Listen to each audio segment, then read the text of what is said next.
I would have lived in peace, but my enemies brought me war. That is the opening line to one of my favorite series of all time. That is low-key about a guy who gets an insane amount of plastic surgery to save the world. But I won't keep you wondering what I mean by that for too long, so let me quickly explain how the society works so you understand what I'm talking about when I start just saying random colors. So this society is a pyramid with golds at the very top and reds at the very bottom, and then a bunch of colors in between. Golds are the leader of the society. They are kind of like little gods running amok throughout the society, controlling everybody that's below them. Then the tier below that, you've got a lot of your white collar jobs that are still getting paid pretty well and are above most people in the society, clearly by what the pyramid shows.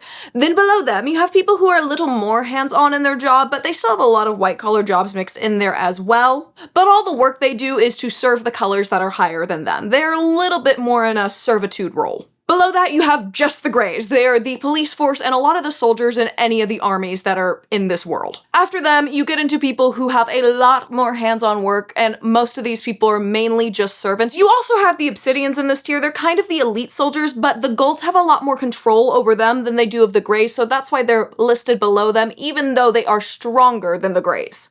And then finally, at the very bottom of the pyramid, you have the reds, and they do all the manual labor. So now that we've got that covered, you are ready to head over to Recap Natalie, who for some reason forgot to ever talk about that in the original script. But what I didn't forget about is today's sponsor, bookshop.org. Bookshop.org supports independent bookstores by giving them an easy place to sell books online, giving all of us an alternative to buying books from large companies that don't actually care about this community and keep all the profit for themselves. Meanwhile, Bookshop.org has already generated $46 million for independent bookstores. $46 million! Because Bookshop.org gives 80% of all their profit margins to independent bookstores like From the Vault, which is a mobile bookstore that actually travels across Central Texas, providing a warm, cozy bookstore vibe to all sorts of events. And to help celebrate Independent Bookstore Day, Bookshop.org will be offering free shipping April 25th and 26th, so you can find your next 5-star read. If you're needing some recommendations, let me show you a couple of the books I picked up for myself. Lucky Day and 16 Ways to Defend a Wall, because I've really been into silly fantasy and sci-fi lately. It is my favorite genre right now, and I'm hoping these two feed that obsession. Now, I'm a little late to the party on this one, so you've probably already had it recommended before, but The Martian. Look, I really like Project Hail Mary, so I just want to read another one of his books, okay? Then lastly, we've got some literary fiction and some classics because I actually like that stuff now, and I feel so cool and mature when I'm reading these types of books. That's my haul, so now it's your turn to go pick out some books and come back here and tell me what you got to support independent bookstores on Independent Bookstore Day and get that free shipping April 25th and 26th. A huge thank you to bookshop.org for sponsoring this video. I am so incredibly grateful to get to work with them at all, so please go check them out. Their link will be in the description below, and go find your next 5-star read. But now, it's time for me to send you over to Recap Natalie. We start this book off with Darrow here, listening to some random gold man go on about how they're the top of the evolutionary line, and everybody must bow down to them. I mean, what an intro to a book, but we're gonna talk about all that a lot more later, but first we gotta figure out how he gets to that position. And, you know, we gotta go for some really fun stuff, obviously, to get there. And it starts off with him talking about how his dad died. And when his dad died, he had to pull his feet because he was being hanged on Mars, and there's not enough gravity on Mars to snap the neck, so they let the loved ones do it. That was not an Irish accent. I know I just kind of dropped that they're on Mars, but it's just kind of normal everyday life for him. So anyways, let's start talking about Darrow and who he is as a character a little more, and we'll get into the Mars world building stuff a little more later, okay? But firstly, Darrow over here is what they call a hell diver, and he is from the clan Lycos. There are 12 clans in this little society down here, and they all kind of compete for this thing called the Laurel, which is where you get more supplies than you would normally get if you just met the normal quantities of gathering this substance called helium-3. So whoever gathers the most basically gets more supplies, more food, more fun stuff for their clan to enjoy, and the rest of them are kind of living on the bare minimum and begging the clan that got the Laurel, which happens to always be Gamma for some reason, to give them some extra stuff because they are struggling over here, okay? Like, there's not a lot going on Mars yet. They don't got all the fun stuff, though, so they gotta limit what they get. Anyways, back to him being a helldiver. This means he is currently operating the claw drill for his mining team so they can get the helium-3. It's basically a giant drill that he sits on in what they call a fry suit. It's kind of like it's just a spacesuit necessarily, honestly. And then he also has tiny claws going off the drill as well. So he's gathering a bunch of helium-3 and he has to be very dexterous to handle all of this. You have to be insanely skilled with your hands, okay? And let me tell you, Pierce Brown never lets you forget that this boy over here is so dexterous. It's mentioned on like page 2 in this book, and it's mentioned every 2 pages after that, okay? Anyways, Darrow's in the zone at this point. He's operating the claw drill like he does day in and day out. This is his normal routine. He's getting the helium-3 so they can terraform the planet and bring the rest of the colors here so that the Reds can get out from these mines and live with the rest of society and be treated wonderfully because they're the ones who got the supplies to terraform it. They're supposed to be treated like kings once this is done. But that's besides the point because right now he's thinking about Io, his wife. Yes, they are both 16, but they die at like 30 here half the time, so it's pretty normal for people to be married as teenagers. But getting married young worked out pretty well for Darrow because he adores Io more than anybody else on this planet, on any other planet in the galaxy. He basically worships the ground she walks on. This man is a wife guy in the best way. He's not gonna cheat on her, I swear. He's the type of wife guy that would actually do anything to make his wife happy because, again, he adores her. I can't stress this enough, how much he loves Io. You have to read the words. It's put so beautifully in the book, and I don't want to just rip out lines and be copying all of the book, okay? But just, oh my word, he loves her, and it's so, so sweet.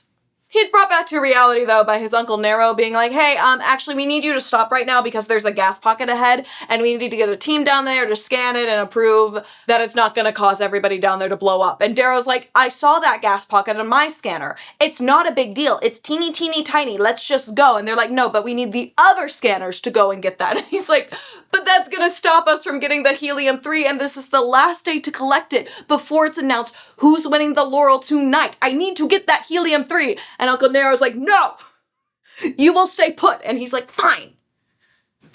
But then he starts thinking about how he would do anything for his wife. And he unclips himself from his little seat and he starts climbing down there to scan that gas pocket himself because they do not have time to waste.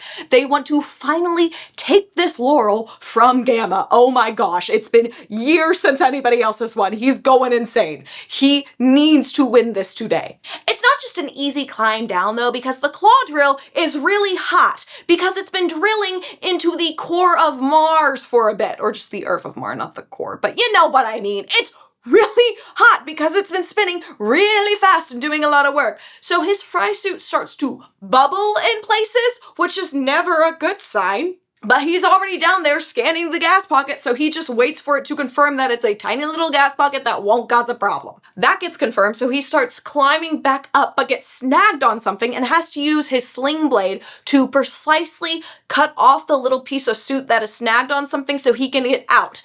But in doing that, he burns his hand pretty decently. But eventually, he makes it back up to the top of the claw drill, gets back into his little seated area, and somehow didn't die. His team is all cheering for him now, except for his uncle and the older guys on the team. They're like, what a freaking idiot. I feel like Io would rather have you alive than get some extra sugar or something, okay, man? And he's like, nah, I did it. And all the younger guys are like, yeah, Darrow, he did it. Woo, woo. They're all having a party down there right now. And now cut to the end of the workday. As they all head out of the mines at this point, the energy for everybody is still kind of staying the same. The older guys are not that thrilled. They're not acting like they're about to get the laurel for their clan for the first time in years. And all the younger guys are celebrating because they're pretty sure they've gotten the most helium-3 out of all the other clans, so they should be winning this thing tonight. They all go up what is called a grav lift. It's basically an elevator that's just lifted by gravity instead of chains, I guess. Cool fast stuff. And then he has a little conversation with a gray called Ugly Dan. The grays are basically the police down here, and Ugly Dan really doesn't like any of the Reds, especially Darrow, so they have a not-so-friendly conversation, but he goes away unharmed. As his group is continuing to the area where they all get cleaned up at, he's talking to the Helldiver from Gamma Clan, and he's kind of comparing numbers, and afterwards he's like, we got you beat, loser! And the Gamma Helldiver's like, okay, sure, whatever, I'm really not worried about it. And he's like, well, you should be. And the Gamma Helldiver's like, okay. So he goes off all happy, excited for the Laureltide dance tonight. He's gonna celebrate with Io. It's gonna be a great time. He gets a nice little shower, which isn't actually a nice little shower. It's like a air pressure shower. It's not a fun time. But again, he's got the Laureltide dance tonight, so he's not worried about it. He's about to win the laurel. Everything is great for Darrow right now. Now, the one good things all Reds get, no matter who is winning the laurel that month or anything like that, is that they are free to sing and dance as much as they want down here, except for one specific dance and one specific song. If you sing those songs or dance that dance, you die. And so going back to his dead dad, do you want to know what his dead dad got hung for? Yeah, he did the little dancey dance that gets you killed. What an insane sentence. He actually did this dance with some of the other miners at the time. It was their form of rebellion to show that we're not going to listen to your rules, and they were trying to get more food for them down here because they really don't get enough supplies, but they all just got hanged instead. So that didn't work. But he was honored at his death by the rest of the people down there by them doing what they call the fading dirge, which is basically where they start pounding their fists on their chest pretty fast, like a heartbeat normally would sound, and then they slowly slow it down until it stops. And that's a sign of great respect for somebody who has passed away. Once he got back to his house after his father was hung, he found a little humanthus flower there, which is a flower that grows on Mars that was clearly left there by Io. The reason he could tell she was the one who left it was because you could see her little footprints in the Mars dust leading away from their door. Now, they were both young at the time, but Io already was like, this is my man. I called dibs on this one. She has always loved something about Darrow. Back to present day, he's finally cleaned up. He's officially heading back home at this point, and he's passing by the holocans that are always reporting some news or propaganda, let's call it.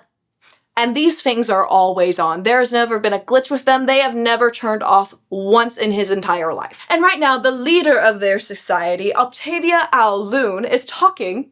Wait, sorry. I gotta nerd out about this thing real fast because it's one of my favorite details in this book. So you'll see that the golds and the silvers and some of the other colors will have a middle, like, official way to talk to them, like say their name. It would always be Octavia Alloon or Nero Al Augustus, stuff like that. And the owl is actually the sign for gold on the periodic table, and it's the same for the silvers, the copper, stuff like that. And it's my favorite detail in this series. I didn't notice it, and I had read the entire series, and then I learned that on a TikTok. So if this is your first time learning that, that's super cool.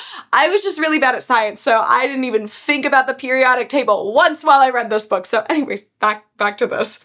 Octavia Alloon is talking on there, and she's talking about how the Reds are doing the hard work on Mars so the rest of the weaker colors can go there one day once it's fully terraformed, and once their work is done, again, they'll be treated so well. Darrow over here truly can't wait for that day to finally be here. He doesn't know if it'll be in his lifetime, but a boy can hope. Finally, he gets home, he meets up with Io, and she's like, don't go in that room! And he's like, whoa, why can't I go in that room? Actually, he's like, I'm gonna go in that room, and she's like, no, don't, I told you not to go in that room. And of course he listens to Io because, again, he loves her so much. Then they have this cute little moment, they kiss a little, we mention his dexterous fingers, nothing happens, but they're mentioned again. And then she's like, hey, I actually have 2 surprises for you tonight. I'm not going to tell you about them right now though, because they're surprises. And he's like, great, because I have a surprise for you too. Then they head out together to go to the town center where the Laureltide will be held. And on the way, they're seeing that the holocans are reporting on the terrorist group called the Sons of Ares, who basically just go to blow up mines to protest how they're being treated down here. Darrow doesn't really understand what they're trying to do with all that, but whatever. Once they get to the township center, they eat a little bit, they drink a whole lot more because there's not a lot to eat down here, but they do have plenty to drink, let me tell ya.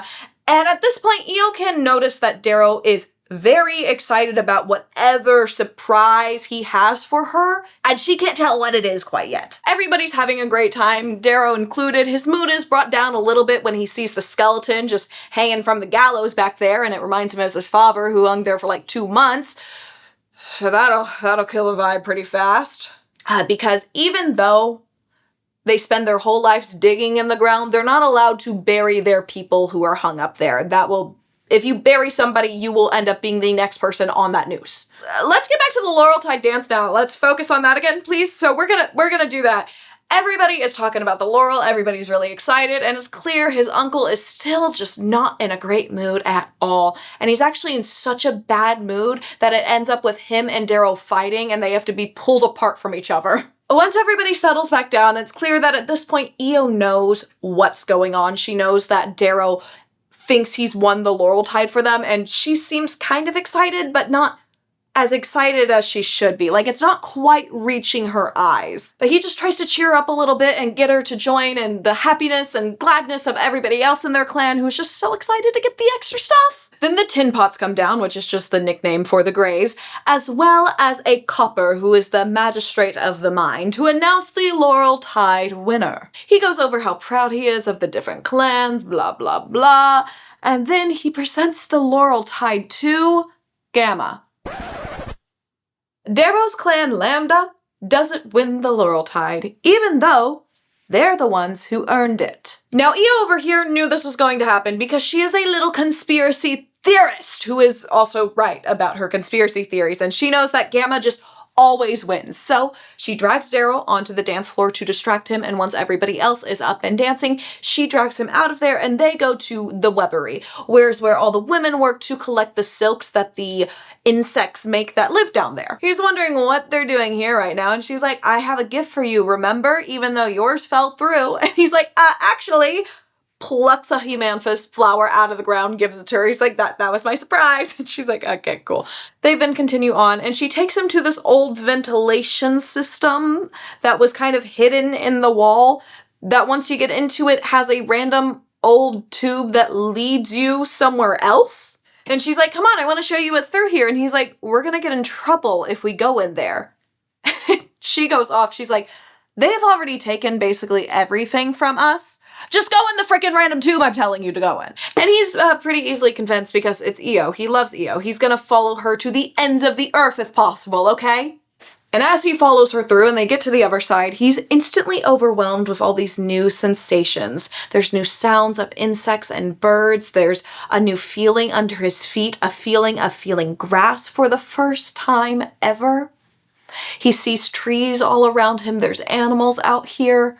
And it's this lovely little bubble that has what is normal life to us on Earth in it. It's just a lovely little woodland scene in there. And the bubble's clear, so he can actually see the sky for the very first time. Luckily, it's night out right now, so he's not blinded. She lets him look around for a little bit, and then she gets into a serious conversation, and she's like, hey, everybody knows you should have won the Laurel tonight. And he's like, it doesn't matter anymore. Look around you. This place is amazing. And she's like, no, this should make it matter more. You won the Laurel and they kept it from you. You are the people who got the materials to build this place and you don't even know it exists. And Darrow the whole time is like, why should they let us come here though? It's for the Greys. And I need y'all to understand, all this man wants out of life is to be a helldiver, have some kids, love his wife well, and then die underground trying to bring the rest of their people to Mars one day.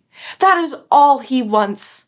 But Io's like, no, because she knows they are in chains here. This is not how you treat colonists. This is how you treat slaves. They beg for food. They beg for the Laurel. They beg for basic necessities down here. But he claims he isn't a slave. He's a helldiver. He was born here to do this, to bring the rest of mankind to Mars. And she's like, oh, okay, I see. You're a puppet for them. You're just spitting out their lines. And goes on about how his father had the right mindset. He just didn't have the right execution.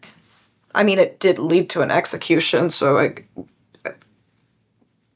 no, you got a point, Io.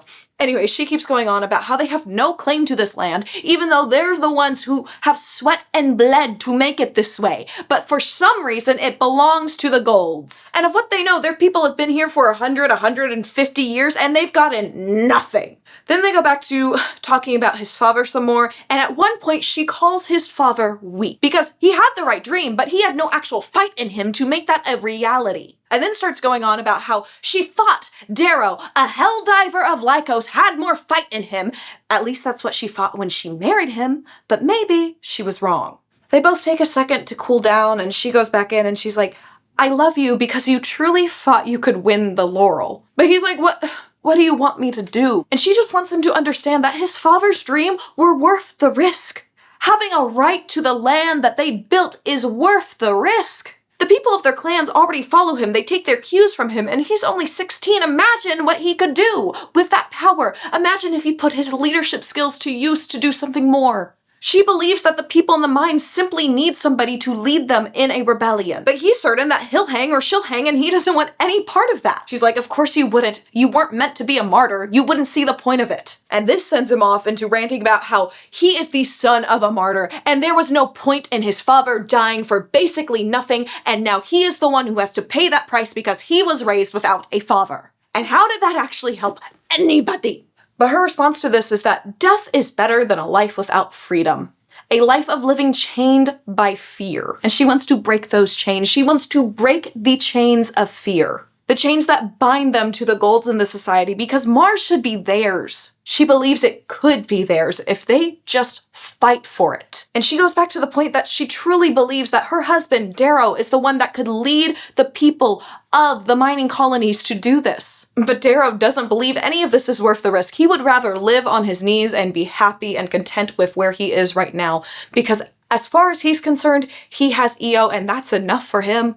But Io understands that this isn't truly living. They are treated like machines down here. He asks her what she's truly living for, and she says that she's living for the dream that one day her children will be free and can own their own land here. And he just sadly replies saying, I live for you.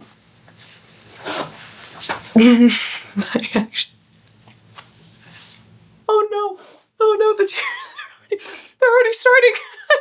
I can't go through this again. You can't take me back there. Oh, gosh. Focus up, Natalie. This girl, after hearing that her husband simply lives for her, says, live for more. She really said, honey, I'm not worth all of that. Our people are suffering down here. And I need to go on a little rant here right now, because clearly these two get me emotional. Okay, clearly, all right? Anyways, a lot of people, this is where they start to hate Io, or their hatred from Io comes from. But like, homegirl just wanted what was good for her people and was like, hey, I'm not worth the freedom of our entire people down here. What?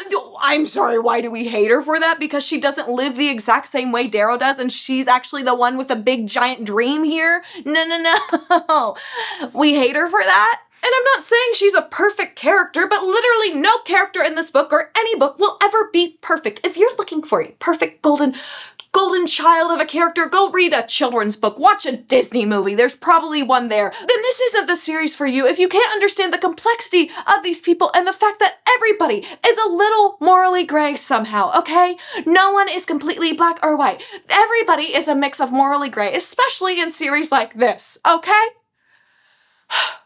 Rant over. Anyways, they wrap up their conversation, and she tells him that she will give him the other gift another time at this point, and they head back out of this wonderful sanctuary they found, only to be met with Ugly Dan, the Grey, the policeman of this area. And yeah, they're pretty promptly thrown into jail, but before that, Ugly Dan strikes Darrow with his, give me a second, it's a thing called a thumper. It's basically like a taser thing, baton here. Cool stuff, fast stuff.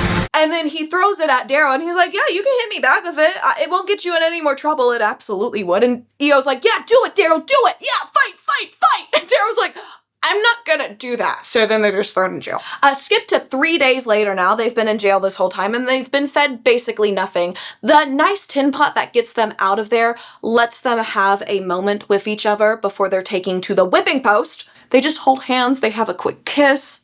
and she tells him to break the chains as tears are streaming down her face. He doesn't understand why she's crying though, because those tears don't seem to be for him or for her at this moment. Something just feels off. Then he's just taken to the whipping post, and the copper that's there is going over how it's such a shame they have to whip such a fine young gentleman, because helldivers are basically the golden boys of their society, really. It is kind of obvious that this copper's trying to sound really intelligent today for some reason, and Darrow doesn't understand why until he looks up and he sees Nero Augustus, the arch-governor of Mars. He describes this man as what he would think angels would look like. He's in this nice golden cloak. There's a lion crest on his chest. And yeah, besides Octavia Alloon, who is the sovereign of this society, this is the most famous man that they know of. Darrow figures out pretty quickly that the only reason this guy is here is because they want to make an example out of Darrow, and this is going to be streamed all over because they don't get a chance to whip a helldiver all that often. After this copper's speech is done, they take him to the whipping post and they take him out of the fry suit that they just put him in moments ago. Because again, they really want everybody to understand that this man is a helldiver, and even the strongest of them will be punished. You know, like President Snow when he sends all the victors of the previous games into the 75th Hunger Games. Spoiler warning, sorry, that series is like 20 years old now. I don't know, man, it's old. Sorry, I felt like I was really short there. I fixed my chair. Anyways, they proceed to whip him 48 times. He passes out twice during this, but eventually they stop. He's taken off and he's just thinking that he hopes his blood has warmed up the post enough for Io, that it's not as cold as it was for him. And he doesn't understand how they deserve all of this punishment for enjoying one night under the stars. One night. Io, as she's being tied to the whipping post, seems so calm right now. And Darrow knows something is wrong. This is not right. They begin to whip her, lash after lash, and he begins to wonder if his wife will be able to withstand the 48 lashes that is due to her. And he starts begging the arch-governor of Mars to take her place, to take the punishment for her, because he believes he can do it. And again, he would do anything to protect her. He's not getting any response. He looks over at her, and he doesn't see fear in her eyes. He sees fight.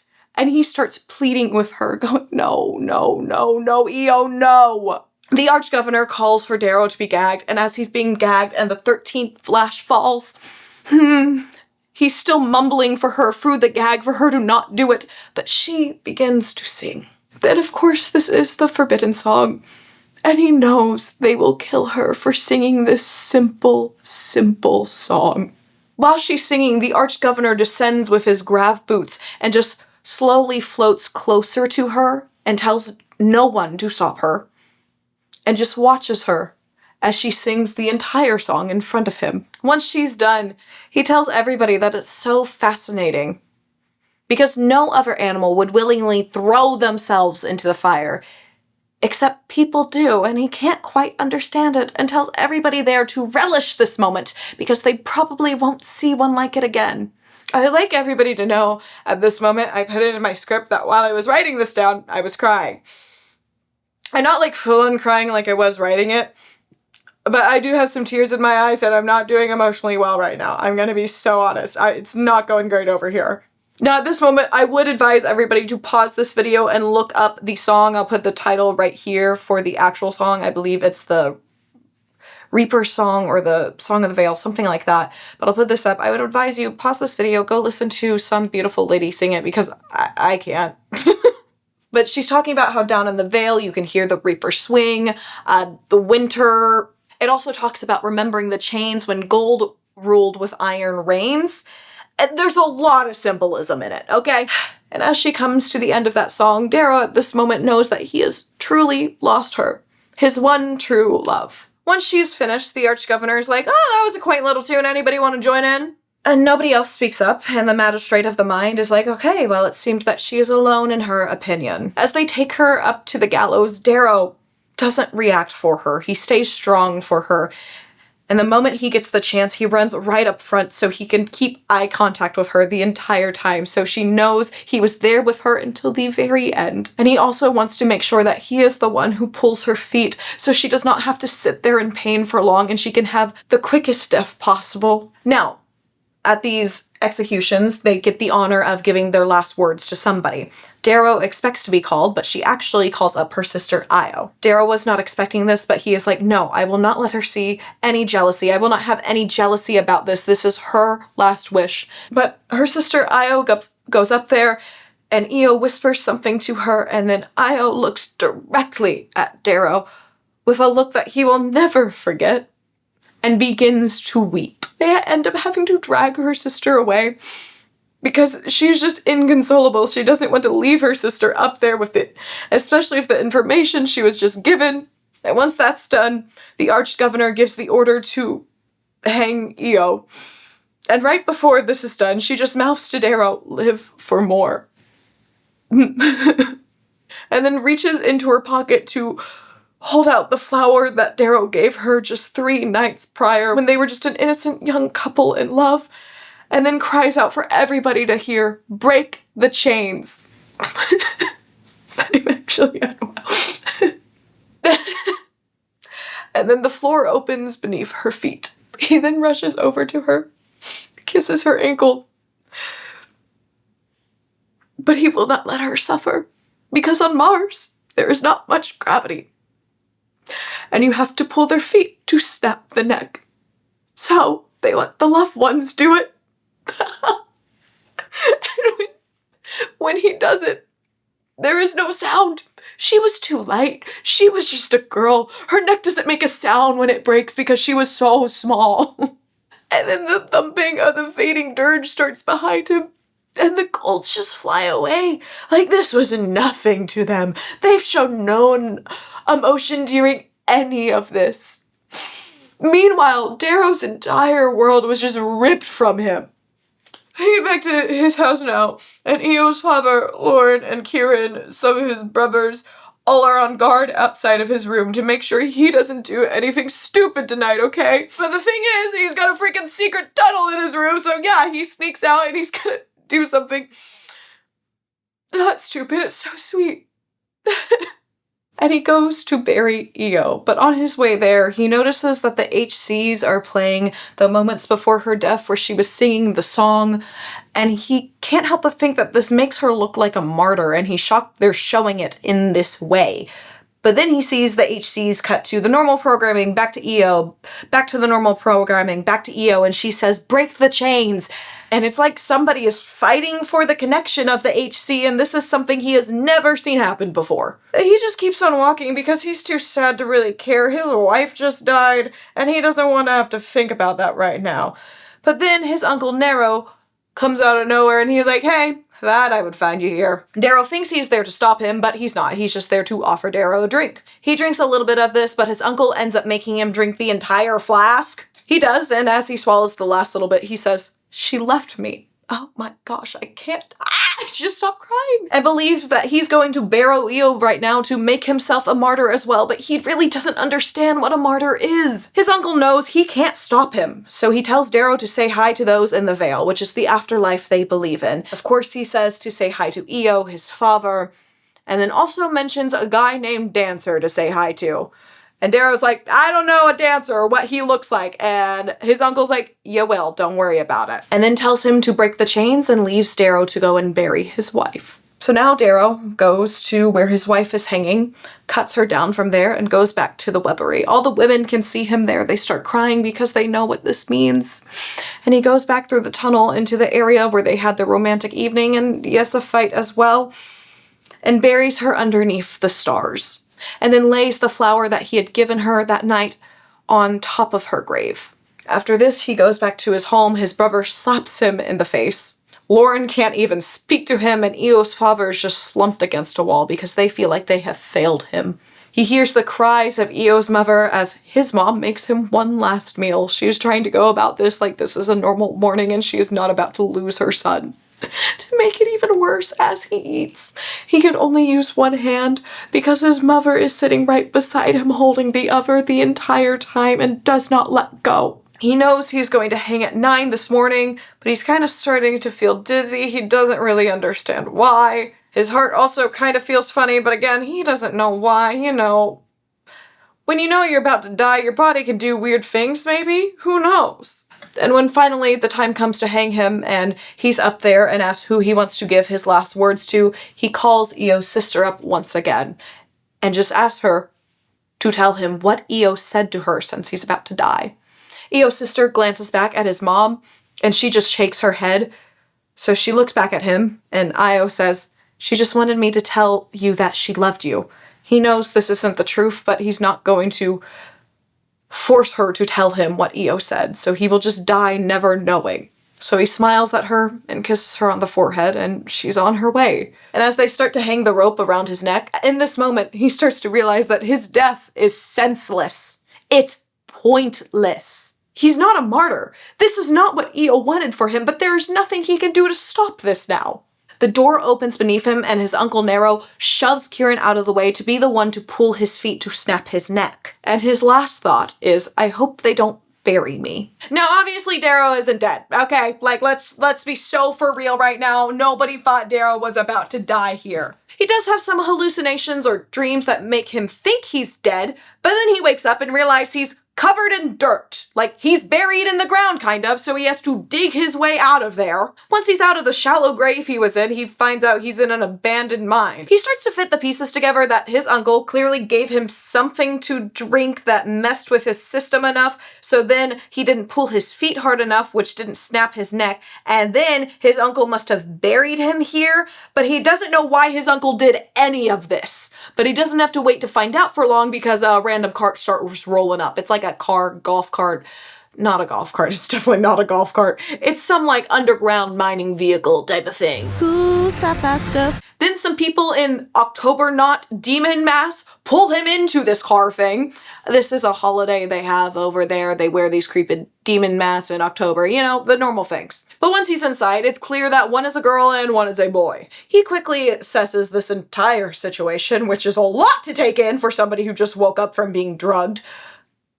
And he's like, "Oh, you guys are the son of Ares, aren't you?" And he's like, "I'm Darrow." They're both like, "Yeah, we know." He asks him what they want him for, and they explain that it's for some mission, but he wants more details than that, because all he's seen about the son of Ares is that they go and blow up random mines, and he doesn't want to be any part of that. During this whole verbal argument he's having with them, he had grabbed the woman's hand and had it in a tight grip because his hands are strong from being a helldiver and will not let go until she takes off her mask. And this is when we reveal the face of Harmony. One side of her face is beautiful as any of her girls, and then the other side was clearly involved in some horrible mining accident and has horrible burn scars all over it. Now, this is pretty odd because women aren't normally in the mines. They're normally in the weaponry, but sometimes women will end up in the mines occasionally. It's not common, though. And the only reason Darrow knows her name is Harmony because Ralph, the other guy in the car, randomly called out her name, and she's like, "What the heck, Ralph?" And Ralph is really just there to be insulted by Pierce Brown because Ralph is never brought back up again. But the entire time he's on the page, Pierce Brown is like, "This guy is stupid and ugly." I don't know what happened between him and a guy named Ralph, but clearly something did. Back to the story. They then get to this checkpoint where a bunch of tin pots are at, and Darrow is panicking about this, but the other two have no problem. They get through just fine. Not a question is asked about their vehicle. Then they pull into this garage, get Darrow out, and it is now time to meet Dancer. Yes, this is the one character I couldn't find a drawing for some reason, so you get this guy. I don't even know who that man is. I'm sure it's some actor that a bunch of you will be like, how do you not know who that person is? Because I know of like 3 actors, and all of them are in the Hunger Games. 4, 5. I know of the Hunger Games cast, and that's about it, okay? When we meet Dancer in the book, he is described as thick and terribly old. Dancer is in his 40s, okay? Reminder, Darrow has probably never seen somebody above the age of 40 in his life. Dancer and Darrow have a introduction, I guess, but it's a little awkward because they both already know of each other, because remember, his uncle was like, "Hey, say hi to this guy named Dancer in the Veil," but Dancer's right here. Then Harmony and him get into a little squabble. Well, it's more of a little squabble because she did insult his dead wife, but Dancer breaks that up. And it's like, "Hey, everybody calm down. Harmony, shut up. And Darrow, I can't bring your dead wife back. You were a very rare occasion, okay? Okay? We got you out, but we can't get that many people out, okay? Your wife is dead. She's not coming back. She's not here." But He does tell Darrow that he has the chance to bring his wife justice. Once everything's calmed down, Darrow is allowed to go into a room, get an actual shower with water for the first time in his life, get just cleaned up in general, get some new clothes, and then Dancer comes into his room with a tin bowl that has a couple cards in it. Dancer is going over that the son of Ares saved his life, and Darrow's like, no, my uncle did. And Dancer's like, well, your uncle wouldn't have been able to do any of that without the help of the sons of Ares, because he told us about you when you were a young boy, and you seem like you might be somebody special, so that's why we had you pulled out of the mines. He does get some assurance here that his uncle isn't going to be hanged for cutting him down, because during that time, the sons of Ares cut the cameras in that area, so nobody will know who cut him down, who buried him in the mines. And now it's time to play a little game, because you see, the son of Ares, of course, have their informants like Uncle Nero in the mines who inform them of the best of reds.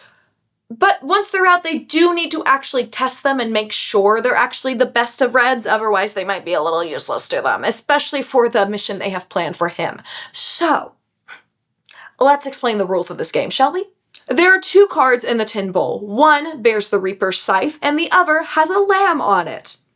Pick the lamb and he wins, pick the Reaper and he loses, and probably isn't very useful to the son of Ares, and we don't know what would have happened to him if that happened, but obviously he's our main character, so he figures a way out of this because he knows that for this to be a test, it can't be a game of chance. So he picks up a card, sees that it's not the lamb, and then eats it right away because he knows there is not a lamb card in that bowl. They are both Reaper scythes. That's the only way to make this an actual test and not a game of chance. Once he swallowed the card, he just explains to Dancer that the lamb looked too good not to eat. And Darrow has passed his first test with flying colors. And now we get a little history lesson on the Greek god Ares, because he's explaining why they're named the son of Ares. See, Mars is basically the Roman knockoff of Ares, the Greek god of war. But Ares was an evil patron of rage, bloodlust, violence, and massacre. So by calling themselves the son of Ares, they are pointing to the truth of the society and what they actually stand for, because they are saying that they are the sons of the society. And then Dancer starts talking about something called the conquering, where basically gold squashed anybody who was standing in their way. By squashed, I mean brutally killed them. And they also destroyed an entire planet, like completely churned it to ash. And that planet was called Rhea. Darrow after this is like, hey Dancer, are you Ares? And Dancer is like, no, I'm not Ares. And then Darrow's like, also, what do you mean an entire planet was turned to ash? Because he thought Mars was the first colonized planet since Earth. You know, the one we started on, so he's a little confused. But that question is about to be answered, because he's taken over to an elevator, handed some sunglasses, and Dancer is explaining that his wife's death wasn't in vain, that some of their greens were able to hijack the HC system and actually show her death, and that's why it seemed like she was a martyr. It wasn't something made by the Golds or the upper higher government society thing. It was something made by the rebellion. And everybody on every planet has seen this, and they now refer to her as Persephone. Darrow doesn't like this though, because her name is Io, and tells Dancer that she belongs to Lycos. And Dancer has to be like, no, she belongs to the people now. They finish this lift ride, and now they're in a small tunnel, and they keep talking and walking as they head to another lift. And during this time of talking, Dancer figures out that Darrow really just wants vengeance right now for his wife's death. I mean, it's still pretty fresh, man. And I mean, can we blame him? The dude's wife just died. And Dancer has to be like, look, I can't give you that, but I can give you justice. And Darrow's like, dude, I just want to kill the arch-governor, okay? You know, the arch-governor of Mars? And Dancer responds by saying, you're setting your sights too low. Oh? At this point, they're in the Everlift, and they just keep going up and up and up and up and up. Now, during this lift ride, Darrow does put on his sunglasses, but eventually it comes to the end, and the doors open up, and Darrow is blinded because he is greeted by the sun for the very first time. He is in a wonderful penthouse apartment, which he doesn't quite understand yet, but he does understand what a window is, so he goes to look out at the thriving city in front of him, understanding now that he has been deceived.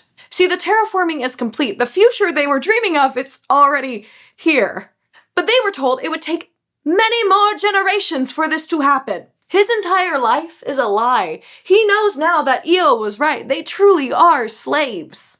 Okay, I'm gonna need everybody to buckle up because we got a lot, and I mean a lot of exposition to go through in the next, 5 minutes, okay?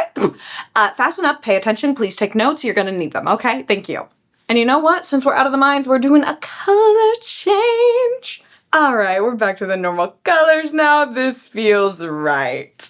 Okay, see, what's going on is that all the Reds were told that the Earth is overcrowded and they were trying to migrate people to Mars to un-overcrowd the Earth, and that's why they had to work in the mines to do that.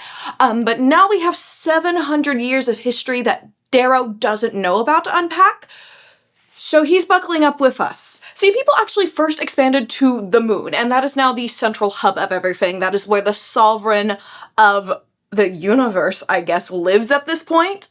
She's controlling everything. Octavia Alloon. She's not too prevalent in this book, but if we do a book 2 video, then we're gonna talk about her a lot more. And a book 3 video, we're also gonna talk about her a lot more. The moon, which they now call Luna, became the Earth's port, and that's where they were able to transport everything from to the other planets to start the process to terraform them. And to do this, efficiency and order became the main concern, and this is where one of the first colors came from, the Reds, because their plan was to send them to Mars, because that is the highest concentrated place of helium-3, which is what they used for fuel to get around and terraform all the planets and stuff like that, so it's kind of important. If you don't know what terraforming is, it's basically just the word that you use to say that they're making the other planets livable. They're adding water there, they're adding the actual gravity and oxygen they need, all that good stuff.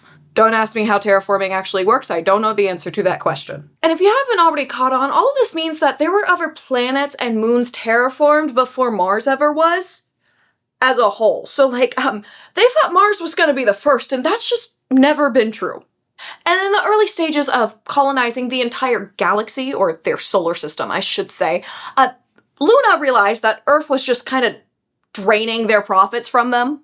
So Luna then rebelled, and it became their society on Luna and their goals against Earth's. Now, Earth tried to fight back, but at this point, Luna already had the iron golds, so these tough giants that can just destroy hundreds of people without even really getting a scrape on them. Earth stood no chance at that point, so they promptly got destroyed. And that is what we call the conquering in this world. Then after that, the rest of the colors were established, and there's the whole pyramid we talked about earlier that's going on right now.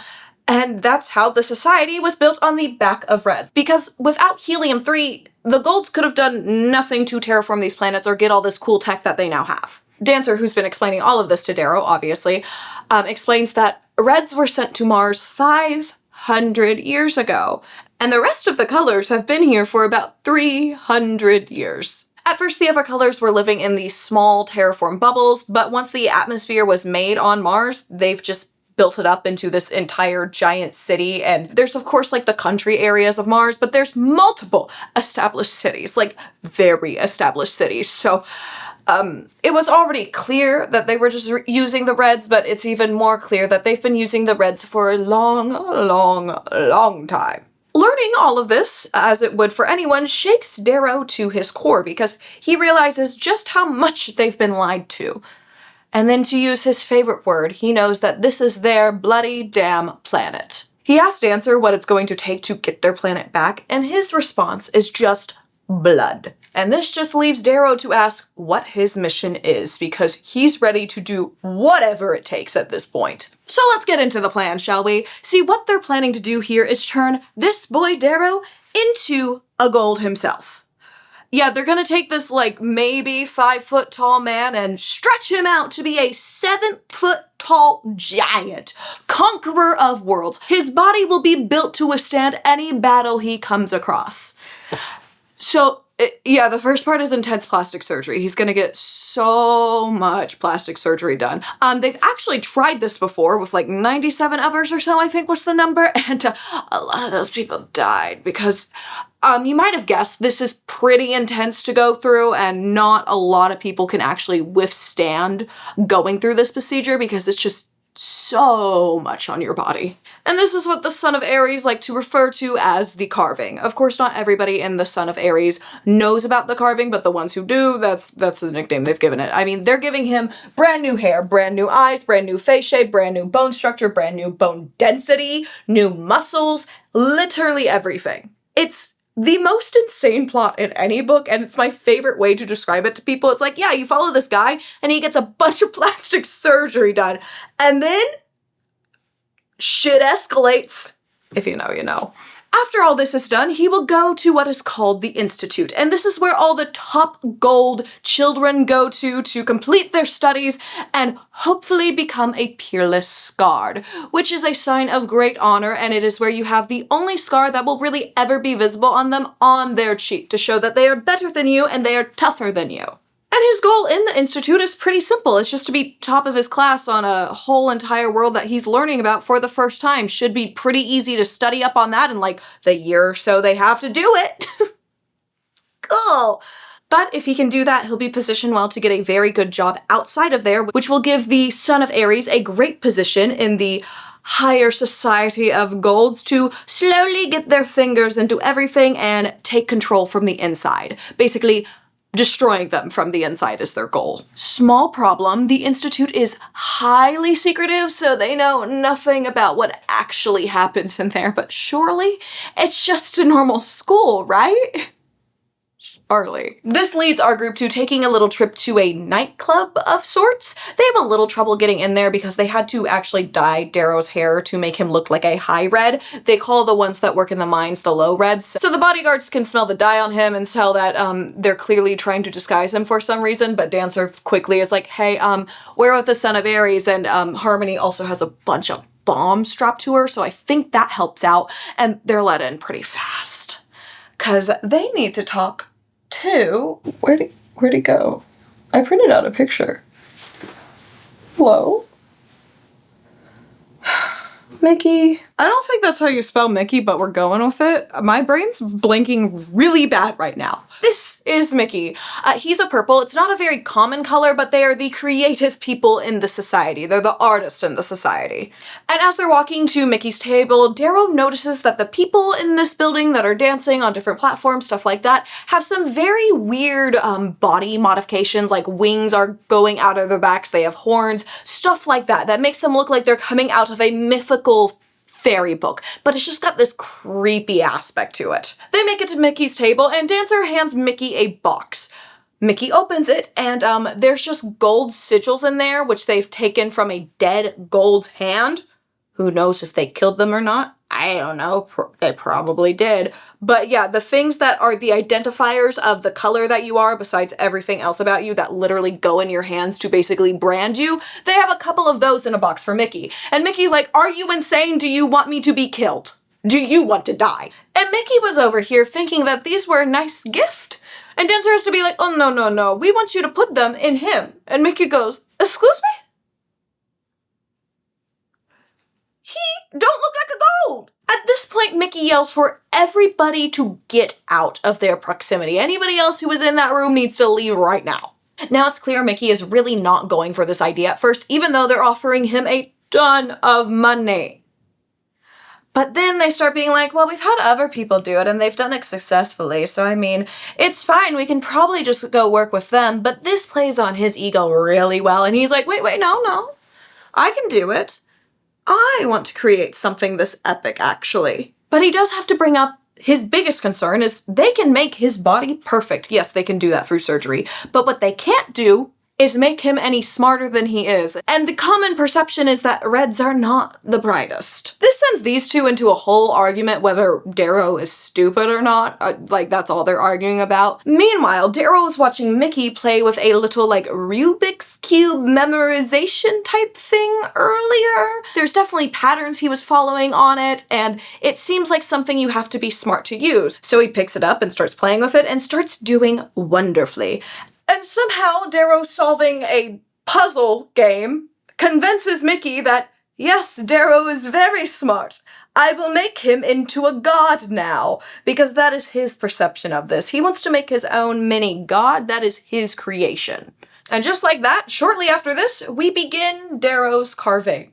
And Darrow is in pure agony for a while, months, a long time. Because again, they're stretching out his bones, replacing his bones, giving him more bone density, replacing muscles, replacing his skin, replacing hair, replacing literally everything. They are making him into a brand new human, basically. And honestly, this really shouldn't be possible, but one of the reasons it is for Darrow is because he was bitten by a pit viper, which is the common snake in the mines that is venomous, when he was younger.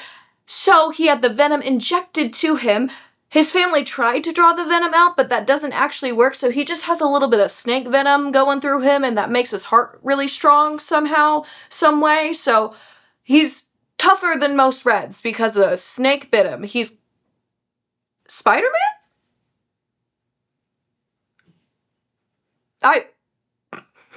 I don't think that's how Pierce Brown would explain it, but that's how I took it.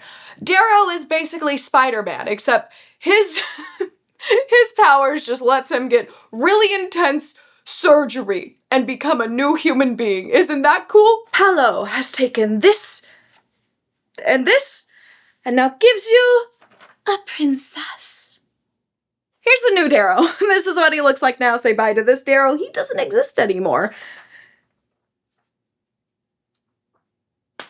Sorry about that, buddy. After he's finally healed some from the carving, Harmony shows up and she's like, all right, time to start training, let's go. And they get in like these full body VR suits that lets them go jump around in the jungle and do different workouts to make his muscles stronger that way. And can somebody please invent that? I'm getting back into working out right now and I forgot how dang boring it is half the time. Oh my gosh. Walking on the treadmill?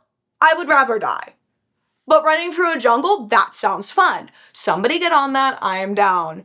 I don't have the money to buy one of those, so I would just be depressed knowing I can't have one. During the entire carving and his training process while he's still here being medically evaluated, there's been this girl called Evie. She is one of the pinks that works there, and she has wings that were artificially attached to her, obviously, that kind of are like angel wings in a way, and he's grown to care for her, not in a romantic way, just in a way of she's an innocent girl that is being taken advantage of here. He can see that, and he would like to help her out if there's any way he can. And so finally, once he's been completely transformed and he is ready to go back to the apartment to start learning the ways of the gold and not just how to look like a gold, he's having this little conversation with Mickey at the end, and it turns into him being like, Mickey, hey, if you ever do anything to hurt Evie or harm her in any way, I'm gonna come back and find you. You know every single muscle you put in my body. You know how easily I can destroy you, so treat her right. Darrow got strong and he's like, and I will defend the women.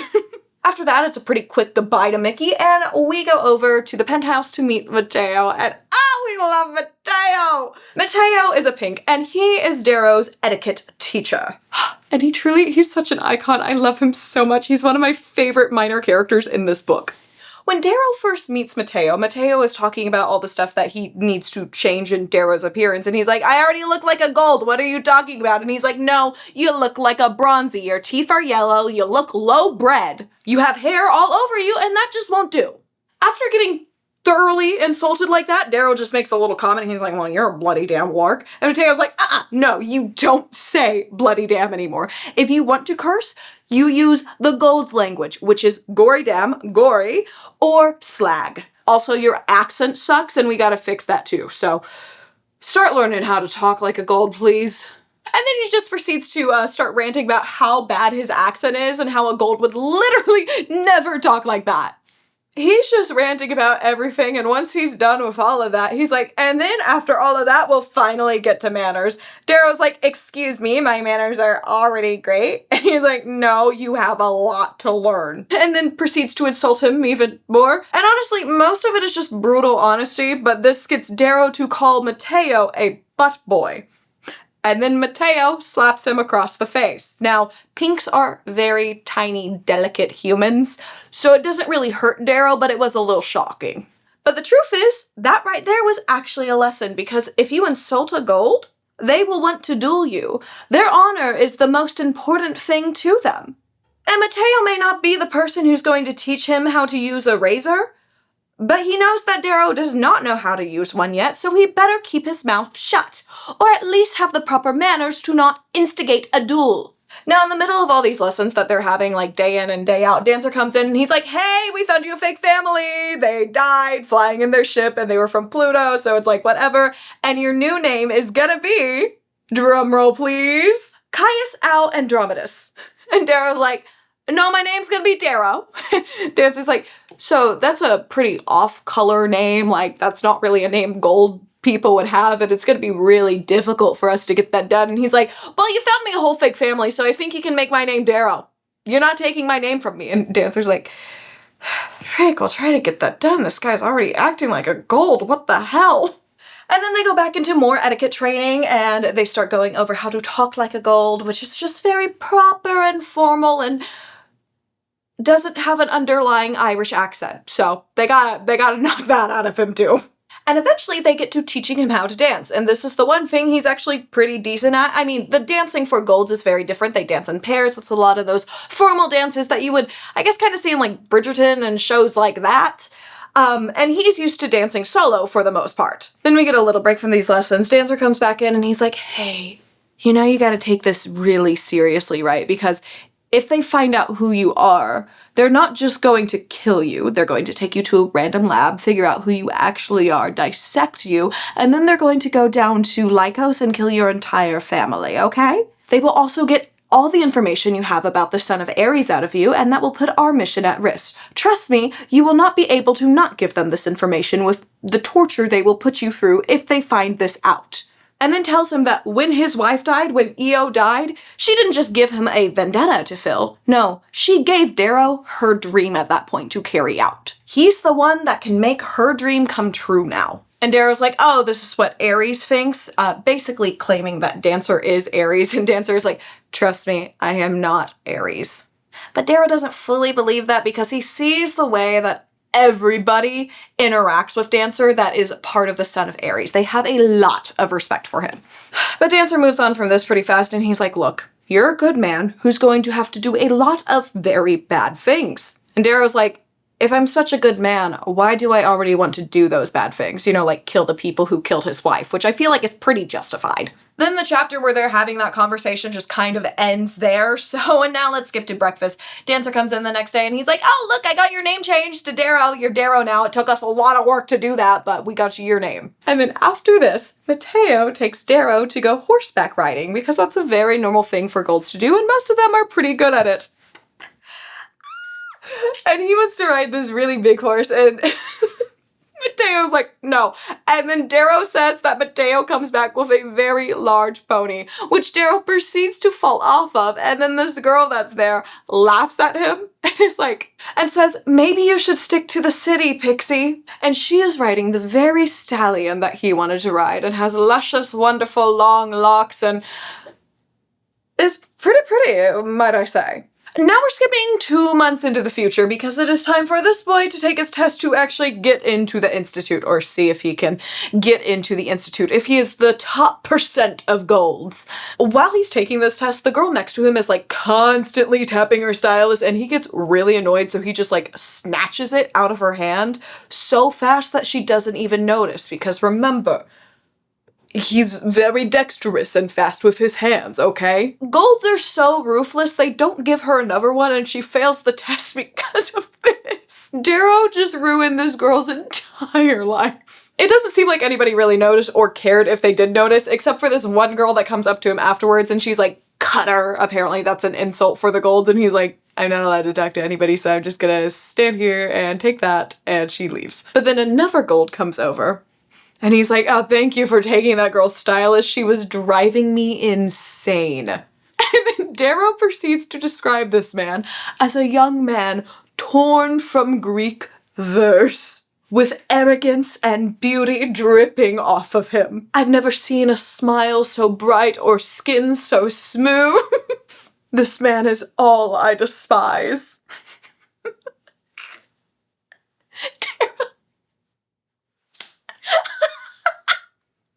Darrow's describing this man like he is gonna be his enemies to lover arc in a romantic book.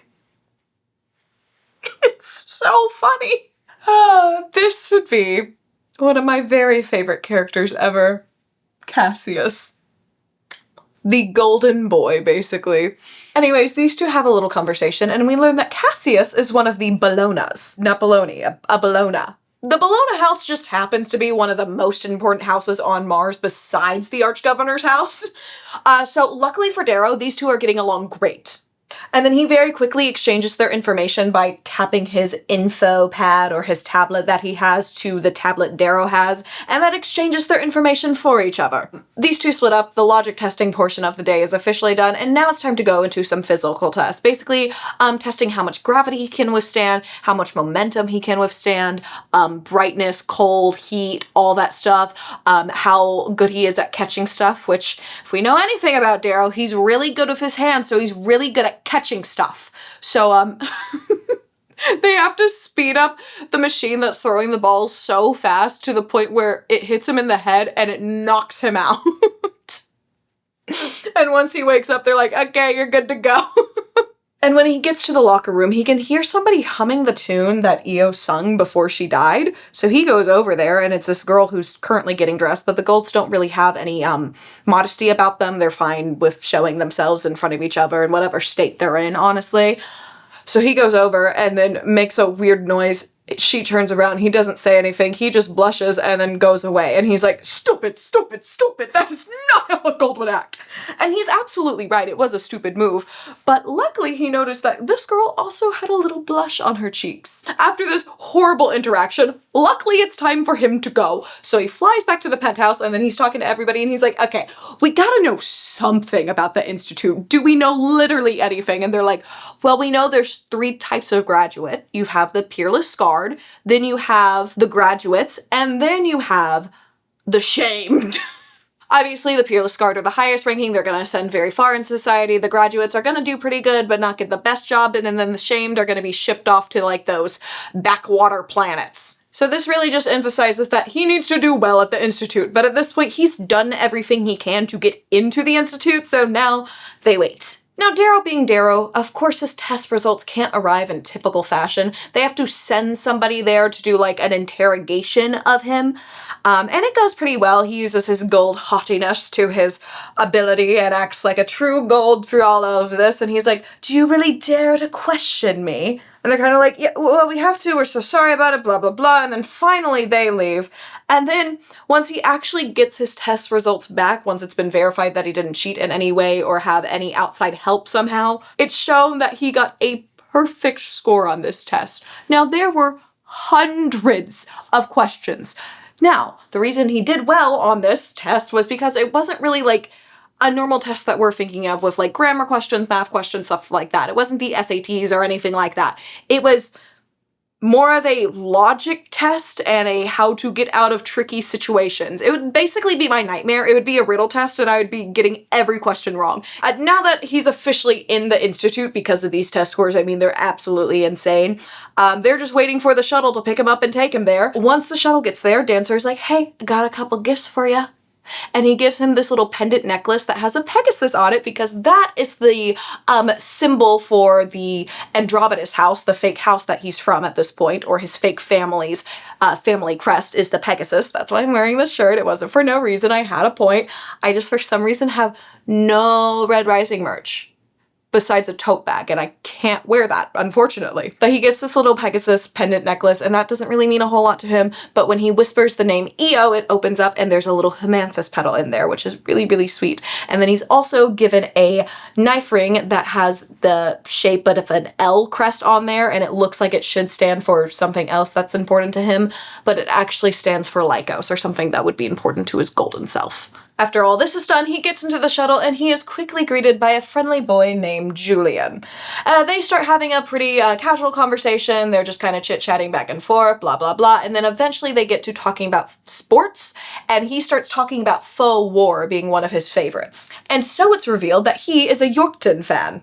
Which makes sense because that's where he's been living the last little bit. I mean, he's not actually a fan of anybody, but he's got to have some backstory and look like he's actually lived here for a bit. So they then have a little like fake sports argument, and Julian's like, I can't believe you would be a fan of that team because I'm a fan of a different team. And it's just the normal sports banter that you would have with somebody. And this leads to Julian eventually talking about his brother because they're talking about sports. He's like, oh, my brother also works for this, or roots for this team, not works for them. And he's like, he's going to do so good at the Institute. He's probably going to be primus of the house. Darrow's like, let's try this.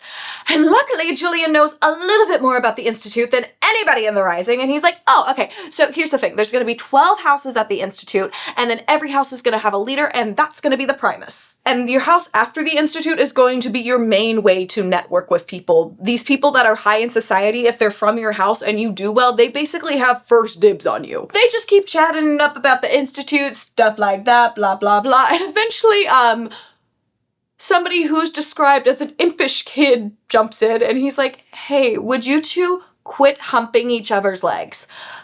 And this is when I get to introduce you to Severo. Now just know, whenever I say anything that Sever has said, I've toned it down tenfold to hopefully keep this video monetized. Now, Julian doesn't take this comment too kindly because, again, the biggest thing to golds is their honor, and he's like, you're a bronze. But it's clear that Severo doesn't really care that he started insulting Julian and kind of just keeps doing that. And then Julian's like, I'm gonna duel you. And Severo's like, fine, we can have one after the passage. And Julian and Darrow are like, what? And apparently this is the last test before they officially get into the Institute, and they're wondering how he knows that, and he's like, inside track. Julian eventually just moves on from this. He knows he's getting nowhere with this conversation, so he goes to talk to the other kid who's in there, and Darrow can't help but overhear their scores, and he's a little confused on how they got in because they're so much lower than his. But he doesn't really have time to think about that because they've arrived at their destination, which is a little outside of the capital city of the planet. And we are greeted by the Institute. It's basically a really cool Roman architecture, and I'm sure it looks sick as hell. I'll put a picture of it here, because if you're wondering, if you're wanting somebody to describe visuals to you, I am not that girl. I can describe the fun vibes of a story, but I have aphantasia. I can't visualize stuff for myself. So I read those words on the paper and I go, cool. Anyways, like, it doesn't do anything for my brain. So there's cool Greek Roman architecture there. They've got the fancy columns, there's gold, there's this big, massive, cool thing. And then they all get in these nice, formal lines, and the arch-governor comes out to give his speech. And this is the speech that we heard in the start of the book when we first met Darrow. He's talking about how they're the top of society and the top of this pyramid, and they're the greatest, and how society has 3 stages: savagery, ascendancy, and descendants. And right now, their job as golds is to prevent descendants. The speech goes on for quite a while, but eventually he gets to calling all the other colors stupid and brings up this Persephone as an example, which, as you might remember, is what they call Io. He goes on insulting Io, basically saying that there was no reason for her to die. He knows that none of them here would die to simply hurt their enemy. They might die to kill their enemy, but to merely hurt them? Never. And this just fuels Darrow's inner fire. Now, he does think about killing Nero Augustus for a second because that would be fun, but then he remembers that he is not a martyr. He is not here for vengeance. He is here to bring Io's dream into reality. He is here to free his people, to break the chains, to live for more. Luckily, this long, boring speech by a privileged man finally ends, and they get to where different proctors, basically different graduates from different houses, or drafters as you would call them. There's the proctors and the drafters. The drafters are all from the different houses, and the proctors are the ones who are actually going to kind of be teachers at the Institute. They all do some interviews with the students and stuff like that so they can draft them into their different houses. He's given a quick little test to take, which is this immersion game where he's trying to get to the top of the hill. He has to kill an entire race of goblins because they were really annoying him and fight through all this different random stuff to get up there. It's really insane, but he makes it up. After he's done with that and has no reason why he actually did that, he sits in a room, and then he's interviewed by the different drafters and proctors, and nothing interesting is really happening here until a certain proctor walks in. And he's explaining how the students of House Mars always start out bright, but they burn out fast. Then he just sits there for a bit, staring at Darrow, and then punches him in the face out of nowhere, and he's like, you punch me back, you get kicked out. So you know what Darrow does? He kicks him instead. The proctor luckily gets a really good laugh out of it. And then once he leaves, Darrow is stuck in that room for a little longer. Eventually, he's ushered out into this spot with, it looks like 99 other students or so, and is put in this box that goes up on the wall so all the proctors can float around and draft who they want to from the top 99. Now, there's more people at the school than just them, but this is the cream of the crop, and the rest of them will get drafted in a different way later on, I guess. Now, the Mercury Proctor does come up to him and show some interest, but is pulled away by the drafters. They don't really want Darrow because of some of his stats that are shown on the board in front of him. But then the Mars Proctor comes, and this is the one who punched him in the face. And one of his drafters happens to be an Olympic Knight. Now, Olympic Knights are basically the Sovereign's right-hand mans over there. There's 12 of them. They are all insanely talented. There might only be 8. I'm gonna double check that number. They're not heavily involved in this book, so I didn't get time to fact check that. But there's a few of them, and they all have different names and titles and stuff like this, but this is a retired one over there. He's very important. His name is Lauren Al Arcos. He's really cool. Just know for now he was known as the Rage Knight, and that's about really all you need to know for this book, but he'll be important again if we get to later books. And he just so happens to be the man that actually points to Darrow, confirming to the House Mars Proctor that this is the one they should pick. So he's the very first person drafted into House Mars. Once everybody is finally drafted, they're taken into this room with a bunch of dining tables for the different houses. He goes to his table, finds his name, and there's a -1 floating next to it. The next closest number he can see is -5, so he figures he's doing pretty good. Luckily for him, he is kind of sat near Cassius, so he at least has somebody he kinda knows here. But then he looks around a little more and sees that there's a guy named Priam that also has a -1 next to his name. Now, he wasn't in the drafting pool or anything like that, and it turns out Priam is what you would call a premier. Basically, his parents were very influential people from this house, so he just got plopped there. Priam is a Nepo baby. He's talking to people at the table, and unfortunately, the girl that called him a cutter during the whole testing situation, Antonia, is also here, and she's like, "Oh, how did you get here, cheater?" And Darrow has to be like, "Look, I literally had quality control sent after me. I didn't cheat. It wouldn't be possible for me to cheat." And ropes Cassius into this conversation with him, being like, "Did you cheat?" Just kind of jokingly asking, and he's like, "No, I didn't cheat, but I clearly didn't study enough. I guess I would have done better if I focused on actually studying and not girls." And Darrow, in his mind, knows that what he's about to say is not the right thing to say, but he goes, "You studied? I didn't study at all."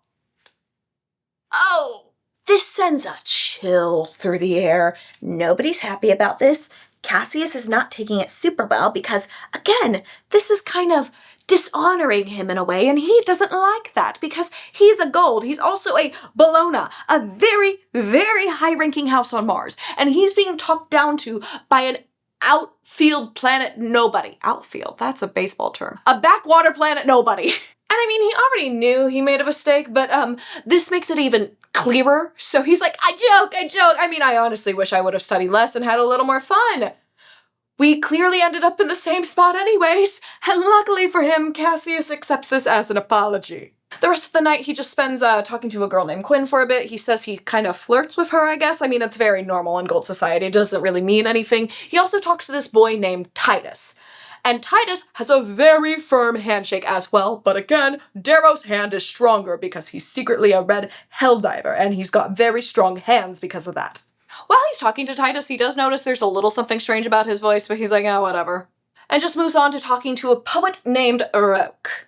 And eventually Julian comes over as well. He's also in House Mars, and he's like, you met Cassius. This is my brother. Turns out these two are twins, and they're quite close. The rest of the dinner after this goes by uneventfully. He heads back to his room that he was assigned, and then whispers into his locket Io and sees the little Hamanthus bud in there, and falls asleep, thinking, wow, they said the Institute was gonna be tough, and I'm in this nice plush bed right now. Well, he was thinking that until he's woken up by somebody hitting him in the chest, like really hard. And then he starts getting beat up really bad. He's then dragged into the hall, beat up some more. There's a bag thrown over his head, but he can see out of it a little bit, and it's clear these are some obsidians that were given a band that basically gives them permission from another gold to beat up other golds, and he realizes this is part of the Institute, so he just kind of plays hurt enough to be knocked out.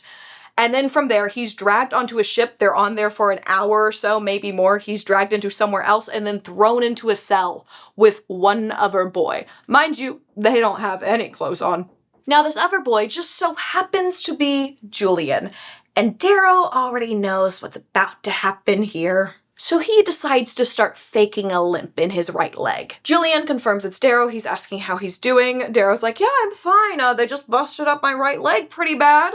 Julian is asking him what this is. He doesn't know what's going on, and Darrow's like, this is obviously the passage. And Julian is like, but the proctors didn't say that was gonna happen until tomorrow. Mind you, it's pitch dark outside.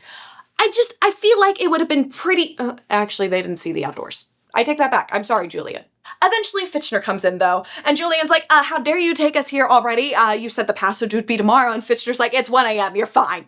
So, then he throws a ring into the middle of the room, and this has the emblem of House Mars on it, or the crest of House Mars. And he explains that one of them is going to come out of this room wearing that ring, and the other one, well, they're not coming out. Julian is having a really hard time comprehending all of this, but Darrow already knew this was coming. He was locked in a room with a random other boy. They have like no clothes on. What do you think is gonna happen? The Golds are brutal. Darrow just lets Julian know that he intends to wear that ring, but of course Julian does too, and he's like, hey, my family's like higher up than yours. I'm pretty important. I mean, if you just left now, I'm sure you would be fine. Like, this wouldn't really change anything for you, but this would dishonor me. I can't just leave. And Darrow's like, yeah, none of us are just leaving. And even though he really doesn't want to fight this boy who has been basically nothing but nice to him and seems like a nice enough Gold, he's not here for him. He's here for Eo's dream. And it's obviously worth sacrificing one golden prince for that. So Darrow makes the first move, and he thinks about how kind he was in Lycos in the mines, but now he doesn't have the luxury of being kind. And as they keep fighting, his mind is working through everything, and it's obvious that they put Julian in here basically as a sacrificial lamb, because he didn't do as well on the test. This is a culling of the worst of the Golds. Julian puts up a decent fight, but eventually Darrow headbutts him and then hits him in the chest really hard, and then punches him once again in the chest, this time breaking his sternum. And Darrow watches as Julian falls to the ground and the last little bit of his life leads him. Darrow falls to the ground and ends up cradling Julian's head in his lap because he feels so guilty. He didn't want to do this. He didn't see Julian as this evil, vile Gold. They didn't have a chance to turn him into that yet. But eventually he has to get up, put the ring on, and walk through a dark, dark tunnel to get to the official institute. This tunnel gives him plenty of time to think, and he realizes that the society isn't just playing with its slaves, it's also playing with the top color, the Golds, as well. I mean, they just killed 50 Golds from each house to see who was the best of them. Now, of course, their main goal is to get the top prospects, so the ones with the highest scores, but there, of course, are going to be some upsets there, but that just proves they have enough fight to actually make it in this Gold eat Gold world. This poor boy who is just shoved into this horrible reality. Like, it's not much better than the life he was already living. I mean, he gets better food and stuff, and obviously he's actually working for a good cause now, but dude just wanted to be a father and have a lovely wife and dig in the earth. And now he had to kill somebody with his bare hands. And that somebody just happened to be the twin brother of a guy he's made okay friends with so far. He's starting to think that maybe freedom costs too much, but he knows that Io disagreed with this, so this is why he's going to continue on, because again, for the 50th time, he would do anything for her. And that is the most common theme that we need to remember throughout this series. Oh, wait, expo marker. I forgot about that. If you're new here, we like to make sure we remember who died, just in case you forgot. Just a constant reminder about the pain we all went through together, right? But this is starting to teach him one of the lessons about the Gold society, is they are just very cold people. The Golds want their Gold children and the future Golds that are going to take over the society one day to have short memories, to not care about those they've killed, because if they actually sat down and thought about all the horrible things they've done, this society would already be over with, because it's a dog-eat-dog world, and you will probably end up having to kill one of your good friends at some point, because that's just what you've been taught to do. Eventually, he finds the others, and there are plenty of red eyes. People have been crying because they just had to go through what he went through as well. Many of them may have actually known the person they were forced to kill in there.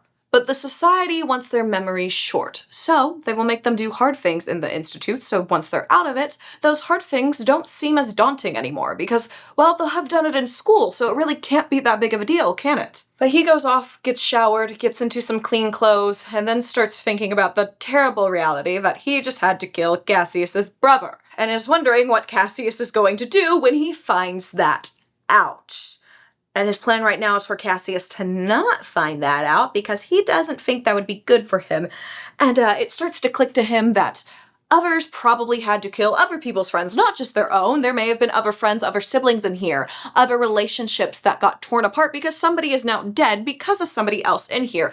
So it's clear their first task is to try to get through tribal warfare because there's going to be a lot of inner bickering over, people getting murdered. He eventually just finds a corner to kind of sit in silence in, but eventually Roke comes over, starts spitting some poetry about how if you don't swim, you'll drown, so don't move, honey. That's not what he said. Those are 5 Seconds of Summer lyrics.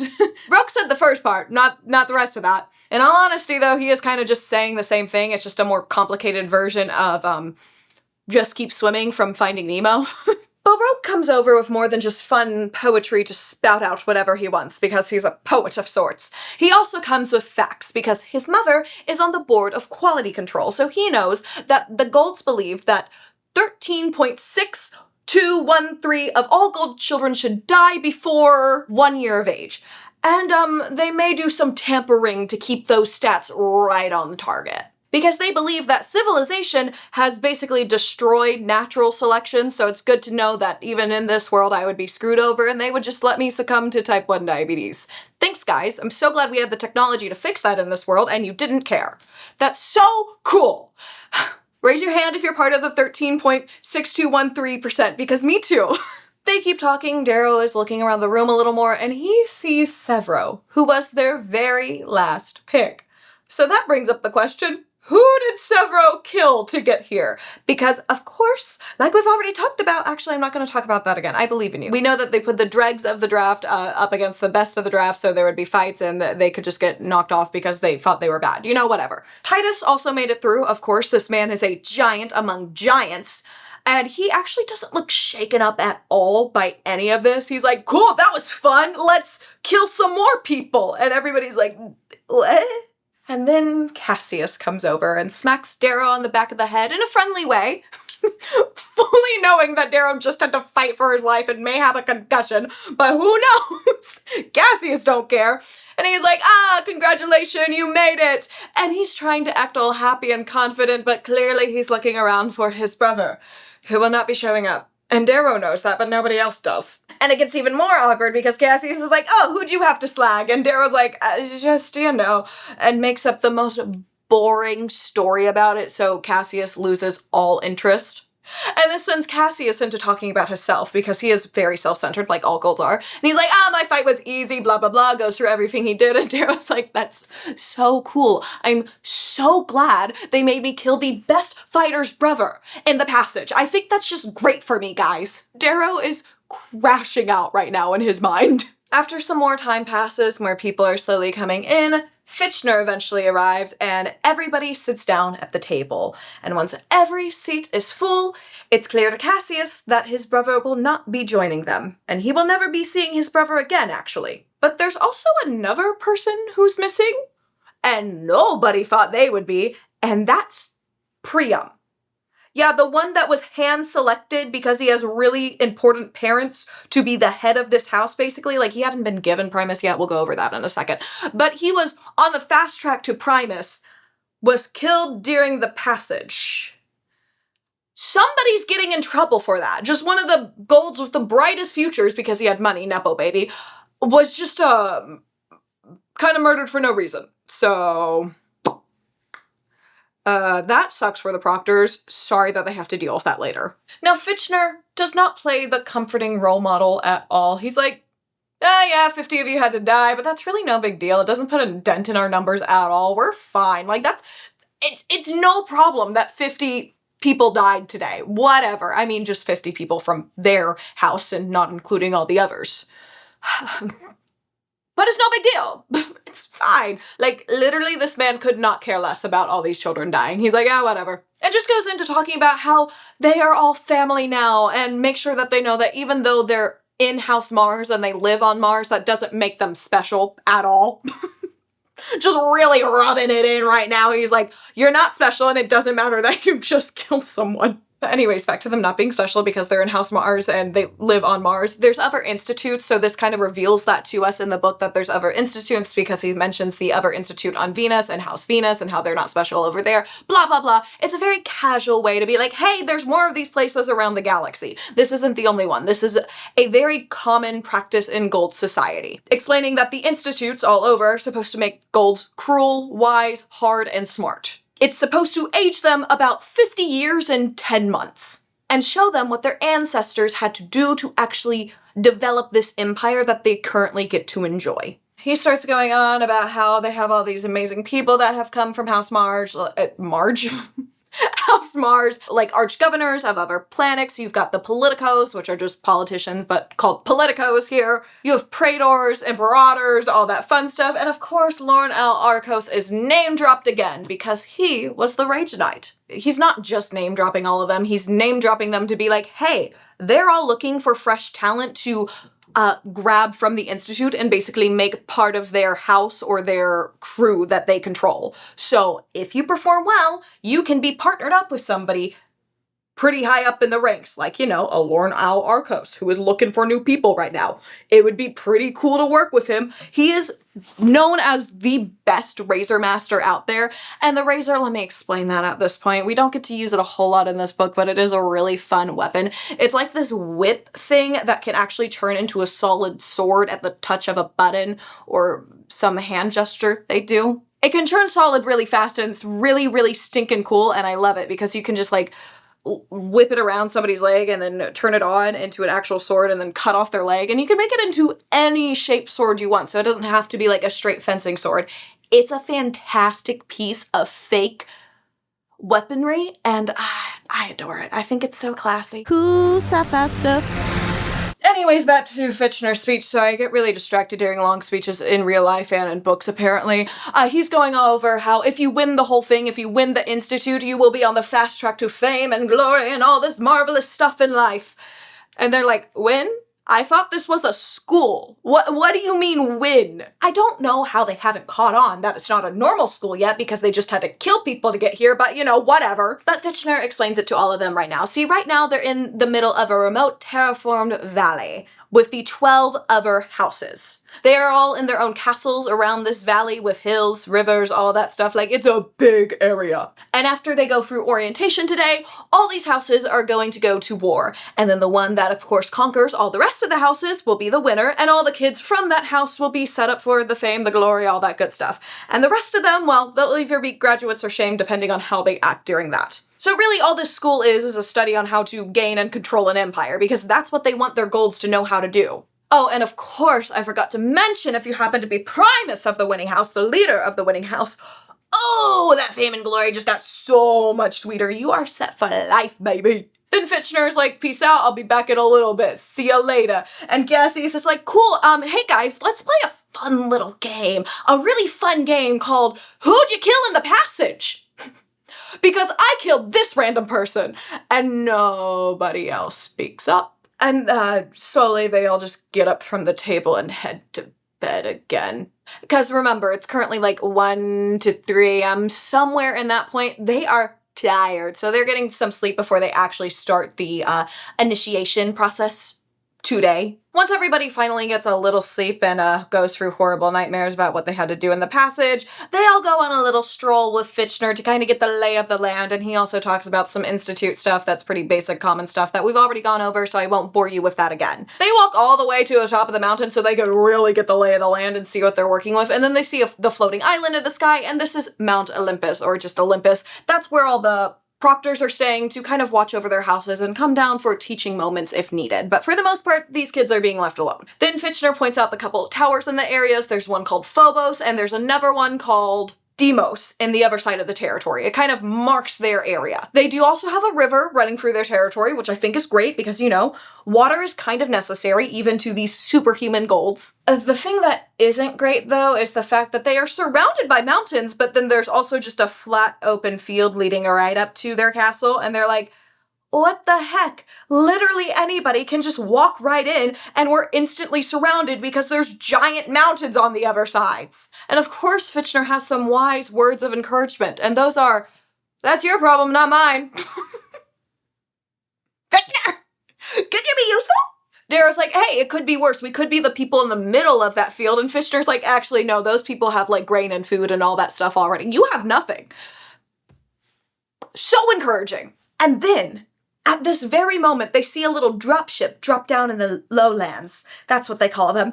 And it's setting up like a table with a bunch of food and stuff like that. And Cassius and Darrow, they are hungry. Hungry. So they're like, Racia? And they start bolting down there to get some food. Now, of course, they're not stupid. They made it into the Institute. They know this is a trap, but they figure they can make their way out of it. Once they make it down there, they chug down that water, start gathering up some food, but then they notice a little bird that's kind of flying around, and it seems like it's gonna go down in the grass, but then it hops right back up, and it seems like it's scared of something. And they figure out that there's definitely people hiding in the very tall grass around them.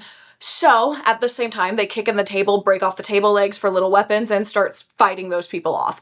Luckily, some of the other strong housemates that they have come running down after them and are helping them through this fight, and they make it through just fine. Well, Darrow actually makes it out better than just fine from this fight because one of the kids they were fighting had a sling blade, or basically a scythe to reap grain with, but he knows how to use a sling blade, and it's basically the exact same tool, except this one just isn't as sharp as what he's used to. So of course he snatched that from that kid and also a knife he had and then knocked him out. But you know, Darrow's having a great time. He didn't have to kill the kid this time. Not so great for Darrow though. During this whole fight, he did get to see how incredibly talented Cassius is, and he knows he stands no shot if Cassius ever figures out that he's responsible for killing his brother. So we're just, you know, keep your friends close, keep your enemies closer. Fitchner ends up flying down in his grav boots. The other proctor was up there as well, so they're kind of chit-chatting. It's very boring, blah, blah, blah, talk like that. And then the rest of House Mars that is down here is like, so what do we do with the kids that we knocked out here? And they're like, maybe we can grab them. And they're about to do that, except then they hear horses running towards them. So our group has to bolt. Unfortunately, two of the kids that ran down with Titus, because he, of course, ran down, he's a big, strong boy that was fine with murdering people, they get captured by the group of horses. Meanwhile, Titus is just knocking down an entire horse that's running at him and almost stomps in a girl's head with his boot until he's stopped by a stun fist. After that, everybody kind of recoups, and then House Mars heads back to the castle. And Titus has some questions for Fitchner once they're there, and his question is, okay, well, he actually only has one question, but the question is if he can kill people or not here. He just wants to know. Fitchner has to explain to this kid that killing the other children is not the point of this school, actually. Like, they got the top 50 students. They don't really want them to die, but yes, some more people are going to die during the Institute. They're playing faux war with real weapons, okay? Not everybody's making it out of this thing alive.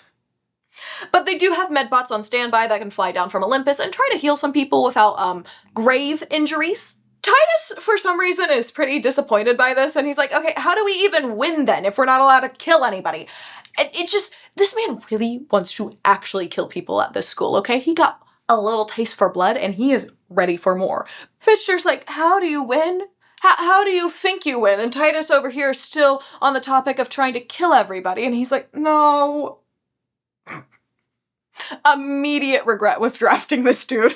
Luckily for Fitchner, our golden boy, Darrow, eventually speaks up and he's like, you make one tribe out of 12 by taking the other houses as your slaves, just like the society does with the rest of the colors. And this is when Fitchner pulls out what they call their standard. It's got their house crest at the end of it, and they can tap this to other kids' foreheads once they capture them and turn them into their slaves. At this point, they have to obey whatever command they're given, and if they don't, that's how they become shamed at the end of the Institute. And then Fitchner leaves them with a few simple tasks to complete, being protect this, the standard, protect the castle, where they're staying right now, obviously, and Conquer everybody else. Real simple. So if you're not fully understanding what the Institute is, because they kind of slowly explain it throughout the book, and that's what I was trying to do in this recap, but once I got to this point, I was like, let's just do a recap of the recap I just did. It's gonna be really quick, I promise. So they drop these kids in this random field. There's 12 houses, all named after Roman gods. Roman gods. And basically their only goal is to turn the rest of the houses into their slaves by conquering them all one by one and slowly winning the whole game for themselves. But they also have this little mini game on the side, which is to become the primus. And to do this, you get bars of merit by doing different things. It's not laid out in the textbook. There is no textbook of what you can do to get bars of merit, but it's just by doing cool shit. That's basically the breakdown of how you get bars of merit. And whoever gets to 5 bars of merit first gets to become the primus of the house, the official leader of the house. But before then, well, some houses are fine, but some houses devolve into pure anarchy. Let's follow the house that devolves into pure anarchy, shall we? Now cutting to the next day, Severo over here, he just walks in as everybody is already up with a dead wolf that he killed. Cassius pulls all the attention back on himself after he just drops the dead wolf in the middle of everything. And he's like, hey, so we probably need a leader since we don't have a technical primus right now. Hint, hint, nudge, nudge. I mean, I would make a fantastic leader, wouldn't I? I mean, he's not that out there about it, but it's pretty obvious. None of this is flying over Antonia's head, though, and she's like, and which of you do you think should lead the house? Grouping Darrow and Cassius together right now. And is asking them what makes them think they're better suited for that than anybody else that's currently here. This is when Leah pipes up for the first time that we really hear from her, and she's like, well, they did get us breakfast this morning because they did get to bring back the food from the dropship yesterday, except it's quickly pointed out that Fitchner was the one who actually brought back all that food for them, and Cassius and Darrow just almost gave it to the other tribe. So. Or the other house, I should say, sorry. Now, it was our lovely friend Titus over here who was pointing all this out very clearly, and then calls Cassius a pixie. And that is an insult to all golds, meaning you're like a weaker class of gold, so obviously Cassius doesn't take too kindly to this. And they start bickering back and forth for a while, but at some point, Titus starts looking at Darrow as well, and this really groups them together in front of everybody at this point. There's no separating these two. They are I almost said bonded pair, but that's how you describe, like, two animals that if you separate them, they'll die from sadness. They're a duo! My word. Okay, back to the conversation and not me forgetting basic words. Darrow has said nothing during this conversation, and he's just currently sitting over there fiddling with the knife with his very dexterous fingers. Have I mentioned that yet? Have I mentioned he has dexterous...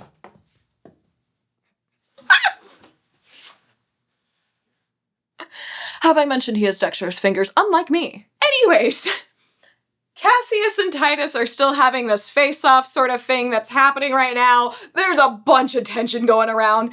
And finally, Darrow gets up and he's like, is there anybody here that wouldn't want us to lead? Talking about him and Cassius. Severo just speaks up and he's like, I just don't want Antonia to lead because I think she's a bitch. He's not wrong.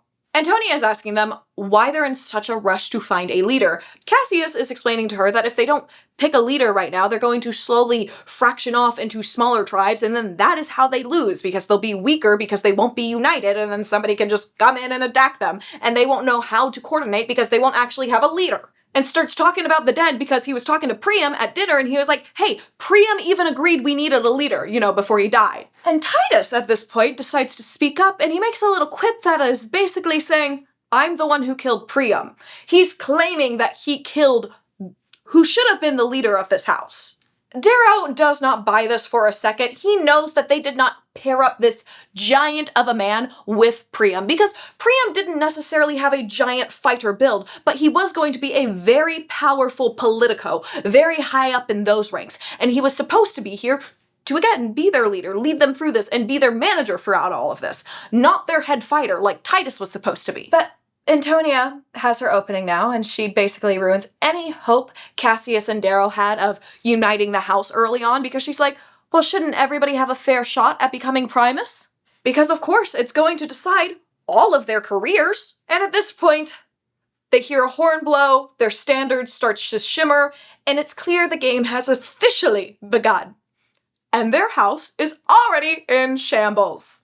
Arguments start to break out all across this room. Eventually, Severo just leaves with his dead wolf by himself, and then eventually Darrow, Cassius, Roke, and Leah also leave. And once they're out of there, our little group decides that, hey, maybe we should actually scout out our territory and figure out what we're working with. So, they can know their weaknesses and strengths and, all that important stuff. So our bonded pair over here, they head over to Phobos, and then we send Roke and Leah over to Deimos, and they head in a certain position, so they'll meet back up by the end of the day, and they'll have explored a really good chunk of this territory. Luckily for these two, as they're scouting, they find a random chest that actually has a bit of supplies in it. There's some protein bars in there, or nutrition bars, also some matches, which will be great for actually starting a fire so they can cook the meat that they'll be able to hunt, and a couple other little things in there.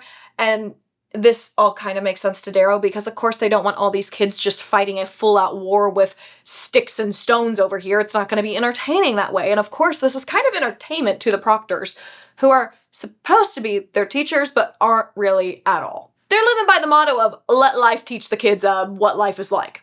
Our little group, after scouting, all meets back up that night. They share their survival bars that they found, and they're probably one of the only groups of people not going to bed hungry tonight, besides Severo, who had a whole dead wolf. And after this point, everything just continues to go downhill for House Mars. These small little tribes that had broken out inside the house are growing slowly but surely as more people just ally themselves with a specific group and become unwilling to work with other people. Nobody is bathing in the river anymore because at one point a couple of their girls were bathing there, and then a few of House Ceres' boys came over and snatched them up, so everybody's stinky, hungry, and just not having a good time overall. This all makes it very clear to Darrow and his entire little group that it's going to be really important to try to unite the tribes into one house again sooner rather than later, and they think this might go better if they can get Vixus, one of the High Drafts, on their side, who is kind of a right-hand man to Titus, but they think they might be able to sway him. If they talk to him, they can hopefully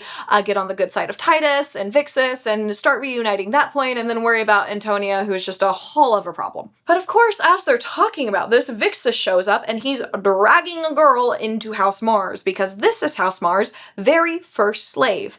And Darrow isn't disgusted by this. He's just upset he wasn't the one to get their first slave, because this means he doesn't get the credibility from it. One of Titus's men got this slave, so now Titus gets the credibility from it. Everybody is living in the castle still all together at this point, but it's clear that there's basically 4 very distinct tribes. First, you've got Titus. He basically got all the high drafts, a couple of the mid drafts, but it's a very strong group of people over there. Then you have Antonia. She's still got a few high drafts, a couple of the mid drafts as well. Then you have Darrow and Cassius. They got a lot of the dregs of the group, which is just the weaker ones in their house. They also got some mid drafts, but besides themselves and Roke, it's a lot of mid drafts and dregs. They're not the strongest group, but maybe they can make it work. And then the 4th group is Severo and the wolves. Severo said, screw this, I'm out, I'm living with the wolves. He literally just runs around their territory wearing a wolf cloak, and it seems like wolves are following him as if he's the pack leader or something, okay? He's a man of the woods now. As their house is completely falling apart right now, these two are just chit-chatting one day, and then all of a sudden they see a bunch of medbots fly into the south area, and they realize that pure chaos is happening over there. Like, it's so many medbots, and they've seen very few fly out of Olympus before this. And to make it even better, the proctors are also following the medbots, so it's not just dangerous stuff, it's entertaining stuff, which both, basically those go hand in hand in this series, but that's really the only ever intel they have besides what's in their own territory. They can't really see anybody else that well unless they go on top of that mountain, which isn't that hard because the gravity isn't as tough or isn't as heavy where they are, so they can move around a lot faster here. But nothing's really happening at Ceres, nothing's happening here. They really have no feel of how the game is actually going besides those medbots. They just know chaos. That's it. The only good thing that's happening for our little group right now, or our little tribe run by Darrow and Cassius. Darrow? Who the hell is Darrow? Anyways, our little tribe run by Darrow and Cassius, they have matches. So they're able to go in the woods and secretly actually cook stuff on a fire and eat cooked meat. Roke is thinking maybe they should share this with the other guys because one day they see them just eating raw meat and they're like, hey, that's not good. Maybe we shouldn't be letting them do that. But Darrow and Cassius are like, no, they decided to start all of this so they can eat that raw meat. The fire gives them power. Why would they give that up? Nobody is really budging from any of these tribes to reunite everybody until stuff starts to escalate one day. When Leah comes back to the castle and it's clear she's been beaten up. She explains that it was some of the other House Mars members that took the stuff she had gathered today. This makes it very clear to Darrow that he needs to try to fix this now before stuff gets even worse. So he decides to go and talk to Vixis on the 6th day of the Institute. Unfortunately, when he finds Vixis in the main meeting room area with this big map, Titus shows up as well. So he has to be like, actually I was just coming here to compare the map I have with the big map on the wall and, just share information and all that good stuff. And Titus is like, okay, yeah, then give me your map. And goes to grab it from him, but when he does, he sniffs Darrow's hair and he's like, why do you smell like smoke? Maybe you want to share that with us too? Darrow doesn't know what to do at this point because it's clear that Titus and his people that are in here are not happy, and then people start closing in on him from all sides. He's trying to act chill though. He's like, whoa, hey, just have your people stop raiding Ceres over there before they come and slaughter all of us over here, and then we can share the fire and everything. Like, he's trying to negotiate right now. Vixis takes this as Darrow just trying to tell them what to do, though, and then take sole control over the tribe. And I mean, he's not really wrong. That is Darrow's long-term plan. And because of this, Vixis threatens to take something that all men have.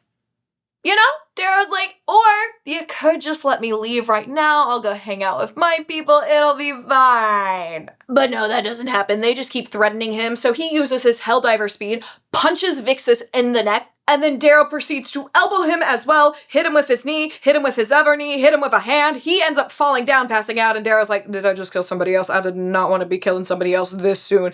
But luckily, Vixis is still breathing. But at this point, Titus and his people are all pissed off, so Darrow has to run. So yeah, he kind of screwed up the chance of uniting the house.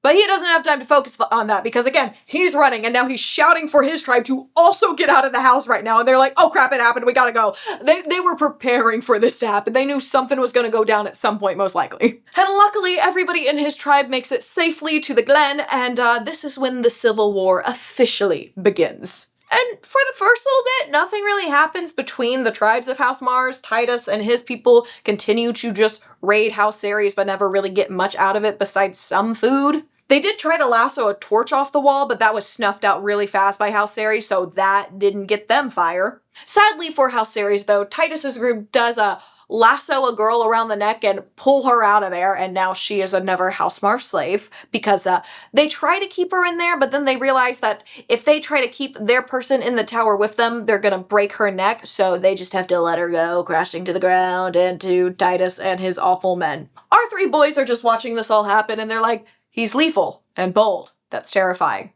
And Darrow goes, yeah, and he's also a liar because he didn't kill Priam. And Cassius starts going down a certain thought path, and he's like, yeah, they wouldn't have put such a monster with Priam. They would have put him with somebody like my brother.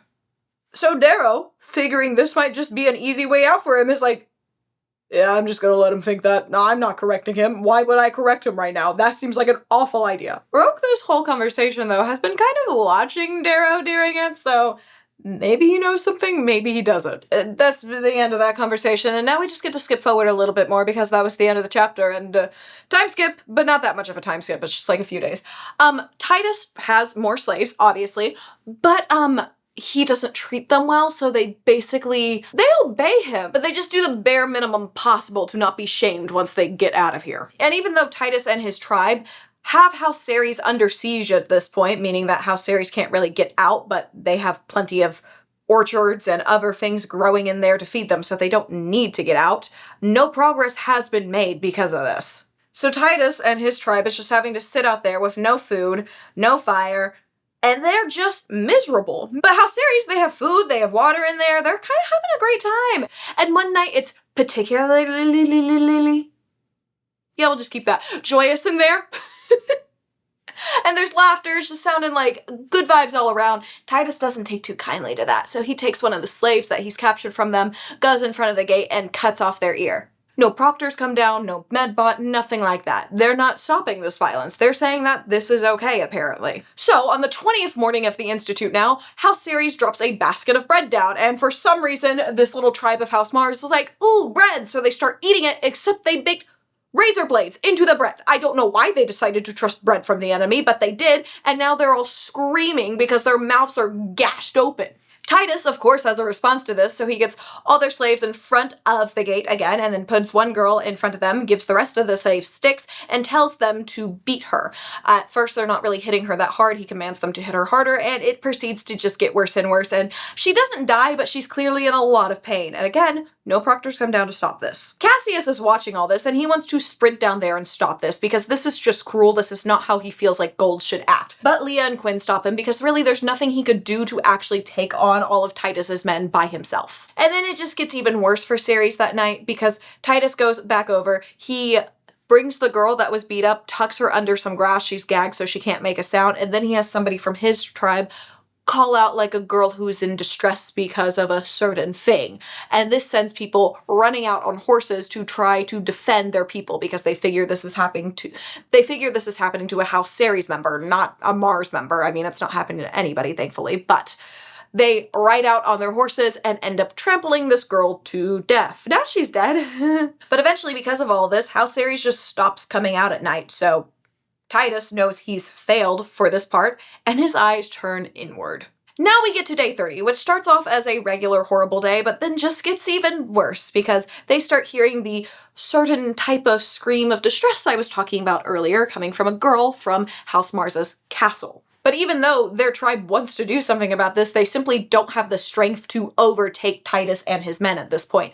And Cassius and the other Golds are completely outraged by this, obviously. I mean, Darrow is too, but it's just a little ironic with the other Golds, because of course there's the color pink that most of these Golds have grown up for the last few years having free access to whenever they want. And this is just what Titus has turned this golden girl into. I'm not saying it's okay at all, but it just shows that they don't realize what they're doing to the other colors or view the other colors equally at all.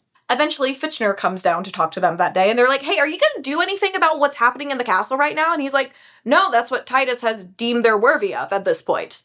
Which, it's all insane. It's just, oh my gosh. It's messed up, but this entire world is messed up. Because again, this is just a reflection of how the Gold Society is actually working, except now you have people they view as people for the most part. They don't view the other colors as equals at all. So this is hitting them a lot harder that it's happening to somebody they view as an equal, because they see themselves in them, actually, and they don't see themselves in a pink. Those people are below them, obviously. Cassius calls Titus a monster in front of Fitchner, and Fitchner's like, okay, then stop him. And Darrow starts to get an idea on how to fix this. So he sends Quinn off with a letter from Antonia over here, and he's going to meet her by the river that night with Antonia's response, except Quinn never shows up. Turns out one of Titus's men actually kidnapped Quinn because they caught her as she was running, even though she's very fast, took her back up to the tower, cut off one of her ears, and then sent it back to Darrow's tribe. Darrow wasn't there, but they were sending it thinking that Quinn was his girl for some reason, but it kind of worked because Cassius has a little crush on Quinn, and he got really upset, so he went over there to go and deal with them at this point because he is so mad, but he ended up getting beat up by Titus's men because he's just one guy, even though he's very talented.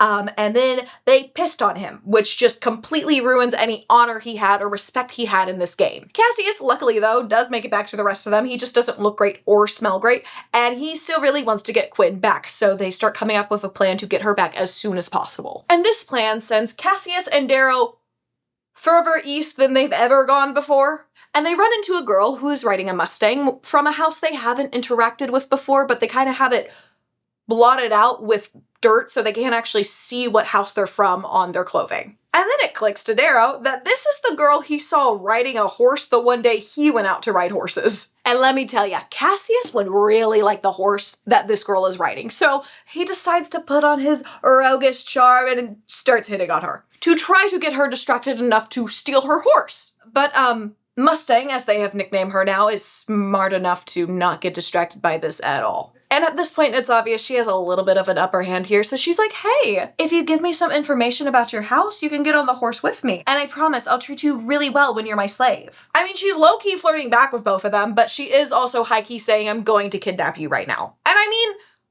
they're not too upset about it. Actually, seriously though, Darrow gives it one last try to get her horse, and he's like, oh, there's a snake. And she starts leaning forward and instantly is like, there isn't any freaking snake, but she's already fallen for it. So he lunges forward, trying to grab her hair at this point, pulling her out of the saddle, but she jerks back so fast and is so well sat on the saddle, she doesn't fall off still. And then starts running away. This is when Cassius throws the pitchfork he's had this whole time to trip the horse, causing the horse to fall over and Mustang to go rolling off. And Darrow's like, dude, we didn't want to kill her. So Darrow goes over to check on her and kind of has to lean over her to check that she actually has a pulse. Luckily she does. But at this point, there's already a knife in a sensitive area for him. And he's like, oh, please don't actually stab me. And then she puckers her lips like she's about to kiss him or something. He's so confused at this moment. But then she lets out a whistle and more people from her house arrive. On horses, of course. And Darrow's just thinking, why does everybody else have bloody damn horses? Luckily, he doesn't say that out loud because that would be suspicious for a gold to say. But this sends these two running into this pond that's nearby so they can just like swim in the middle and try to get away that way.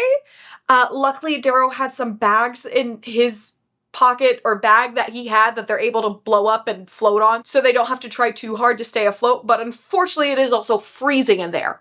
So they get stuck in there for a while because Mustang and her guards are guarding them at this point, and they're waiting for a smoke signal, and Darrow's like, well, I haven't seen it yet, and Cassius is like, everything's gonna be fine. Luckily for both of them, Cassius is the one who's correct here, and they see a giant fire smoke signal coming from one of their towers, clearly marking where their territory is, and Darrow's like, oh, those idiots, I thought they would be smart enough without us for a little bit, and Mustang's like, well, I gotta go, I'm gonna leave these two with you, though, and she runs off to get more of her people so they can go try to get an advantage on House Mars and scout out that area and maybe even overtake their castle. At this point, they have discovered that she is from House Minerva, so they're all heading over there thinking that House Mars is a bunch of idiots. Meanwhile, Darrow has planned this whole thing. He wanted them to go over there and try to deal with Titus for him because he can't do it by himself, or his little tribe can't do it by themselves. They end up being stuck in this really cold water for a while longer, and they're about to just give up because the bags they've been floating on are starting to slowly deflate, and they just don't have that much energy, and they're like, hopefully we can just fight our way out of here. But then all of a sudden, they see a stun pike flash, they hear some screams, it's dark at this point so they can't actually see what's going on. And then after a little bit more commotion, there just looks to be a giant black wolf standing over some bodies. And if you haven't already guessed, this is our good friend Severo returning. And he's like, all right, it's clear now, boyos, you can come out. And when they get out, Severo, who they now call Goblin at this point because he's been acting like a little goblin, is like, okay, should I kill them now? And Darrow's like, no, why are you asking me? And Severo's like, well, you're kind of like me, but you're also kind of like Cassius, and I don't really understand you, but I do respect you. That's not actually what he says, but it's basically what he's implying. He low-key loves Darrow and is his #1 fan. At this point, they're like, hey, so how did you get here? And he's like, well, I found Rogue, so I talked to him, and he said you guys would be out east, so I head this way to check on you because I figured something went wrong at this point. But the whole plan that you guys have planned out is still on, so we should probably get back now.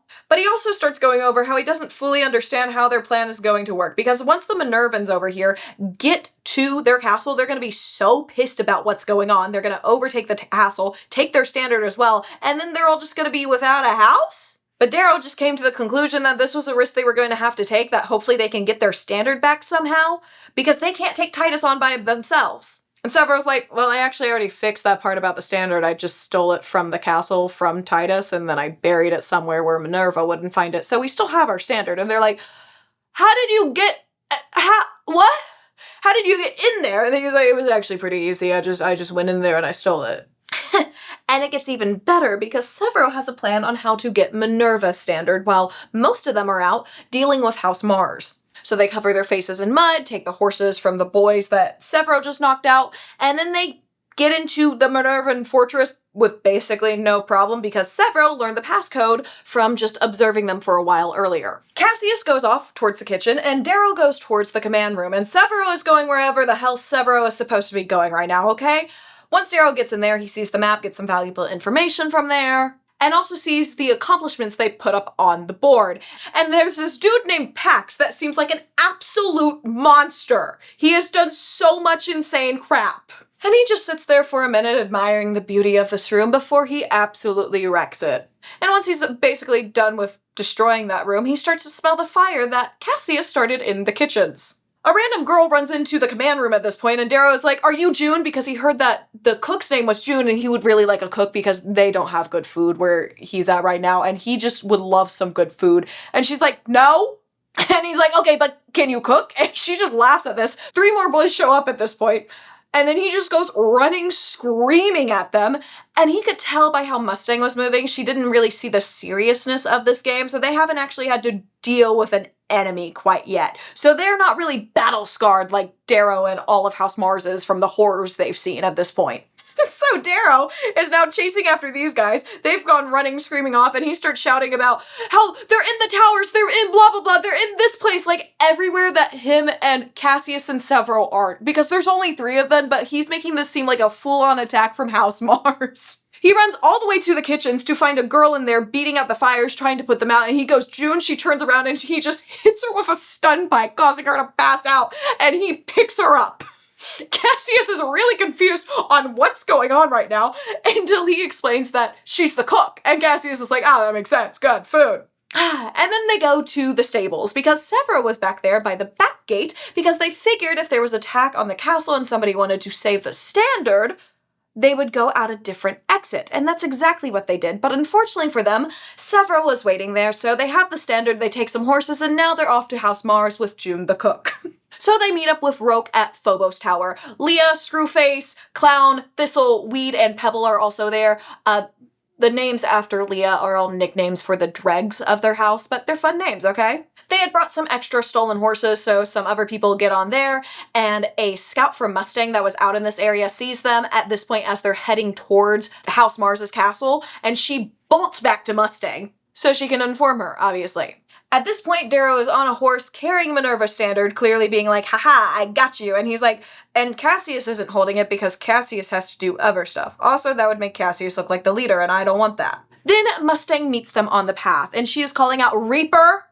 She is pissed. He calls out "Low Mustang" as a greeting, but she just starts hurling out insults. She knows what Titus has been doing in that tower, and she doesn't know what role he has in this, but the fact that this was allowed at all is infuriating her. He explains that he had no part in any of this, and she's just still mad that he didn't try to stop this, but he's like, "Okay, but the Proctors also didn't." And then just lets her know that they didn't come here to talk, and that's when Severo and Antonia and a few others strike. And at this point, it is pure chaos over here. Mustang is calling out orders, and then she is running away back to the safety of the castle because she is officially their primus. She is very important to protect, and she's not going to get involved in an ambush like this. But Darrow is ready to fight. He slams Minerva's standard into the ground, which seems like an unsafe place to keep it, but whatever, and gets his sling blade out and charges into the fight. All the horsemen that came with Mustang at this point are scattering, except for this one guy named Pax. He jumps on his horse and starts charging at Darrow, who is currently on a horse, screaming his own name, "Pax Altamones! Pax Altamones!" And let me just tell you now, he does this in every battle. He just charges at people screaming his own name, and I mean a power move. And then he follows this up by successfully tackling Darrow's horse. And Darrow's a little confused at this point. He wasn't expecting his horse to get tackled by a boy. This sends Darrow into another fight with another guy until Pax shows up again. Eventually, a horse bumps into his back, causing him to stumble into Pax, and he feels like Pax is just giving him a hug, but Pax is actually currently squishing him at this moment, taking all the air out of him. He's fading in and out at this point, and all he can do is kick Pax where it really hurts. Luckily for him, this works, and this causes Pax to fall at around the same time Darrow passes out. Once he wakes back up, Goblin fills him in on everything that happened. We already discussed the fact that Mustang got away, she's back in House Mars. We do get the new information, though, that they dug their standard back up, so they were able to make slaves out of some of the House Minervan people now.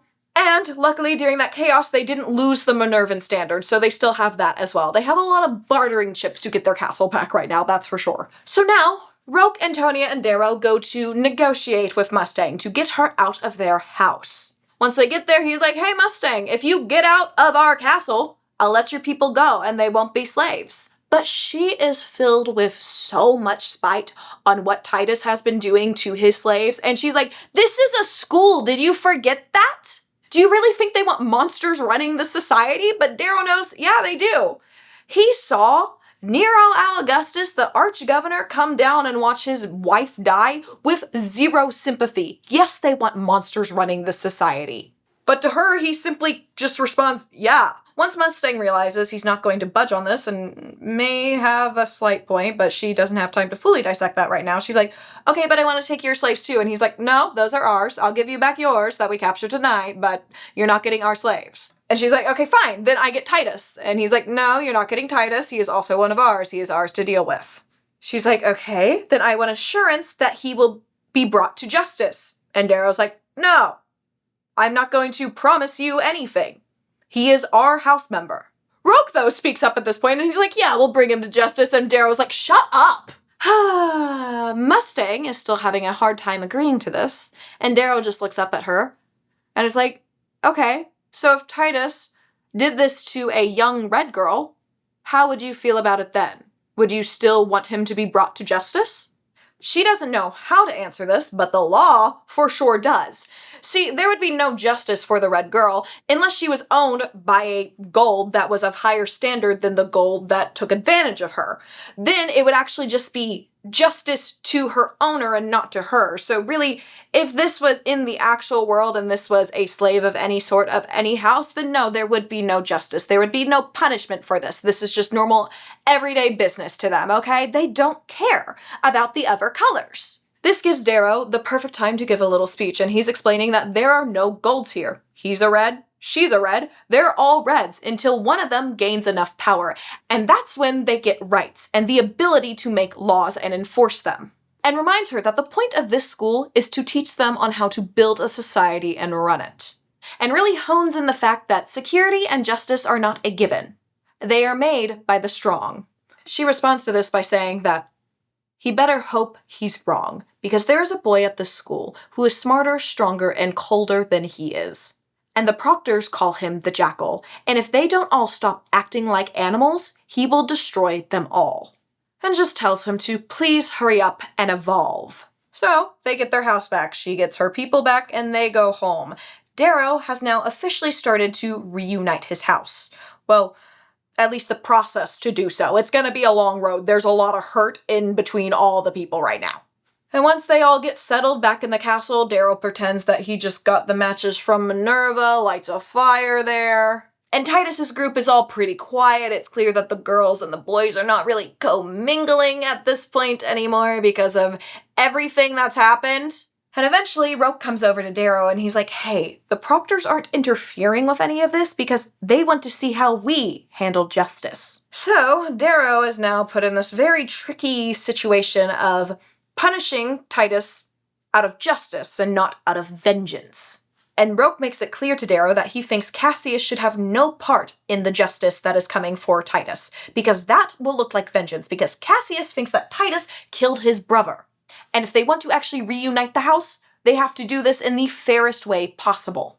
But Darrow has a soft spot for Cassius at this point and is starting to see him as a true friend, and is like, this would mean so much to him though. But Roke is still set on the fact that this will cause more problems. And they can't handle that right now. And Darrow's like, okay, just let me think it over, and he goes down to the cell that is currently holding Titus to talk with him. He informs Titus that he now rules House Mars. After the stunt he just pulled off, everybody is looking to him as the leader at this point. And make sure that Titus understands that he has been a complete idiot. And is asking Titus why he wanted to kill those golds. They're their own people. Titus just smirks at this though, telling Darrow that he could have changed this. And goes on saying he thought they saw things similarly, but then he was proven wrong because he made friends with Cassius, Roke, Leah, and Quinn. Darrow's like, you also made friends. And he's like, no, they were not friends. But Darrow gets back to the point and he's like, Titus, you literally, I don't think I can say that word on YouTube, people. And he shouts back to him, they did it first. Darrow's like, what do you mean by that? And then goes on about how they did it to her first. And a few weeks later, they came back and did it some more. And then says, I killed the bloody damn monsters. Now their daughters bloody well get what she got. And Darrow realizes that him and Titus are more similar than he could have ever thought. Because Titus is no gold. Titus is a red like him who went through the carving. But Titus became exactly what Dancer feared Darrow would become. He became somebody who just wanted vengeance, while Darrow became somebody trying to get justice for all their people. And his heart is so heavy because he knows there's nothing he can do now for Titus.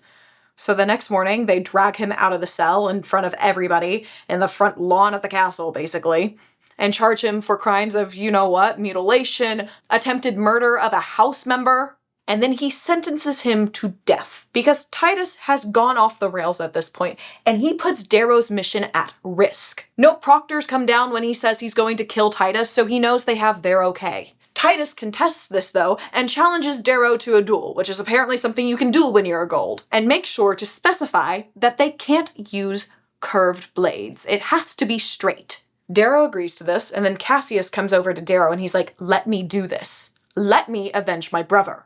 I need to bring honor to House Bologna. Roke is looking at Darrow, shaking his head. Quinn is doing the exact same thing. Darrow has a soft spot for Cassius, and Cassius didn't demand to do this. He asked him if he could.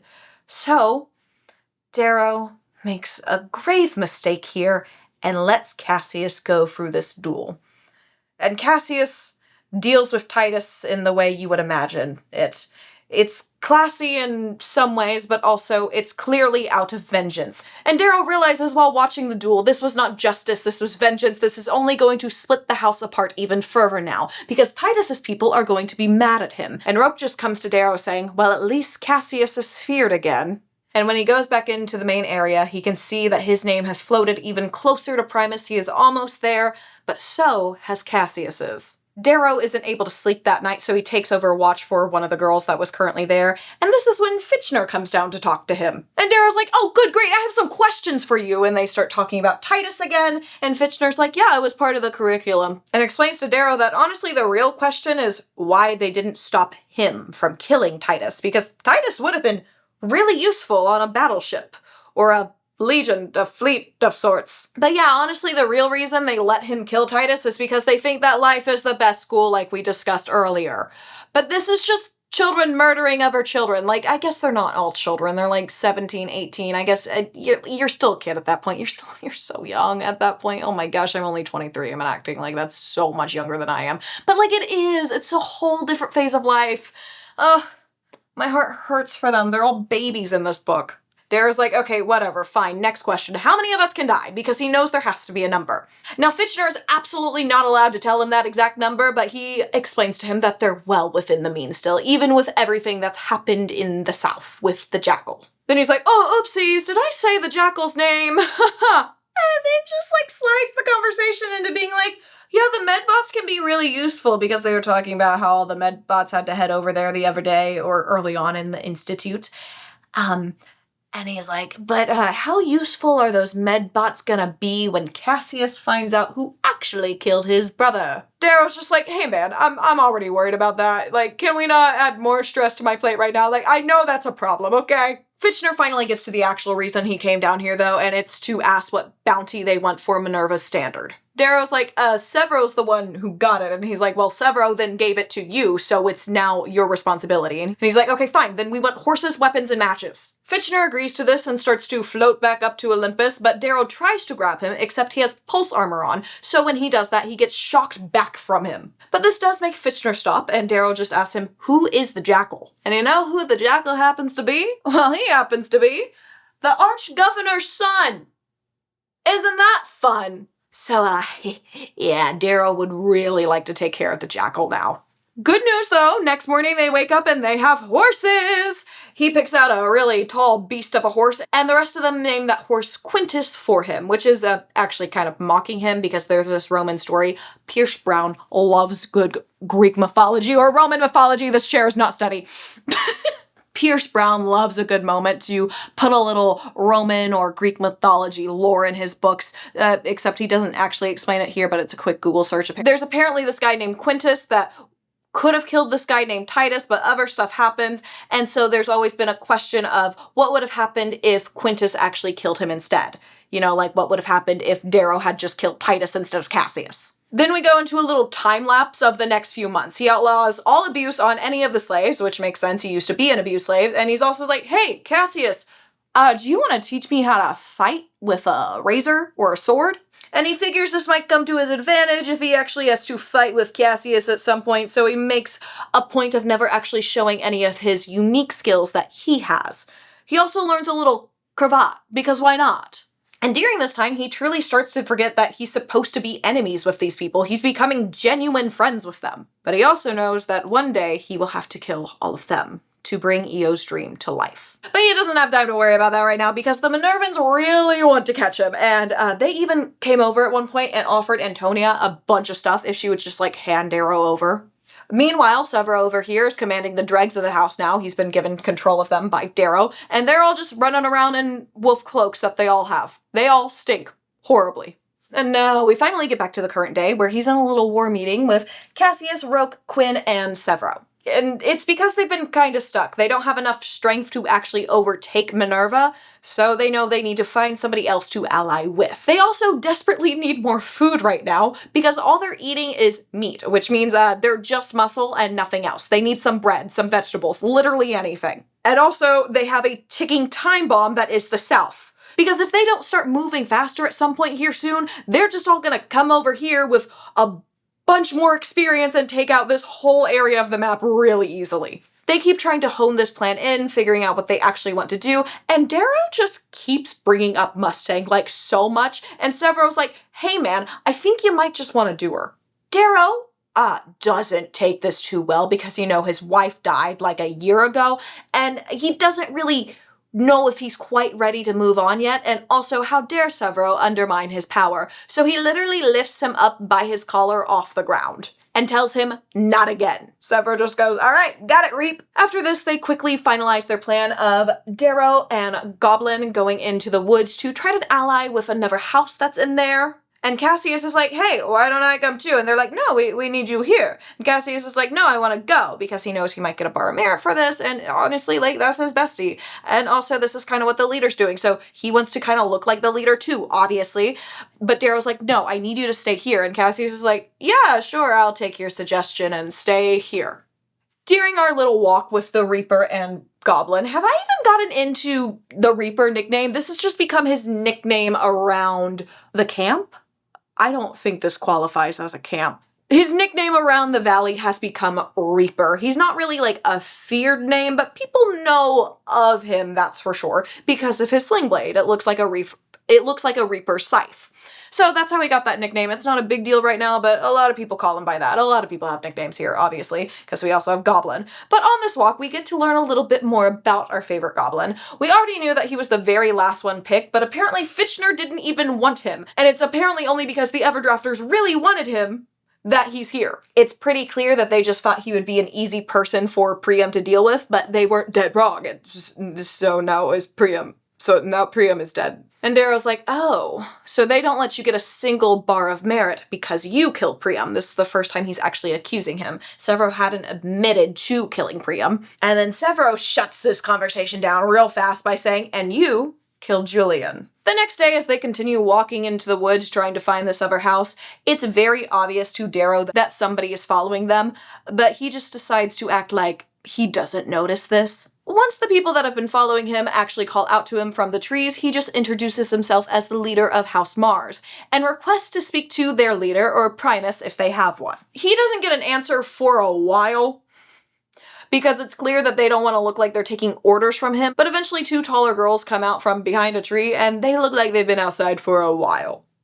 Meanwhile, Darrow over here actually freshened up very nicely for this trip. His hair is shiny again. He looks like he hasn't seen a bad day at the Institute yet. They quickly get bags thrown over their head, and they are taken to the leader of House Diana. Once they arrive, a girl named Tamara is named, as well as a boy named Tactus. They're arguing whether they should just make them slaves or not, but then they see the Reaper scythe, and they're like, Oh, you're the Reaper. Luckily for them, Tamara is the one who's doing most of the talking because Tactus is just there to be an asshole right now. And after talking for a little while, him and Tamara come to an agreement that House Diana will help House Mars take over House Minerva, and then House Mars will then help House Diana take over House Ceres. And he promises not to backstab them unless they backstab them first. And just like that, they have an agreement. And it's time for Darrow to go back to his group to prepare them for war. Where were we? This is so stupid. I got my hair done in the middle of recording this, and I feel like the bright red is very bright red now, which I love, but I felt the need to acknowledge it. I'm gonna put it back up now where you're gonna barely notice a difference. Now, before we get to today's events, we need to cut back a couple days where Cassius led an assault against a Minervan warband up to their gates. Now, this may or may not be important later. Obviously, since I'm mentioning it, it's important later, but you know. But now back to the current day. Darrow has his whole crew here. All of House Mars is here at this point, and he calls out for Pax. This gets Mustang's attention because Darrow over here wants to duel Pax. This giant beast of a man that looks like he could kill a bear. All the area around the Minervan castle or fortress, whatever you want to call it, is tall grassland that people can easily hide in. So Mustang is already suspicious of him having people hidden in there. So she's like, okay, you guys can duel if I can burn like 50 yards of this grassland in the surrounding area. So you can have a fighting ground, and I also then know we can't be ambushed by your men. And he's like, okay. So they light the fire, they set the grassland on fire for a bit, they burn a good chunk of it away, and none of his men die because they aren't in there. And then to take one more step of precaution, she double checks that Severo is actually with the group, and from the back he raises his hand. He's like, I'm here. With her no longer suspecting a sneak attack, she agrees to this duel between him and Pax, and they agree that it will be till yielding. Even though Darrow wants it till death, Mustang's like, no, till yielding. Now, the fights in this book are written so well. It was one of the main things that made me fall in love with this series is you'll just have battles that go for chapters on chapters on chapters. This is not one of those, but especially once you get into the later books with the more complex battles, oh my word, you are in it for so long. It's so good. Like, you'll be reading a single battle for a good hour or two sometimes. It's amazing. I'm a slow reader, so maybe you won't, but I will be. And there's just no way for me to really capture the essence of a good battle, but just know that Pax over here is very large. Darrow is quite a bit smaller than him, but he's skilled enough to actually take down Pax and make him yield. And once he does this, he howls. And this leads to everybody else in his house starting to howl as well, even the ones who are behind Mustang's army. Mustang starts screaming out that they're in the mud because they're not supposed to be behind her army at all. Everybody should be in front of her right now. That's what she thought was going on. But, see, his army isn't just in the mud. His army is actually in the dead horse bodies, you know, from the little assault Cassius led the other day, where horses died and all that fun stuff. Yeah, people have just been hiding in there. You want to guess who one of those people is? Yeah, it's of course Severo. Of course Severo is hiding in there. Once this assault starts, and House Diana and House Mars has House Minerva surrounded in minutes. They are done, but somehow Mustang gets away again. They send a group to go chase after her, and Darrow is part of this group. He's with Tactus and a couple other pretty brutal people, and he knows if they find Mustang, she's not going to be treated well. And even though she's technically competition in this game, he doesn't like the thought of her being bridled because her nickname's Mustang. It's not a weird sexist thing. It's just, that's her nickname. It was a fun metaphor. There we go. So he actually sees her hiding in the mud. He just sees her eyes and he says nothing about this, letting Mustang go into the wild. Darrow does have some peace though, because he knows he's finally passed a test. He ended the war with House Minerva. And just like he fought, House Diana is trying to betray him currently, so they're trying to close the gate with the remainder of Mars inside and planning to enslave them. Little do they know that Severo is already in there with them with some of his howlers because they figured this was gonna happen. So he's destroying food stores in there, he's taking a dump in the well to make sure they can't drink any of that water. And after this is done, he goes down to the cellars of House Minerva to hide with the rest of the howlers. After a 3-day siege of what used to be House Minerva that is currently ruled by House Diana, Darrow tries to talk to Tamara, but she's too embarrassed to talk to him because she knows she's been caught. And then on the 4th day, Tamara offers him 10 Minervan slaves and all of his people back if they offer them safe passage back to their fortress. Leah's the one who delivered this message, and Darrow just lets her know that, she can go back and tell Tamara to slag herself. Tamara then sends Leah back with a plea to Darrow. Darrow just laughs at this. On the 5th night, House Diana tries to escape, and they capture basically every last one of them. Now, unfortunately, during this, Tamara does fall off her horse, and it looks like maybe somebody cut the saddle, maybe somebody over here cut her saddle, and she actually dies, but there aren't any other fatalities, luckily, just the one. So finally, this whole job is complete. They've conquered House Diana and House Minerva, and at this point, everybody knows that Darrow will have enough merit to become Primus of House Mars. So they are just waiting for Fitchner to come down and bestow that honor to him. Cassius is congratulating him, saying, I may have lost a brother here and that pain won't fade, but I feel like I've gained 2 more, talking to Darrow and Roke. And then just basically offers them spot in his father's fleet, or as commanders in his father's fleet, because he likes them both a lot, and House Bologna has a lot of sway, so Darrow's already in a pretty good position. If Cassius doesn't find out, again, that he killed his brother. There is that problem still. This lovely, nice conversation that makes me tear up because of just everything that happens in later books is interrupted by Quinn announcing that there is an emissary from Pluto here that wants to talk with Cassius. Cassius is like, yeah, I'm not gonna go talk to her by myself, but he takes everybody else with him, and she tells them that she comes from the Jackal and is offering to give him 50 ion blades, which are like swords that can go through pulse shields of what I understand. They're really cool stuff. It's like when you cut somebody's hand off, it would still like instantly seal shut in a way because of the electricity that's coming off of it. It's sci-fi stuff and it's cool, trust me on it. It's kind of like almost a lightsaber, but not a lightsaber, you know? But it cuts through stuff really easy, kind of like a lightsaber. Cool sci-fi stuff. Anyways, she offers 50 of those to Cassius if he will hand over Darrow to her for the Jackal to deal with. Cassius tells this girl to slag herself, and then she just tosses him a small pouch over and she goes, maybe this will help change your mind. No one has any clue what could be in that pouch, but Darrow over here, his stomach drops because he feels like there's something pinpointing him as the murderer of his brother in there, so he's a little concerned about that. He goes, hey, Cassius, you should like open that right now. I think it'd be so cool if you open that right now with everybody around. Cassius is like, I don't need this to infect us, and then just puts it in his boot. But Darrow doesn't like that he put it in his boot, because what if he's still planning to watch it, even though he just said he doesn't want it to affect us? Luckily, they did get one good thing out of this, though, because the girl tossed 2 ion blades down on the ground to prove that they actually had them, and Cassius picks up both of them, hands one to Darrow, and he's like, hey, I can actually train you officially now.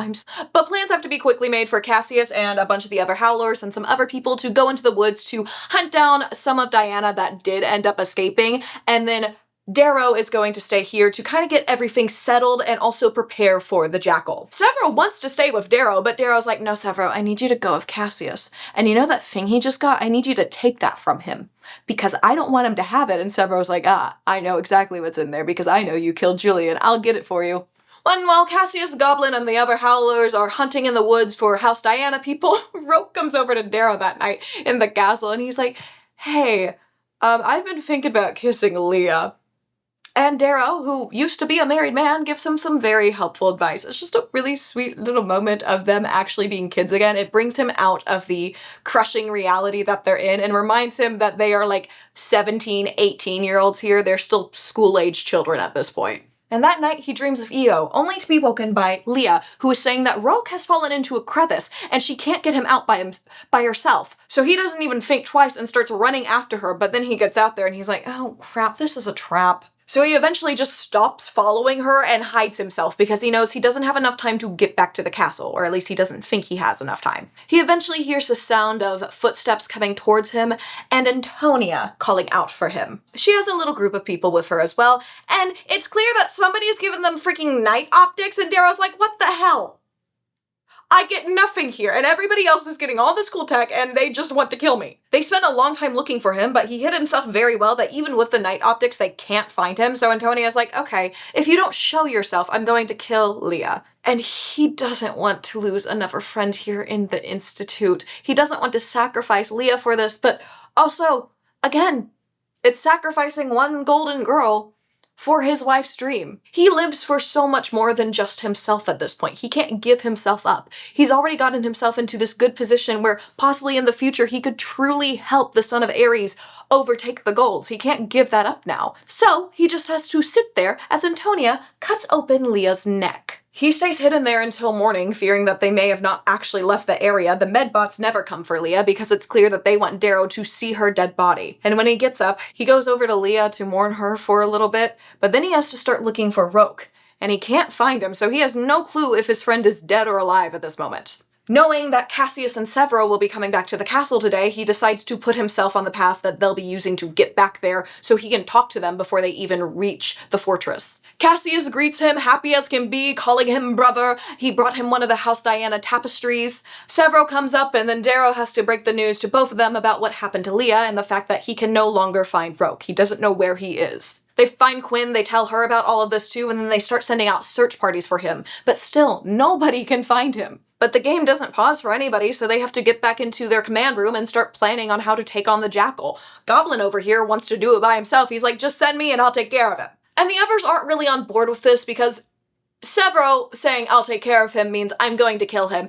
And they still don't want to purposely be killing people in this game. And Cassius specifically is really on his high horse over here, and Severo's like, oh, you really think your imperator of a father got to his position by being so honorable? But he continues to argue. He's like, it wouldn't be right to murder somebody in cold blood, especially at a school. Darrow agrees with Cassius on this, and Severo is hurt by this now because it seems like Darrow is always agreeing with Cassius. So he just runs off and he's like, I'm gonna go check the ditches again for Roke, because at least somebody here still cares about him. And finally, it's the end of this long, horrible day for him, so he decides to go and get some sleep. He is exhausted. Reminder, he's been up since late last night. He is out.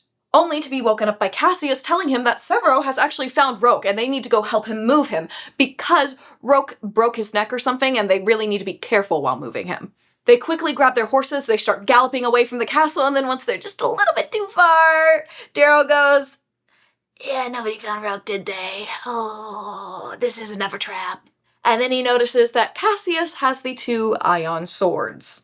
So Cassius may not know where Roke is, but it's clear he knows something else. After a long 20 minutes of silence, Cassius starts monologuing, and he's like, I'm not surprised on what happened to my brother. He didn't do well on the test, and the only reason he actually got into the Institute is because House Bologna and House Augustus don't get along. Darrow just asks him, how did you find out? And Cassius explains that he trusted Darrow. He had no plans of looking at whatever was in that package. But when Severo tried to steal it, he knew something was actually off. So he watched the holo that night, and it was the video from the passage of Darrow killing Julian. Darrow is pointing out that the proctors gave this to the Jackal, so the game is rigged in some way. Can he not see this? And make sure that Cassius knows that the Jackal is the Archgovernor's son, who is currently manipulating Cassius right now to get rid of Darrow, one of his good allies. Cassius is shocked by his news, but he's also set on what he already plans to do tonight. And it's revealed here that Cassius had no clue what the Archgovernor's son looked like, because they never met. He was kept hidden, basically. Nobody knows what this kid looked like before now. Darrow is just trying to bargain with Cassius at this point, being like, we can take him down together. This doesn't have to divide us. I had no choice in there. But Cassius has already made his decision, like we've already discussed, and he gets off his horse and he throws Darrow the other ion blade. And Darrow knows that Cassius is going to kill him. He cannot outmaneuver him. He's been training with him, getting bested by him day after day after day.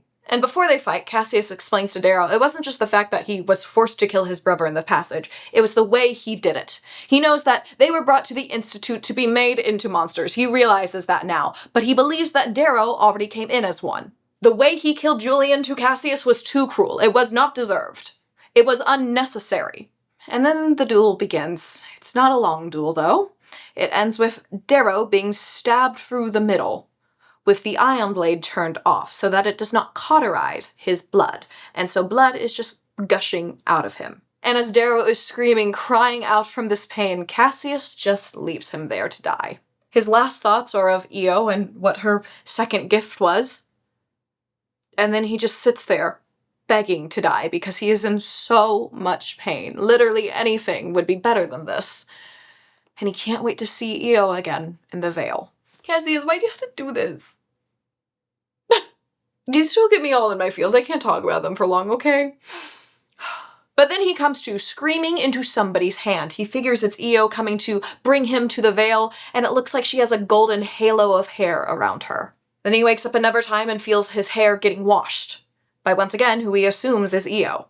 And his world is just filled with shivering, sweating, being too cold, and he thinks that maybe he's enclosed somewhere, but he can't really open his eyes to get an actual feel of his surroundings. But when he finally truly wakes up, he realizes that he's in a cave. The lines of infection that were on his skin are gone, and somebody has a fire going in there. And there is a sleeping girl right next to that fire. This girl is not Io, obviously. She is in the veil. This girl happens to be Mustang, the one he let get away. He starts to cry because this is not the girl he wants. He wants his wife, but she can't be here to comfort him. He falls asleep again. The next time he wakes up, this time Mustang is sitting by the fire, but she is nice enough to let him pretend like he's sleeping. And then she begins to softly hum the song that led to Io's death, having no clue that it has any meaning to Darrow. The next morning, he finally speaks to Mustang and actually asks her where she heard that song from, and she explains it was from the HC. Obviously, this was from when Io sung it. But to Mustang, she is known as Persephone. And now we get an update from Mustang explaining everything that's been going on in the last 4 weeks that Darrow has been out. Cassius is now the official primus of House Mars. I almost said Bologna. That is his actual house. Right now he is in House Mars. Winter is officially here. Ceres is no longer under siege.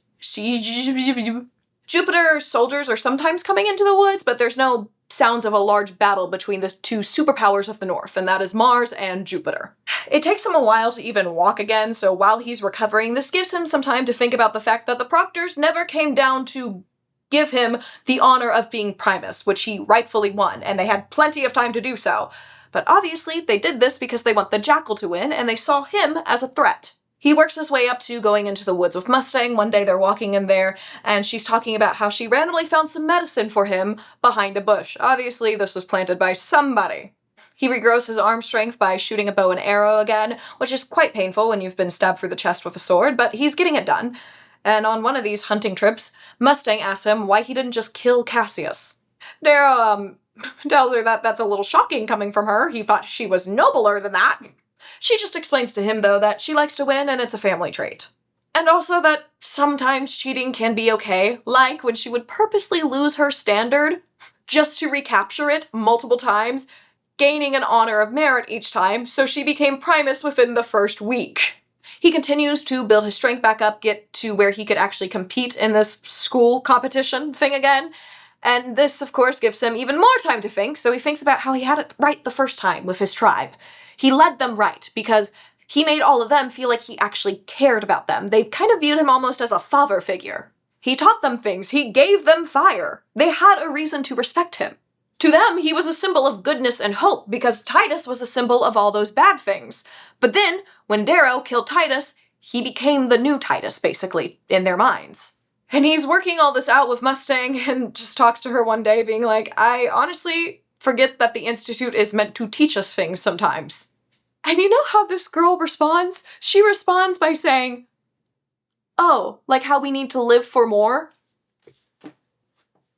Mustang, that's a sensitive topic! As they get deeper into winter, there's more wolves out, and while they're hunting, they come across some one day and see how they work together to fight, because they're actually low-key about to attack these two. But once they kill the leader, they all stop and just abandon the chase of them. Or the hunt of them, I should say. They weren't chasing them at that point. They had a bow and arrow. They were just standing their ground, you know? While they were being hunted, Darrow was observing how they all worked together so flawlessly, but Mustang points out that there's a problem with that because once the leader was dead, who was giving the commands, they all just ran away. And he's like, okay, I need to let them have enough autonomy so that if I were to fall during a battle, they could still carry out their plans. And this gives Darrow an idea on how to possibly run an army one day. But he needs to continue to think on that. Then later that night, they're in the cave, sitting quite close together, I might say. And Mustang is going over this little hand-mine metaphor to kind of point out how the society controls all of them. None of the fingers are really useful on their own, but altogether they can be quite powerful and do a lot of good things. But how much more powerful could your hand be if every finger basically had its own brain and could command itself? She's using this as an example of What if every color was able to control themselves? This is not a society thought right here. This is not what the golds ever think. They think that they should have full control, but she's saying that the society might work better if more of the colors had more control, and they were able to live their lives the way they want. This gets Darrow's mind working even more, and he's like, okay, what if I could make an army out of the other slaves of the Institute? Neither of these two are actually slaves, but they do have her standards, so they could still make slaves. But this also means that they could basically take a slave from somebody else, then tap their forehead again and free them from being a slave. So his goal now is to form voluntary alliances, and to then win the Institute by creating an army or a little society in here that would look nothing like the actual society they live in currently. And he doesn't know how to fully comprehend the fact that Mustang's strategy over here is basically EO's dream. And he knows that EO never thought it would be this complicated, because to them, all golds were bad, or at least that's what he originally thought. But Mustang is proving that that thought process is wrong. There are golds that also see what's wrong in their current world. They just don't have the bravery or know exactly how to fix it, or know how badly it needs to be fixed, honestly. After this, though, unfortunately, Mustang gets sick, and it's not looking good there for a bit, let me tell ya. And one day, he goes out hunting, but then he sees tracks leading back to their camp, and when he gets there, he finds Mustang bound and gagged, and with very little clothes on, and a couple boys sitting by the fire enjoying all of their food, and Darrow is about to kill these suckers right now. He is freaking ticked. Now, they didn't actually harm Mustang in any way or touch her in any way, but he's not happy about this at all. And he's about to kill them, and the only reason he doesn't is because he sees Mustang, and it's clear that she doesn't want him to. Because he had already snuck in there and dealt with them. They're both just knocked out at this point or cowering in fear. So after getting Mustang resituated, they agree that they will tie them up somewhere far away from the camp, and hopefully they'll figure their own way out of that.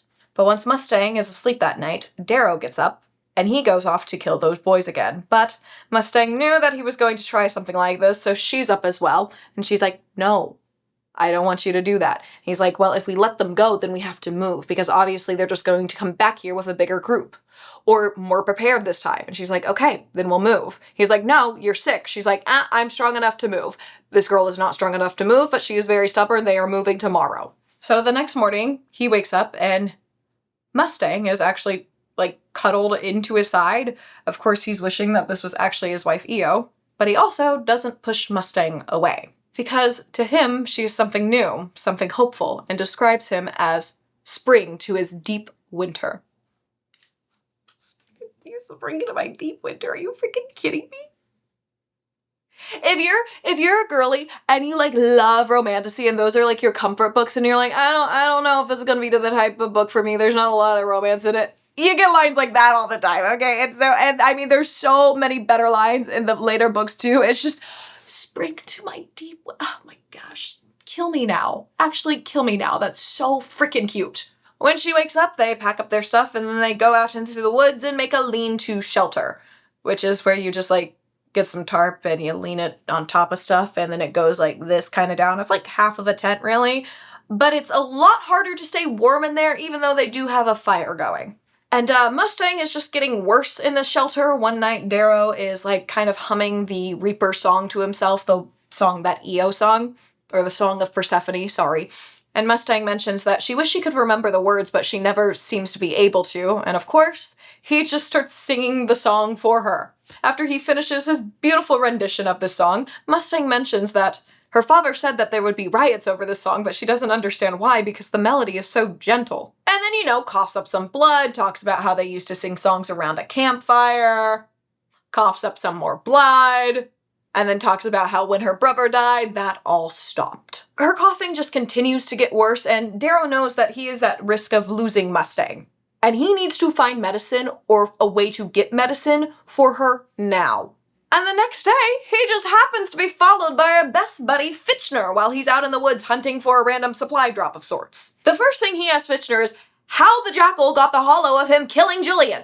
But just as Darrow started to speak about this, Fitchner does something that basically causes the rest of the noise outside of a little sphere around them to go away, and it's clear that they're in a noise cancellation zone, and they can only hear each other now and nobody else can listen in on them. Again, cool sci-fi tech. Cool sci-fi stuff. He reveals that it was mainly Apollo, but it was kind of all the proctors and that it doesn't really matter. But Darrow kind of thinks it does, because this means that they favor the jackal over him. And Fitchner's like, yeah, I mean, honestly, you're just not allowed to win. Sorry about it. Darrow's like, allowed to? This literally corrupts everything. Y'all are cheating.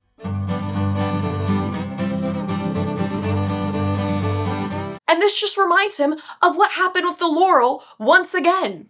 So Fitchner has to explain to him that the jackal's actual name is Adrius Al Augustus. Of course, we already knew he was the son of the governor, or arch-governor, I should say. Sorry, forgot the arch part.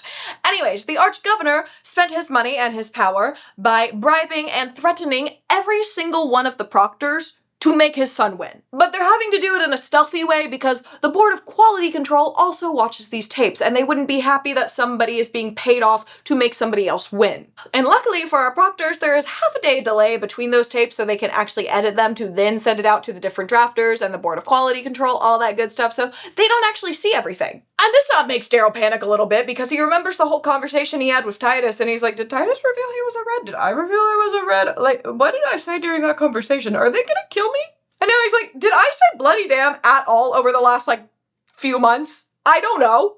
And then he's like, Fitchner, how is all of this recorded? And Fitchner explains it's all recorded from the rings that they wear. Again, sci-fi stuff. I don't know how the ring records everything, but sci-fi. Cool sci-fi stuff. So yeah, there's literally nowhere to hide here. I mean, the cameras are on everybody at all times. But this does mean that if you just take off your ring, then you can hide. And the rings aren't super glued on, so he starts getting some ideas from this.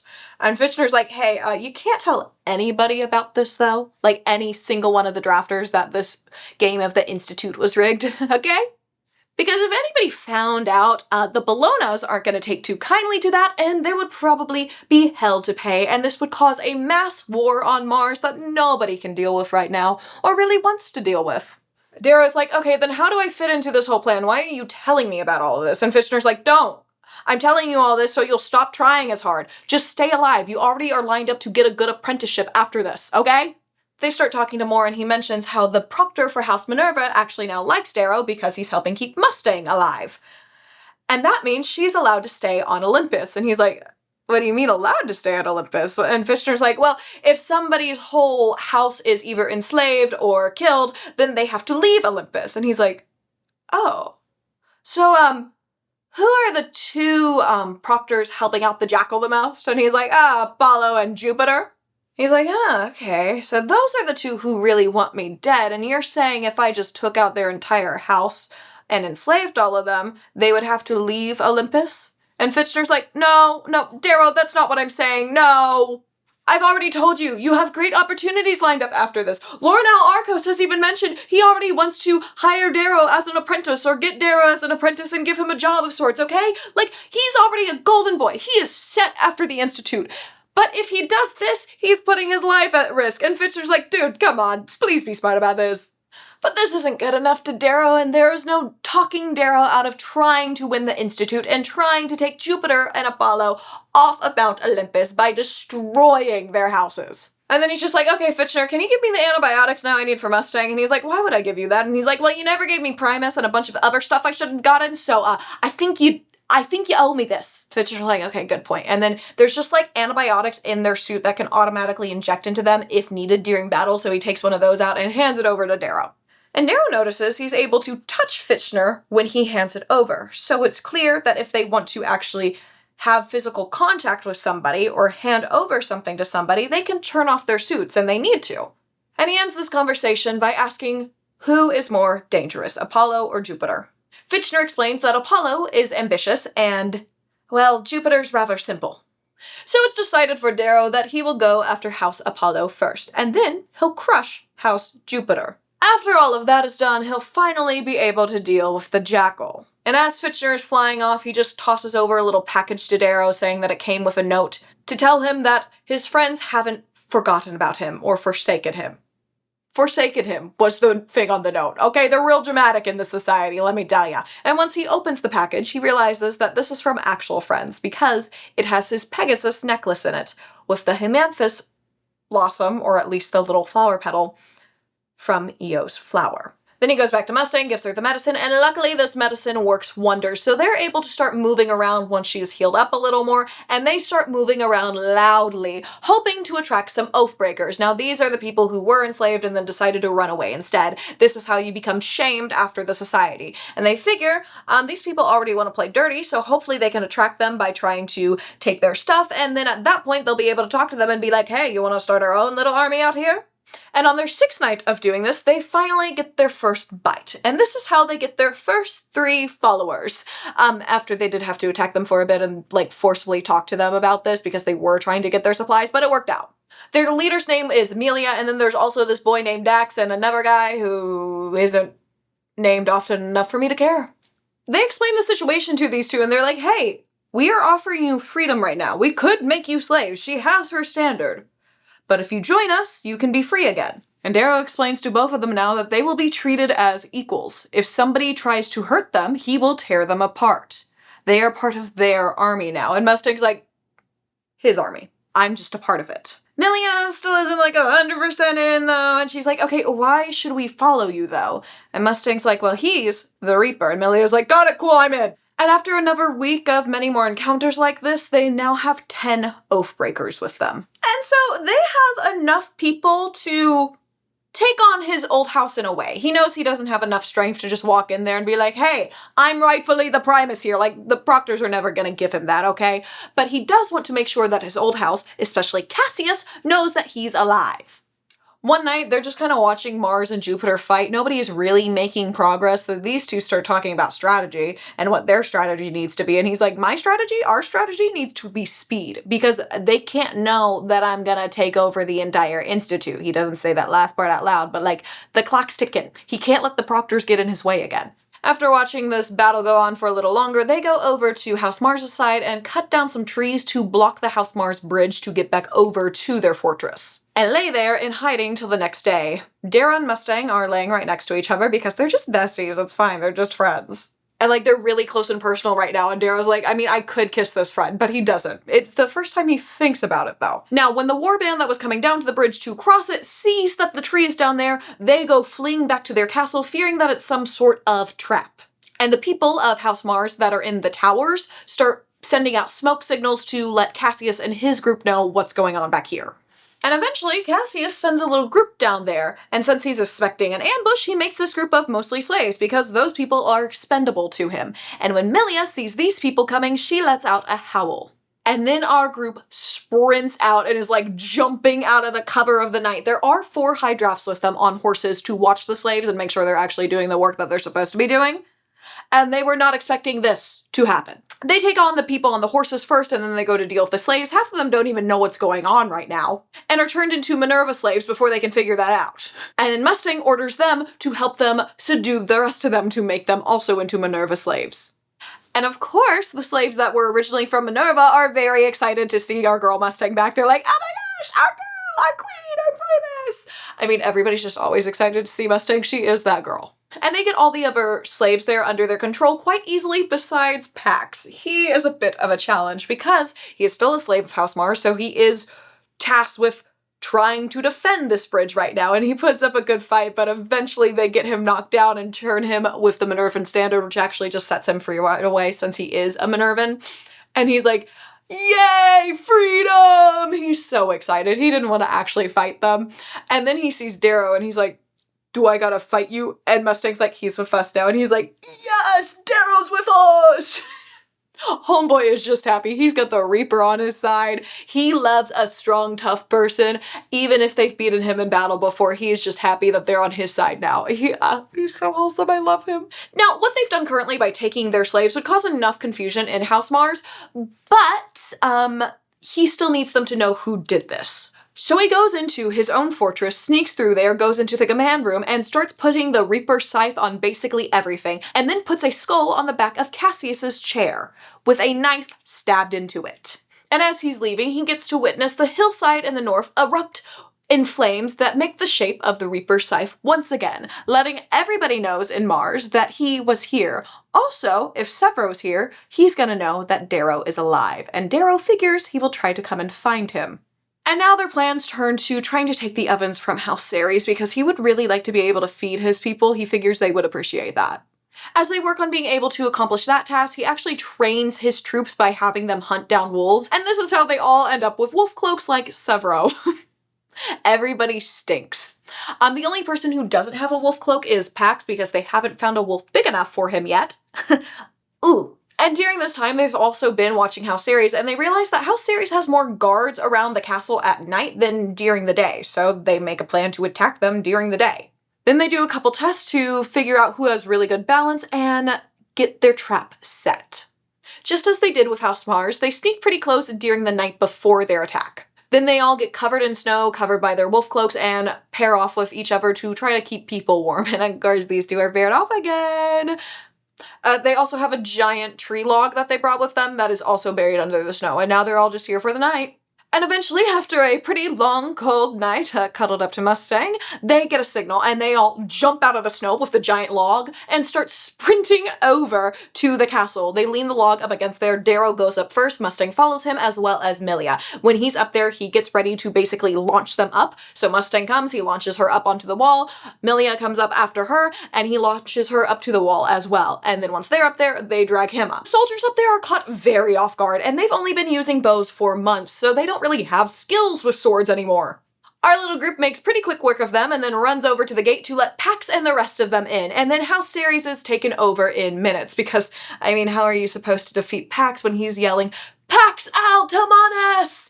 And the rest of your group is howling. It's a terrifying sight for any enemy camp. Now, after everything calms down, Tactus, our not-so-favorite character, is back with us because he was one of the slaves of House Mars. That's how they got him back into their group. And is just sitting on a boy's back, braiding his hair. Darrow comes over to Tactus and just nudges him, saying basically, "Get off," and Tactus is like, "Don't touch me." And Darrow's like, "What did you say to me?" Tactus goes into his full lineage now on how he is way more important than Darrow will ever be outside of the Institute. And he slept in a dead horse for him, so in Tactus's mind, he deserves to have a little fun. Darrow threatens Tactus, Tactus just mocks him, and Darrow has to be the bigger man here and calm his rage.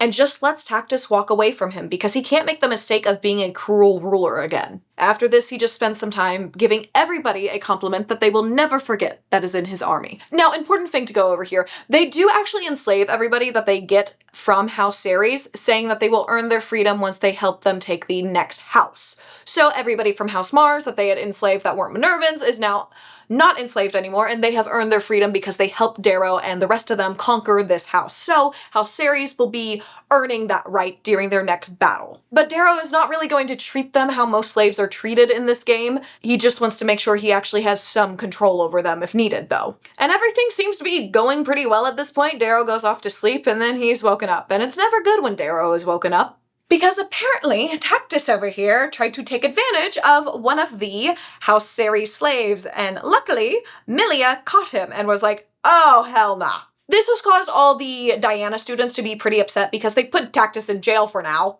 And Pax did beat him up because, you know, he saw what was going on, and Pax didn't take too kindly to that because Pax over here is actually just a gem of a human being.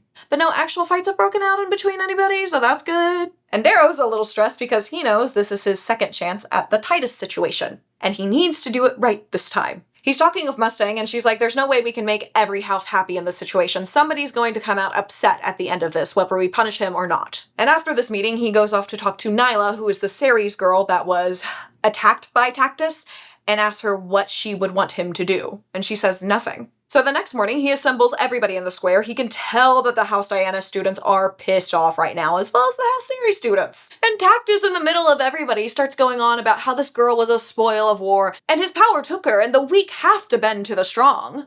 Darrow's like, "Oh, that's funny, because I'm stronger than you, Tactus. What does that mean for you, then? Does that mean I can do whatever I would like with you?" Tactus realizes now that he might have fallen into a pretty well-placed trap that he set for himself, basically, honestly. And Darrow announces in front of everybody that violating others will not be permitted, and then he turns to Nyla, asking her what punishment she would ask Titus to receive. So in front of everybody, she can say nothing, so House Ceres understands where he is coming from.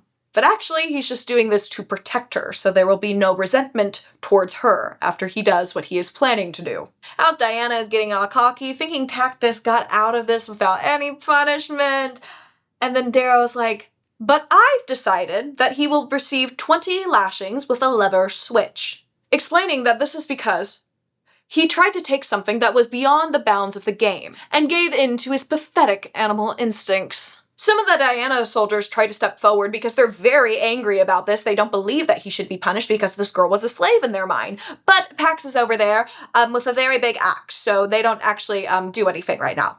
They just glare at Darrow as he whips Tactus 20 times. After this, Tactus can barely manage to stand up, but he's able to, and then goes close to Darrow, saying that this was a mistake. And Darrow has another surprise for everybody, and he hands the whip over to Tactus and whispers in his ear, because they're still very close together, that he deserves to have a certain something chopped off. And then explains to everybody that this is his army, so their evils are his evils. And every time somebody commits a crime like this, they will own it and he will own it. Because when they do something wicked, it hurts all of them. And then starts to shove Tactus back, asking him, what are you going to do? You already tried to hurt somebody in my army, so why don't you just hurt me directly? And promises him that nobody will try to stop him from doing so. And then takes off his own shirt and gets on his knees. And tells Tactus to give him 25 lashes. But Tactus's arms are weak because he is still trying to recover from the 20 he received. So Darrow commands that Pax comes in and actually finishes out the lashes. Well, that's what the crowd assumed, because he had already reached 5 and they start at 6, and he goes, no, from the beginning. And everybody here has no clue why he would do this. This is not something a gold would ever do. You don't sacrifice yourself for somebody else in their society. That's not normal. His army is now crying out in protest, trying to get him to stop this from happening to himself. And he's like, how is this any different from what almost happened to Nyla last night? She is also one of you. Poor Bags over here is trying to go light on Darrow, but he's frickin' Pax. So after he's done, Darrow's in a lot of pain, but he gets up and gives one of his most iconic speeches, saying, you don't follow me because I'm the strongest, Pax is. You don't follow me because I'm the brightest, Mustang is.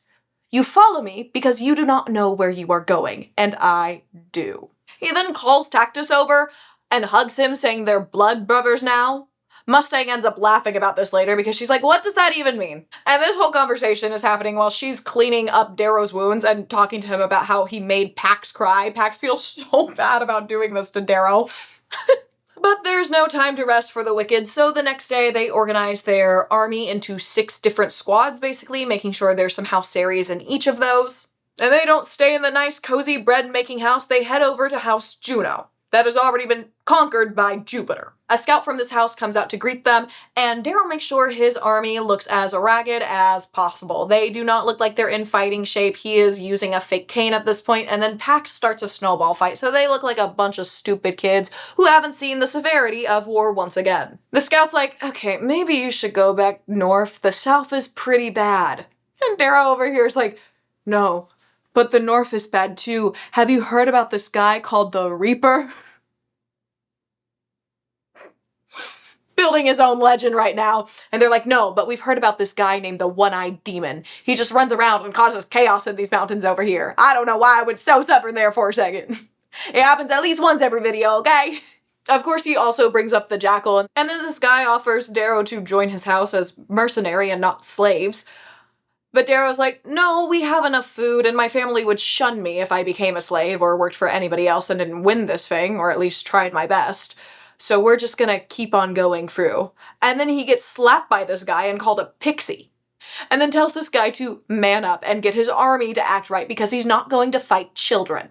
Mustang, at the perfect time, pelts this guy with a snowball and starts laughing. And with that, our friend named Nova leaves. Our group decides to camp on the western bank with their back towards the mountains, which means if the Jupiter people that are in House Juno wanted to come and attack them, they would have to cross a frozen river. And they may or may not have done some things to weaken the ice on that frozen river. Darrow would never do anything like that. He would definitely never commit any actual war crimes.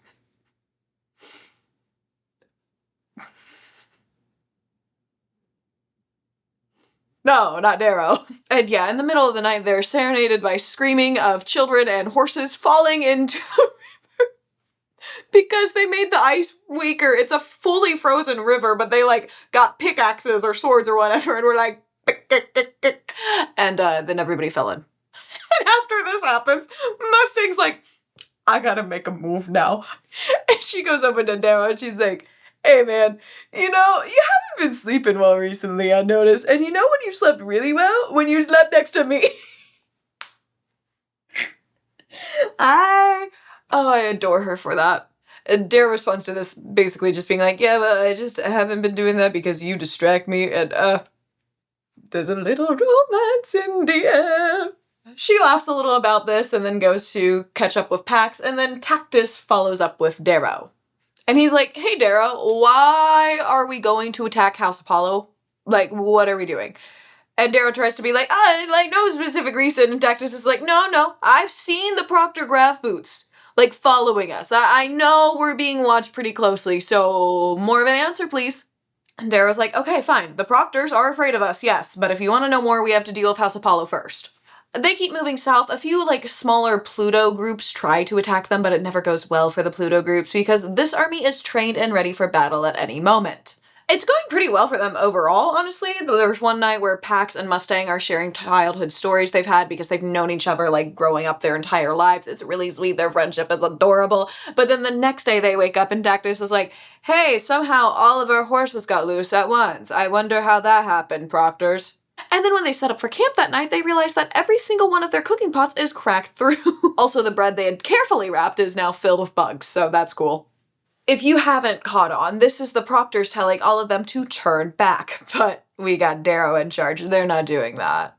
Night falls again, and Mustang and Darrow are once again sleeping under a snowdrift, and she's like, hey, why did Cassius try to kill you exactly? And he's like, well, I had to kill his brother in the passage. And she's like, okay, understandable. I had a brother die once, and that grief does strange things to you. And then she's like, okay, anyways, why did you tell Cassius that you killed his brother? That's a horrible idea. And he's like, I didn't. The Proctors did through the Jackal. So now Mustang over here is well aware that the Proctors are cheating to help out the Jackal. A little later, he goes out into the woods to relieve himself, and then he hears Mustang calling out for him in the darkness, and he's a little confused by this, and then he's really confused because all of a sudden he realizes that she's calling him Darrow, not Reaper.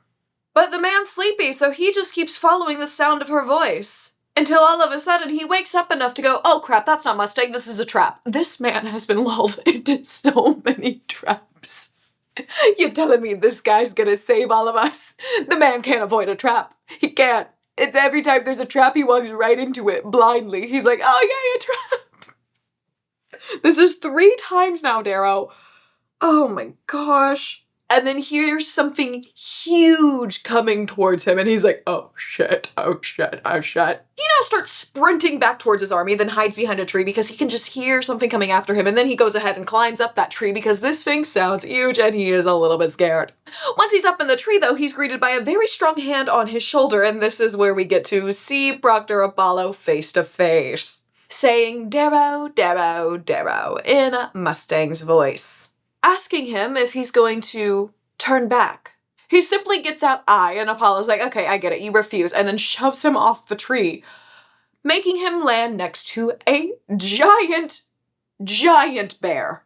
Luckily for Darrow, though, because he's just the most lucky person ever on this planet. I say that after his wife died and he got turned into a whole different person and so much bad crap has happened to him. But, he's pretty lucky Institute standards, let's be honest here. How did Mustang find him and save him? I don't know. Anyways, luckily for him and his armies have booby-trapped the area, so he starts running to where he knows one of those traps is, jumps over it, and the bear falls in on a bunch of spikes. But then there's also another trap he didn't know about it behind it, and he gets tied up and, hauled up into a tree, hanging by his foot. Then a familiar voice says, well, I see we've got 2 pelts to skin.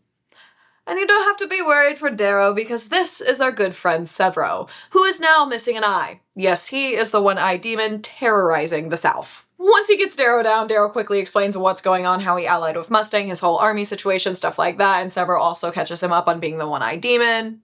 And then other great news, they get to skin this bear, and poor Pax over here finally gets to be included. He gets a pelt too to wear, and also stinks now. And then the goblin presents the Reaper with a brand new sling blade that he has sharpened to make sure he can actually use this one to kill now. Darrow thanks him, making sure that Severo knows that he is a true friend, and then we get a little bit of Severo's backstory for the last little bit. So Severo and the Everdregs, the howlers of House Mars, pretty quickly left the house after Darrow disappeared. Cassius had told them that the jackal took him, so they went out looking for him. And the reason he lost his eye is because he sought out the jackal, but then he ran into Lilith, he got pushed off a cliff by some people, lost an eye during the whole thing. But luckily he's alive. And then he tells us that in this area, it's really just Apollo, Venus, and Pluto who are really still alive. Mercury is technically still on the board, but they're kind of scattered all over. And then randomly Darrow's like, hey Severo, how fast can you run 2 kilometers? Because he noticed that Severo had a bit of a limp, so he just wants to make sure he still has the time right. Severo lets him know that the limp honestly doesn't really slow him down, and he can run that in about 1.5 minutes. And then he tells Severo the idea he has, and not us. Darrow actually does this a lot. He's like, guys, I got this really sick idea, but you know me, but you know you, the reader, you don't get to know. You're gonna find out with the rest of them, even though you're in my head. Darrow, I'm in your head. Why could you not just tell me what's going on right away? Please, it would save me so much grief, especially in those later books, Darrow, and you know what I'm talking about. We might get to that one day. We'll see how this goes. Anyways, back to the story we're currently on. They're all sitting around the campfire right now, and he's like, let's all talk as just people and take off our rings, because he don't want people listening in on this story. And once we catch back up with them, they're just raiding House Apollo over here. They let some of them escape on purpose to grow the tale of the Reaper and how fearsome he is and his army that he has that is made up of equal people and not slaves and blah, blah, blah, blah, blah. But like, Darrow, I would have liked to know the plan. I think that would have been fun. Anyways, they're now setting stuff on fire. They're ruining their food supply. They're ruining their water supply and just damaging as much stuff as they can in this fortress.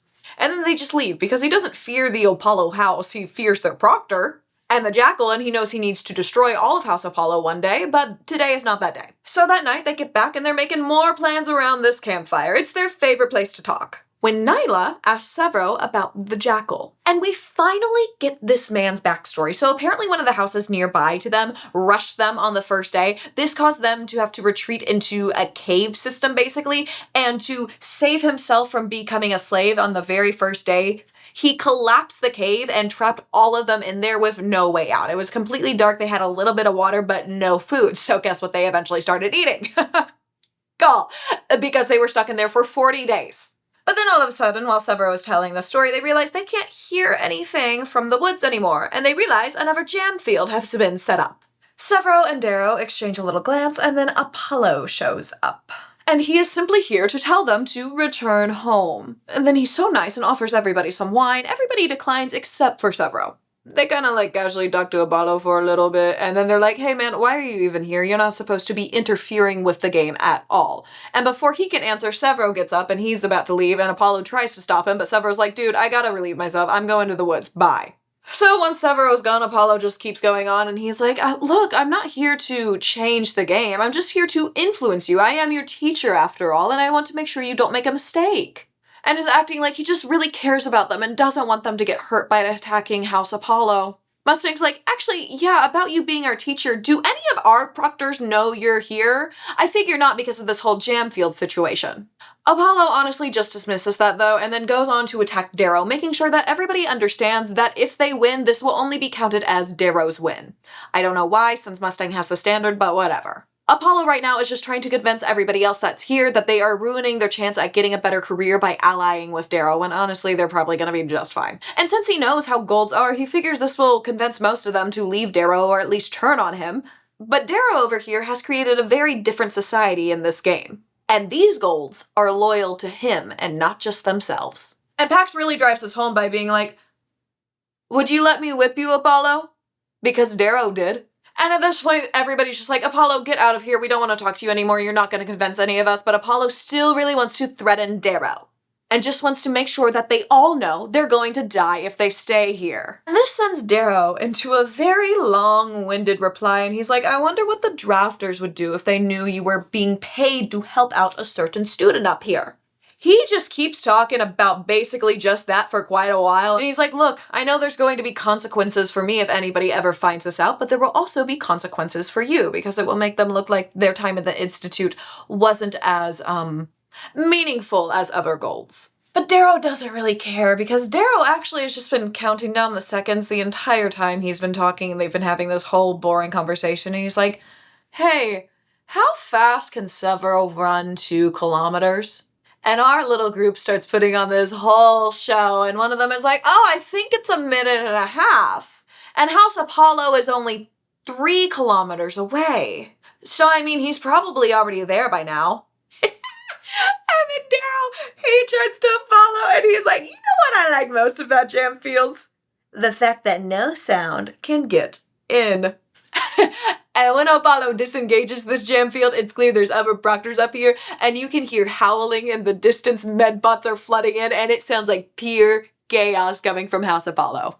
Apollo starts yelling at the other proctor that was with him, and he's like, you were supposed to be watching the feeds, and she's like, they took off their rings. But Darrow knows these rings should be put back on right now, so he tells them to try to pull up that data, and when she does, it is clear that House Apollo is gonna fall tonight. Because they had captured some slaves of House Apollo, and they were told all about House Apollo's weaknesses, especially how the latrine holes are quite large and could easily fit an entire person in them. Or more. So of course Severo, Tactus, and all the other howlers use this method to start attacking House Apollo from the inside and open the gates for the rest of them. Now it hasn't been fully taken over yet, and while I've been talking about a lot of what's going on, our group has been running over there, and the first thing they can smell is how bad their housemates smell after going through the latrine system, but that's neither here or there. They are technically outnumbered like 3-1, but most of House Apollo's members are slaves, which don't actually want to do their job as well as their leader might want them to. But of course this house has some assistance from the frickin' proctors over here, because Nova, the leader of this house, has a frickin' pulse weapon, which is something that can actually get through pulse armor and stuff like that during battle, but it also is just insanely strong, especially when you don't have that armor on. Our whole group starts fighting, and Darrow and Pax's main mission is to get to Novus to fight him, because he is the primus of this house.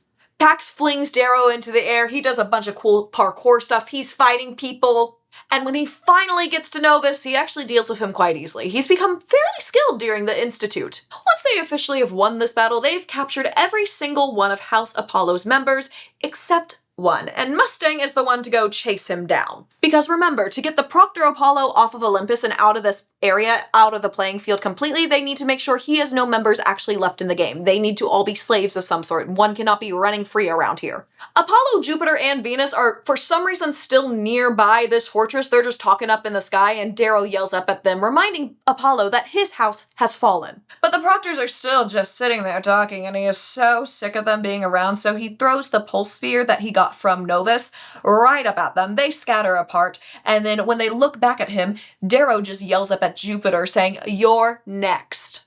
Oh, sorry, I forgot the last part. You piece of dog shit. The next morning, Fitchner comes down to talk to Darrow, and Mustang is there as well because she is Darrow's right-hand man. And he's got to inform them that Apollo didn't leave Olympus even though he was supposed to. He just decided to stay. Explaining that part of the reason why is because there's been a talk with a lot of the proctors there that if they help out the Jackal and they're successful, there might even be a position as a Knight of Luna, or a Praetor Knight, I think is what they're called. The Book Dog Bros are gonna bully me, I'm not getting every term right. And that's one of the hardest possible jobs to get because there are so few of them, and they work directly for the Sovereign. But Darrow's like, I'm not scared of these people who want big promotions. I want to win this game right now. This is deciding my future. This is what I care about. And then Fitchner is like, all right, whatever. Mustang, what do you think about the Arch-Governor cheating for his son? She just gives a casual shrug and she's like, kill or be killed, cheat or be cheated. Because those are the rules she has seen followed by every peerless scar she knows. Fitchner gets Mustang to leave, or honestly Mustang just kind of leaves. She's like, y'all can talk, I really don't care if you don't want me here, that's fine. Then Fitchner gives Darrow his knife ring back and he's like, I was told this was your father's. And it's like, Darrow, maybe you could please back off from this crazy idea. You're already in a great position. You're gonna get a great job once you're out of here. It may not be the best of the best, but freaking, again, Lauren Hal Arcos wants you as his apprentice, man. Can you just try to not get yourself killed in here, okay? Like, can you just back off a little bit? But of course, Darrow doesn't care. Darrow's gonna do what Darrow wants to do, and that is win the Institute, okay? And then Fitchner starts going into this whole long speech about how he's had to fight for everything he's gotten in this life. And he thought that would make his son's life easier, but his son is also not going to be handed anything in life. And if his son tries to push those boundaries, he's going to get himself killed as well. That goes for everybody, including Darrow. This makes Darrow go, "Oh my word, you're Severo's father." Remember when he was talking about an inside pass and just had all this weird random information about the Institute? Yeah, that's because he's his son. And this is one of the main reasons Fitchner is trying to stop Darrow from going with this insane plan, because it's also putting his son in trouble. But knowing that Darrow probably isn't going to stop, he's like, okay, just be watchful for traps. And Darrow's like, of course, I know there's going to be traps. And he's like, no, I mean traps set by the girl. And he's like, Mustang? Traps set by Mustang? What do you mean? He believes that she would never betray him and just basically tells Fitchner to shut up, because that's an insane thing to say. And so Fitchner doesn't explain anything more about what he was alluding to with Mustang, wishes him luck, tells him to make good decisions, and then shakes his hand, which requires him to turn off his pulse armor. So while they're shaking hands, Darrow takes his time to break his nose and punch him in the temple, so he passes out. And then we skip a little bit because, again, we may be in his POV, but he likes to have his secrets from the readers. I don't know why, but he loves doing it, and it ticks me off every time because I just want to know what's going on. I want to be included, okay, man? I got a little bit of FOMO. But anyways, we catch back up with him and Mustang, which makes it a little better because Mustang's the best, okay? So he's talking to Mustang, and he asks her, when are you going to betray me? Because of the whole cheater be cheated line. And she explains to him that she really doesn't have any plan of betraying him or cheating him because they've built so much trust together in this game. He saved her from being a slave early on in this game. She saved his life. And to her, it's just not even an option to let anything get in between them at this point. After this little team meeting between the two of them, they're like, okay, break. Time to take Jupiter. Even though Mustang's like, shouldn't we just go after the Jackal now? And he's like, no, I need to take care of Jupiter first. I'm not ready for the Jackal yet. So they make it to Jupiter and they besiege it in just about 4 days. He doesn't even really make plans. He just tells the different groups of people to go do their thing. Which is exactly what they've been working for from the start. Remember, he saw how the wolves worked together, but he wanted his people to be able to carry out plans without him having to tell them exactly what to do. He didn't want to be the brain of his society. He wanted them to all have their own individual brains so they could do stuff like this. But now that the house is besieged, they get to meet with Jupiter's leader at the gate, and his name is Lucian. He seems a little nervous and just kind of out of it, and Darrow kind of pities him because he knows this kid has just lost his chance at winning this game, honestly. Like, they dealt with them so quickly. And Lucian kind of just lets them in with one condition, that him and the other 7 defenders that are still actually in the fortress aren't made into slaves. And Darrow agrees to this. Now, let's backtrack a little bit because you are probably wondering what happened to Fitchner. So Darrow actually just hid him in the cell of the last house he was in. He didn't have his ring on at the time, so nobody knows where Fitchner is right now. But he figures somebody will probably find him at some point, so he's gonna be just fine. So now back to this evening with Darrow, where he is ordering his tribe to get drunk with the barrels of wine they have there, and even offers it to the visitors as well. Or not visitors. This is their home. Even offers it to the rightful owners of this home that they took it from. And is like, hey, do you want your own wine? Actually, I command you to drink your own wine. So everybody's getting a little tipsy tonight, more than a little tipsy. They're all basically college age at this point. They're mostly 18-year-olds here. Shockingly doesn't like this idea, and he's like, I don't know if we should do that, man, with these 7 other people around. And Darrow is like, how dare you question me? And makes him go run patrols and stuff like that. And Bax is like, okay, bye. Then they hold this little ceremony to free the slaves that they got from the last house because they've now helped conquer a new house, and they give them a ceremonial wolf cloak because they don't have time to go hunt a bunch of those right now. And now Darrow gets to chat with Lucian.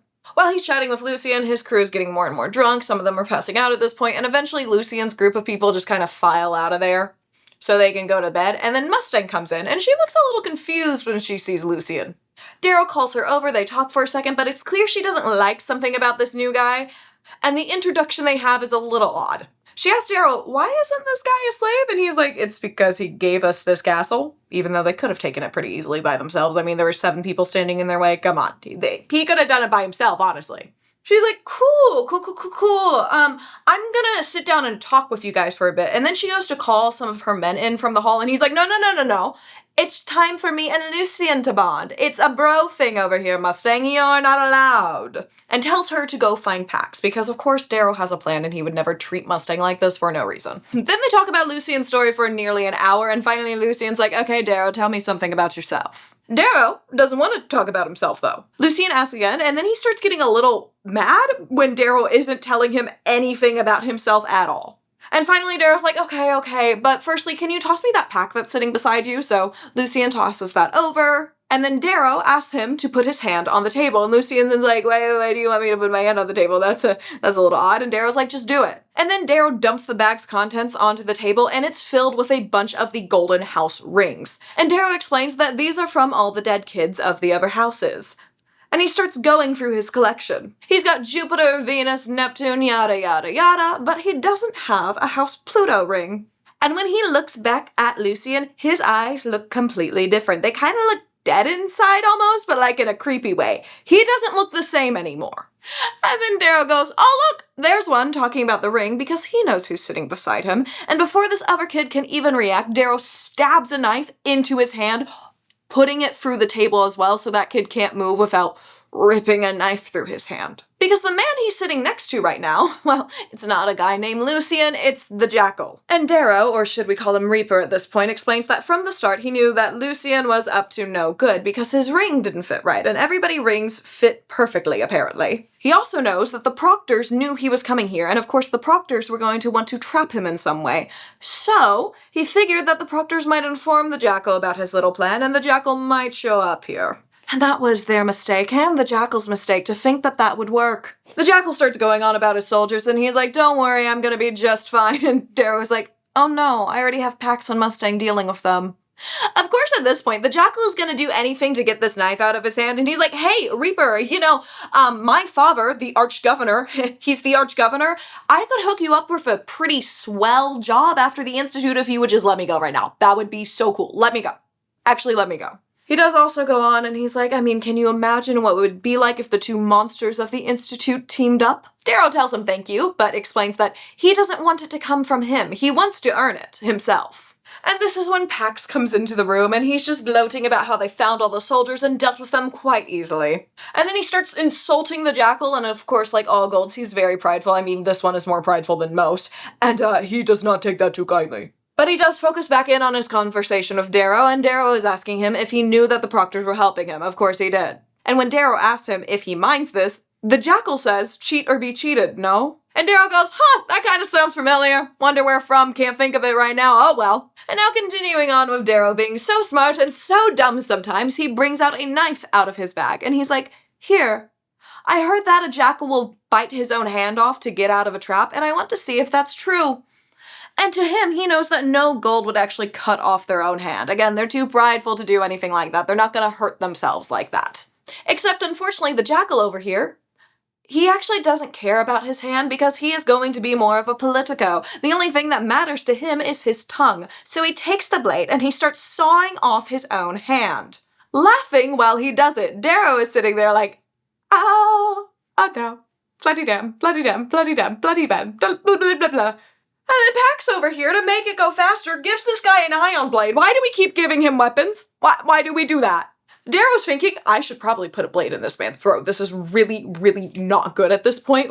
This is not somebody you humiliate and then let back out into the wild. He's going to come back and get you. But this man apparently has too much honor to go back on his word. I think we could lose a little honor and go back on our word in this situation, okay? As if it couldn't get any worse, a Proctor goes in through the window and throws in a freaking grenade. Well, it's actually a sonic detonator, but it'll still go boom when somebody triggers it. Cool sci-fi stuff. At this point, the Jackal has cut off his own hand, and he goes to stab Pax into the throat, and then he detonates the grenade in there. As Darrow is lunging over, trying to help Pax.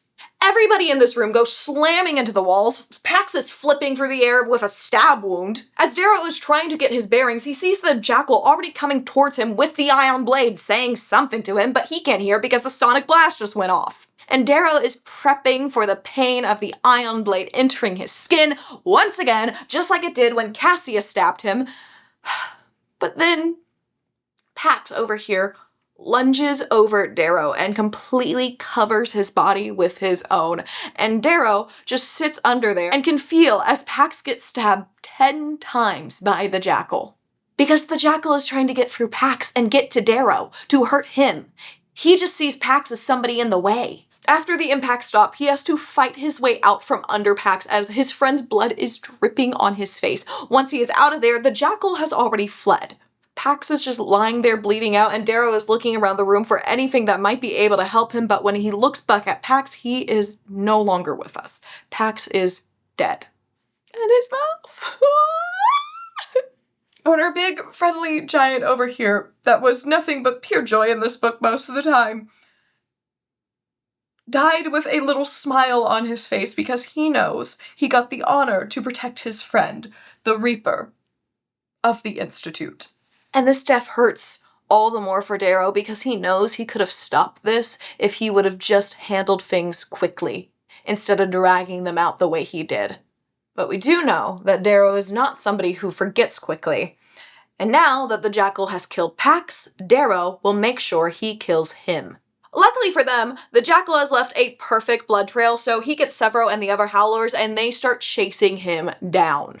Eventually they get to a point where they can see him. They know that they can hunt him down at this point because he's pretty weak. He just had to cut off his own hand. But then they're stopped by Proctor Apollo, who uses his pulse fist to hit them with some tiny sonic booms that sends them flying back down the hill. Darrow quickly gets back up and starts running towards Apollo, trying to stab a knife into his head, but of course Apollo has pulse armor on. He continues to try to attack Apollo as he watches the other proctors assist the jackal, and at this point, with all their assistance, he is getting further and further away and is now out of their reach. Apollo now punches Darrow in the face and then grabs him by his hair, flying him up into the storm that's going on right now, because of course it's storming, to inform him that they have Mustang, and that if he doesn't lose in the next encounter he has with the Arch-Governor's son, they will ruin her.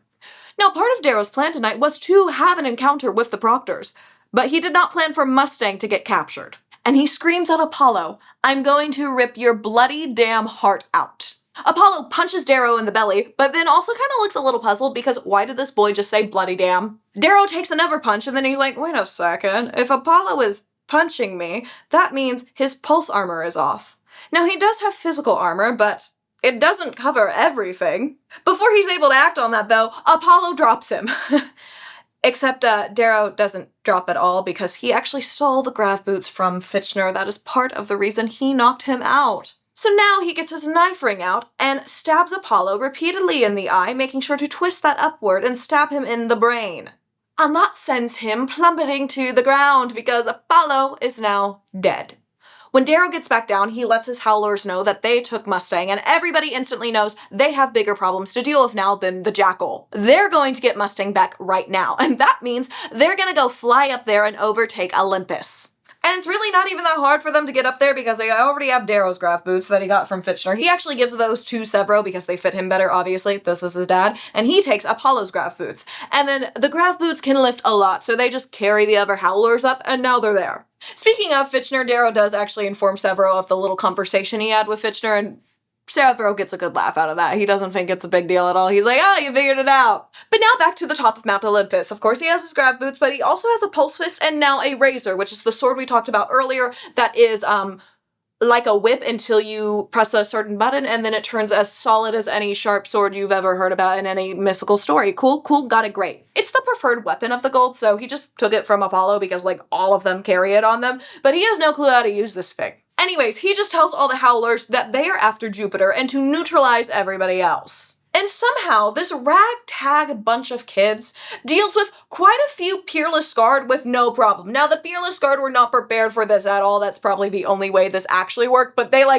just go straight through them. They do still have to deal with Jupiter, Pluto, Mercury, and Minerva, though. And at this point, they've had some time to actually get armed and are ready for this battle, so they're going to be a little tougher to deal with.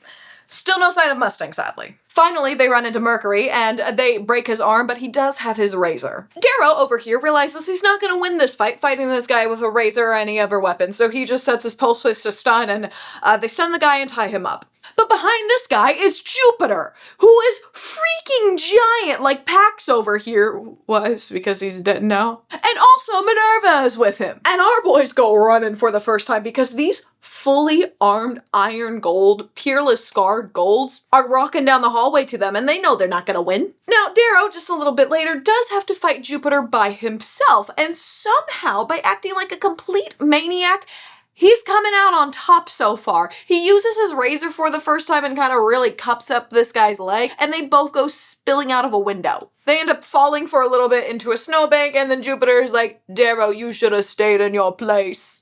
And is asking him what he thinks is going to happen now that he's attacked a peerless Scarred on top of Mount Olympus. The governor's crows, the obsidians for the governors, will be on their way as they're talking currently. But Darrow's like, they're not gonna hurt me if I win before they get here.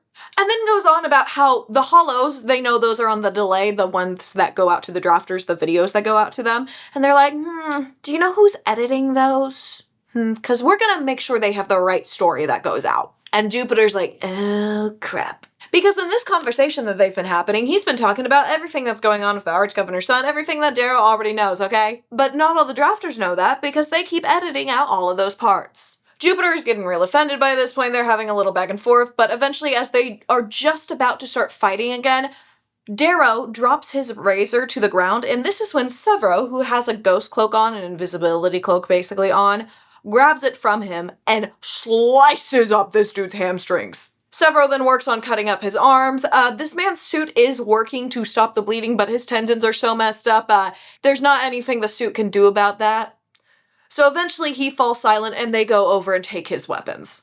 And when they return back inside Mount Olympus, they figure out that the howlers have found the armory. So everybody is loaded with great armor, great weapons, all that good stuff. This really just makes Olympus officially theirs, and the best news is they found Mustang. When Darrow gets to the room she was sleeping in, he sees her asleep in a corner. There's a nice plush bed in there, but girl has been sleeping on the ground for too long. She said, no, corner for me. The only reason she's asleep right now is because apparently the food they gave her was laced, and I'm shocked she ate anything that quickly from them. And Darrow's walking in there, and outside he had picked a flower thinking of giving it to her, but that just feels too similar to what he did on one of the last memories he has with Io, and he knows he's not ready to do that yet. So he just goes over, sits beside her, and wakes her up. She smiles at him first, and then realizes they're still on Mount Olympus, and is now pretty annoyed because she's now become the damsel in distress, and she hates those people. But they gotta focus on the Jackal right now because apparently he's separated from his army that is currently besieging Mars, while him and this girl named Lilith are hiding in the deep mountains. So our group will be able to find him pretty easily. And he offers Mustang the honor of leading this charge to go and get the Jackal. She accepts this, but gives him a little smirk asking, but can you trust me? He just responds saying, I can trust you.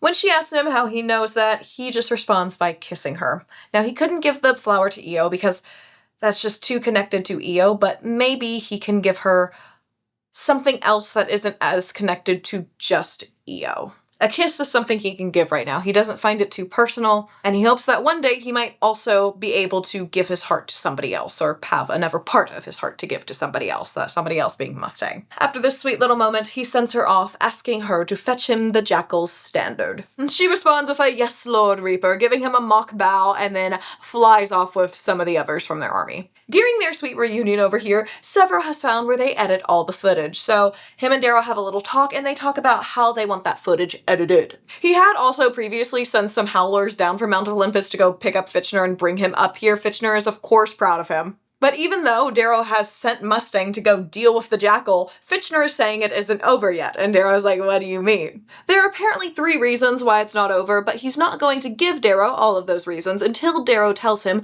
what drives him. He does give him the first one though, and the first reason it's not over is because of Cassius over here. He still has to take back House Mars. But now Darrow has to give his answer. At first he thought what was driving him was rage or revenge of some sort, but it's actually love that drives him. Of course, Darrow can't say exactly what type of love drives him, but he does end up getting his point across to Fitchner without saying, well, it's because of love, because the girl I love was killed by a gold, and then I was turned into a gold when I was previously red. He, obviously doesn't say any of that because that would be stupid. Now, Fitchner reveals the second reason is that he killed a Proctor, and this is going to be embarrassing for the Arch-Governor of Mars, and this could even start a war with the House Bologna. leading to them becoming the arch-governor, which is not great for Darrow because, he just killed one of their kids. And before he tells Darrow the third reason, he's asking why he trusts everybody here. And he's like, it's because they aren't slaves. We all built trust with each other. That's how we're connected. It's not that I'm forcing them to do my bidding. They've seen what I'll do for them, and they clearly don't want somebody like the Jackal as their master. Fitchner, being a complete ass, goes, oh good, you trust them? All of them? Then I'm sure it won't be a problem that Mustang is the Jackal's sister. Yeah, the girl he just kissed, this girl right here, Mustang, she is the arch-governor's daughter, and this is her twin brother. And her real name is Virginia Al Augustus. And he can't believe he just did any of that. He kissed her and then sent her to go deal with her own twin brother. Of course she's going to choose her twin brother over him. And it gets even worse because of course he didn't just send her, he also sent some of his army with all this amazing tech that was up on Olympus. So he just gave the Jackal a present basically in his mind. So he knows he needs to prepare for this fight against the Jackal that is now going to happen without Mustang and with the Jackal having a lot of this amazing tech that he will also have by getting the largest army possible. It is time for him to return to House Mars. And it looks really rough. There's an army of nearly 100 besieging it right now, and Mars is not looking like it's gonna come out on top. They take care of the people besieging the house pretty fast, though, because they have all this, again, very fancy weaponry from House Olympus. Mount Olympus, just Olympus. It's just Olympus, oh my gosh! They have all this amazing weaponry from Olympus over here, so they deal with the people that are besieging House Mars very quickly. While this whole battle is happening, Darrow makes his way to House Mars to claim his rightful spot as leader. And on the way there, he just sees 3 crosses with 3 different people hung up on them, and there's Antonia, Vixus, and Cassandra. Antonia and Vixus are still alive, so he gets them down. They're marked as betrayers, but he doesn't know what they did. Then he calls up to House Mars, announcing himself, and he is greeted with cries of, Reaper! Primus! Because again, they all know he rightfully won Primus. Cassius should have never been their Primus, and he wouldn't have been if he wouldn't have killed Darrow. Or thought he killed Darrow. Now, the bad news is, once he gets inside of House Mars, the people in House Mars don't look much better than House Mars itself. It's clear they're not really gonna be helpful in this battle. They're all skinny and, haven't been outside for quite a few days, apparently. And actually has most of them flown up to Olympus so they won't be in the way. But that doesn't really matter. This means he'll be able to get his house standard back, Mars' house standard, and he'll be able to enslave people before this big battle he has with the Jackal and Mustang. What truly makes all of this even sweeter, though, is that the person who brings him the standard is somebody he thought was possibly dead, and that person is Roke. They embrace each other, call each other brother, and they are just so thankful to be reunited. Both of them thought the other was dead for quite a while. And it's actually been Quinn and Roke over here keeping the house together. Cassius gave up a long time ago, and is actually currently waiting for Darrow in the command room. Because it turns out that the people of House Mars actually found out what Cassius did to Darrow, and it's now been eating away at Cassius for a while now. So Darrow is going up there hoping to reunite with Cassius and be able to move past this giant canyon that has been in between them because he was forced to kill his brother. He wants his friend back. He wants the man he was able to call his own brother back. He deeply cared about Cassius. When he gets there, the first thing he does is apologize about Julian again. But Cassius just asks him, now that you've won, was it worth it? And he instantly responds yes. And Cassius says to him that him not hesitating is the difference between the two of them. But Cassius gets up, heads over to Darrow, and Darrow is getting ready to embrace him and forgive him for everything that happens. But Cassius just picks a scab that is on his hand, sucks the blood out of it, and then spits it in Darrow's face, telling him that they now have a blood feud, and if the two of them are ever in the same room, one of them will not be leaving that room breathing. Darrow just nods because there's no other way to respond to this. There's nothing he can say to stop Cassius from starting a blood feud with him, and then simply takes the Mars flag and pins the Primus badge to himself, and prepares himself as the red Helldiver of Lycos and the gold Primus of House Mars to go into the final battle of the Institute. He gets outside, his whole army has been gathered. They are just waiting for Mustang and the Jackal and his army to arrive at this point. Then they see Mustang, Nyla, Melia, and something else. Darrow calls for his troops to hold as Mustang greets him with the traditional low Reaper.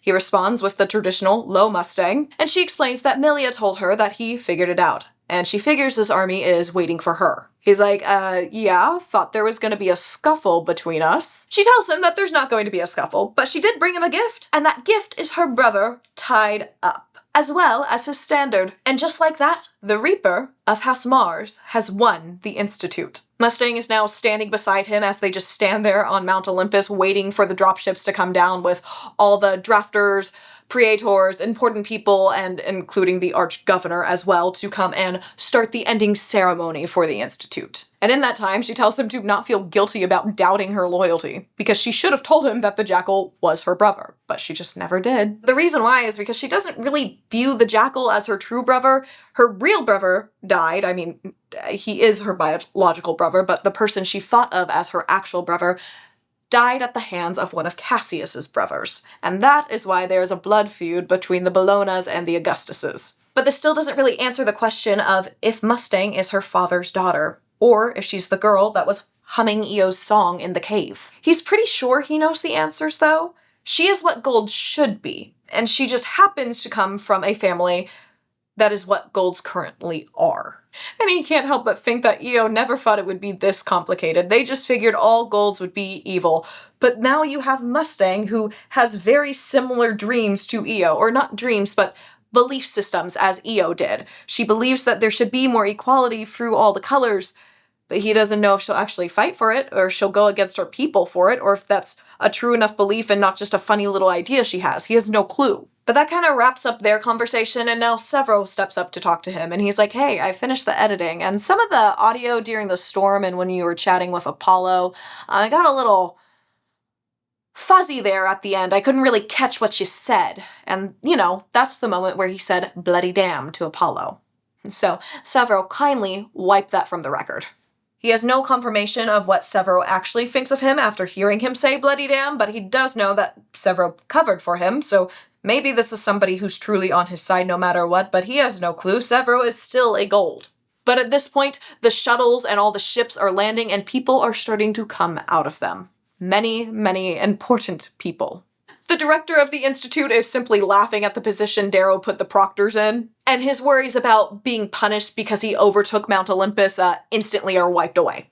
One of the directors is even joking that this is the first time they've had the closing ceremonies on top of Mount Olympus. And she tells Darrow that this definitely isn't how the Institute is supposed to be played, but it does speak to his creativity and cunningness. And she even refers to him as the Reaper. This name is apparently going to stick. This all feels pretty good because it seems like everybody likes him, even though he didn't perfectly follow their rules. He slid by with it. Nobody thought anything suspicious of it. They were just like, oh, that was a different way to do it. Cool. This nice director lady does give him a head up that all the people from every single house are going to want to talk to him, but the people from House Mars do have dibs to give him his first offers, which we do know that Lorna Arcos is apparently chomping at the bit since Fitchner has mentioned him wanting to have Darrow as his apprentice so many times, apparently. But at the end of all this, it really is Darrow's decision on where he wants to go. He gets to decide that. He isn't forced to go to the highest bidder. They start the whole official ceremony. He goes through it with the Arch-Governor Augustus and also Bologna over there staring at him like he is some sort of poisonous snake because he screwed over both of their sons.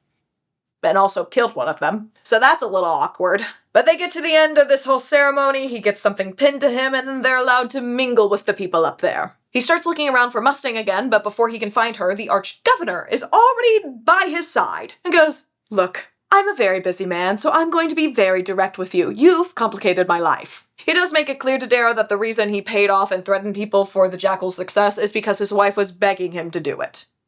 Darrow plays this off. He's like, what? You mean the Jackal had help? Didn't know. But the Arch-Governor does need to actually confirm that Darrow is not going to share anything about his involvement with this whole cheating thing and all the paying off the proctors and stuff like that. And Darrow is like, of course I'm not going to tell anybody. I'm not stupid. And the Arch-Governor is now like, all right, what do I owe you for your silence? I can get you basically anything under one condition. Darrow throws out, oh, let me guess, stay away from your daughter? And he goes, I don't care what family you came from. You are insanely strong and powerful, and you can get people to follow you. And I have very strong enemies, so I could use a strong person like you on my side. You know, like his enemy, the Bolognas. Cassius's family, and goes on about how he used to have one good son that was very strong and like Darrow. But now he doesn't really have anybody like that, so he collects apprentices. So the deal is that Darrow will be given whatever he wants as long as he becomes a Lancer of House Augustus. That would mean, in the Gold Society, betraying his own name, taking on the Augustus last name, basically, being a part of their house officially. And of course that doesn't really bother him, but what bothers him was the fact that he would be living under the man who is responsible for the death of his wife, who just sat there and watched her die like it was nothing. He doesn't agree to it right away, I think, kind of to give himself some more time to think, but it's to the Archgovernor he explains that he's a little worried that the news of the Jackal getting helped out in the Institute might get out because of one of the Jackal's helpers, and Augustus is like, trust me, you don't have to worry about that. I'm more worried about your lieutenants, like Severo, the Howlers, all those important people. But Darrow lets him know that he doesn't have to worry about that because they trust him because he is their primus. Augustus just laughs and starts going on about how people's loyalties are the same after the Institute. They don't last after the Institute. Darrow explains to him, though, that those rules don't apply to him and his people because what he built here was something different than any other version of this institute. He freed the enslaved and gave them something that the older generations wouldn't understand. Augustus is like, see, this is the problem with the youth these days. You think you're the first one to think all of this. But Darrow believes that this is true for his generation because he knows that he is the spark that will set the world on fire. He is the hammer that will crack the chains. Of course, he's not saying all of this out loud, so Augustus is just going on, and he's like, this school isn't life. I am the one who can help you get places after the Institute. And Darrow, at this point, has to come to terms with everything, and he agrees to be a Lancer for House Augustus, because this is what will help him get closer to freeing his people, to completing Eo's dream. So when Augustus asks him what his decision is, if he will rise with the Archgovernor, he glances over at the other Peerless Guard that clearly want to have a word with him, and these are all very important people. Don't forget about him. I honestly don't know why I printed out a picture of him, but I did, and now he's here, so I feel like I have to point at him. But he's also over there. But he looks at Augustus and says, I think, my lord, that this would present some interesting opportunities. The Archgovernor then tells him to say the words so that everybody will know that he has claimed the champion of the Institute. Even though he does not want to, he kneels down in front of the Archgovernor and says, I will forsake my father. I will abandon my name. I will be your sword, Nero Al Augustus. My purpose will be your glory. And then Augustus kisses the top of his head and whispers these words to him. Darrow, Lancer of House Augustus. There are duties for you to fill. Rise. There are honors for you to take. Rise. For glory, for power, for conquest, for dominion over other men. Rise, my son.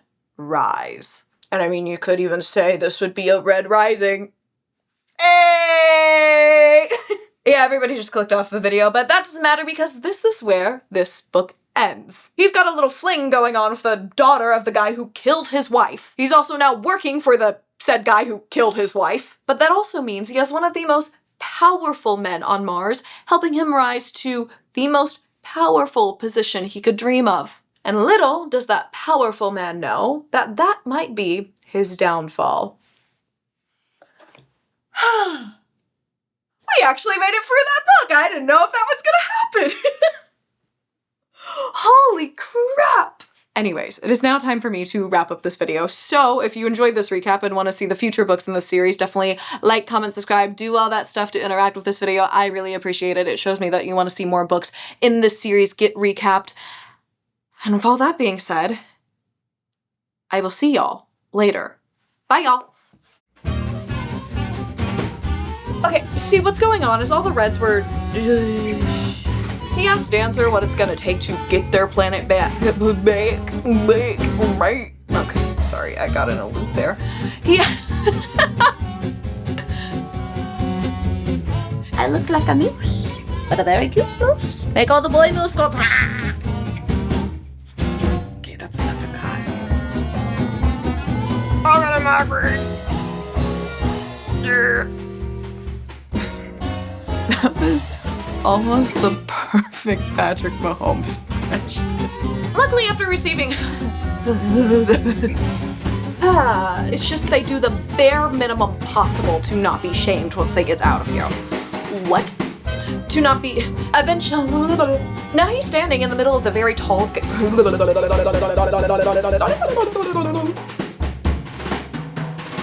standing in the middle of the very... I'm sorry, Mike? Yo, yo, yo, yo, yo, yo. Oh! I didn't know this was an option.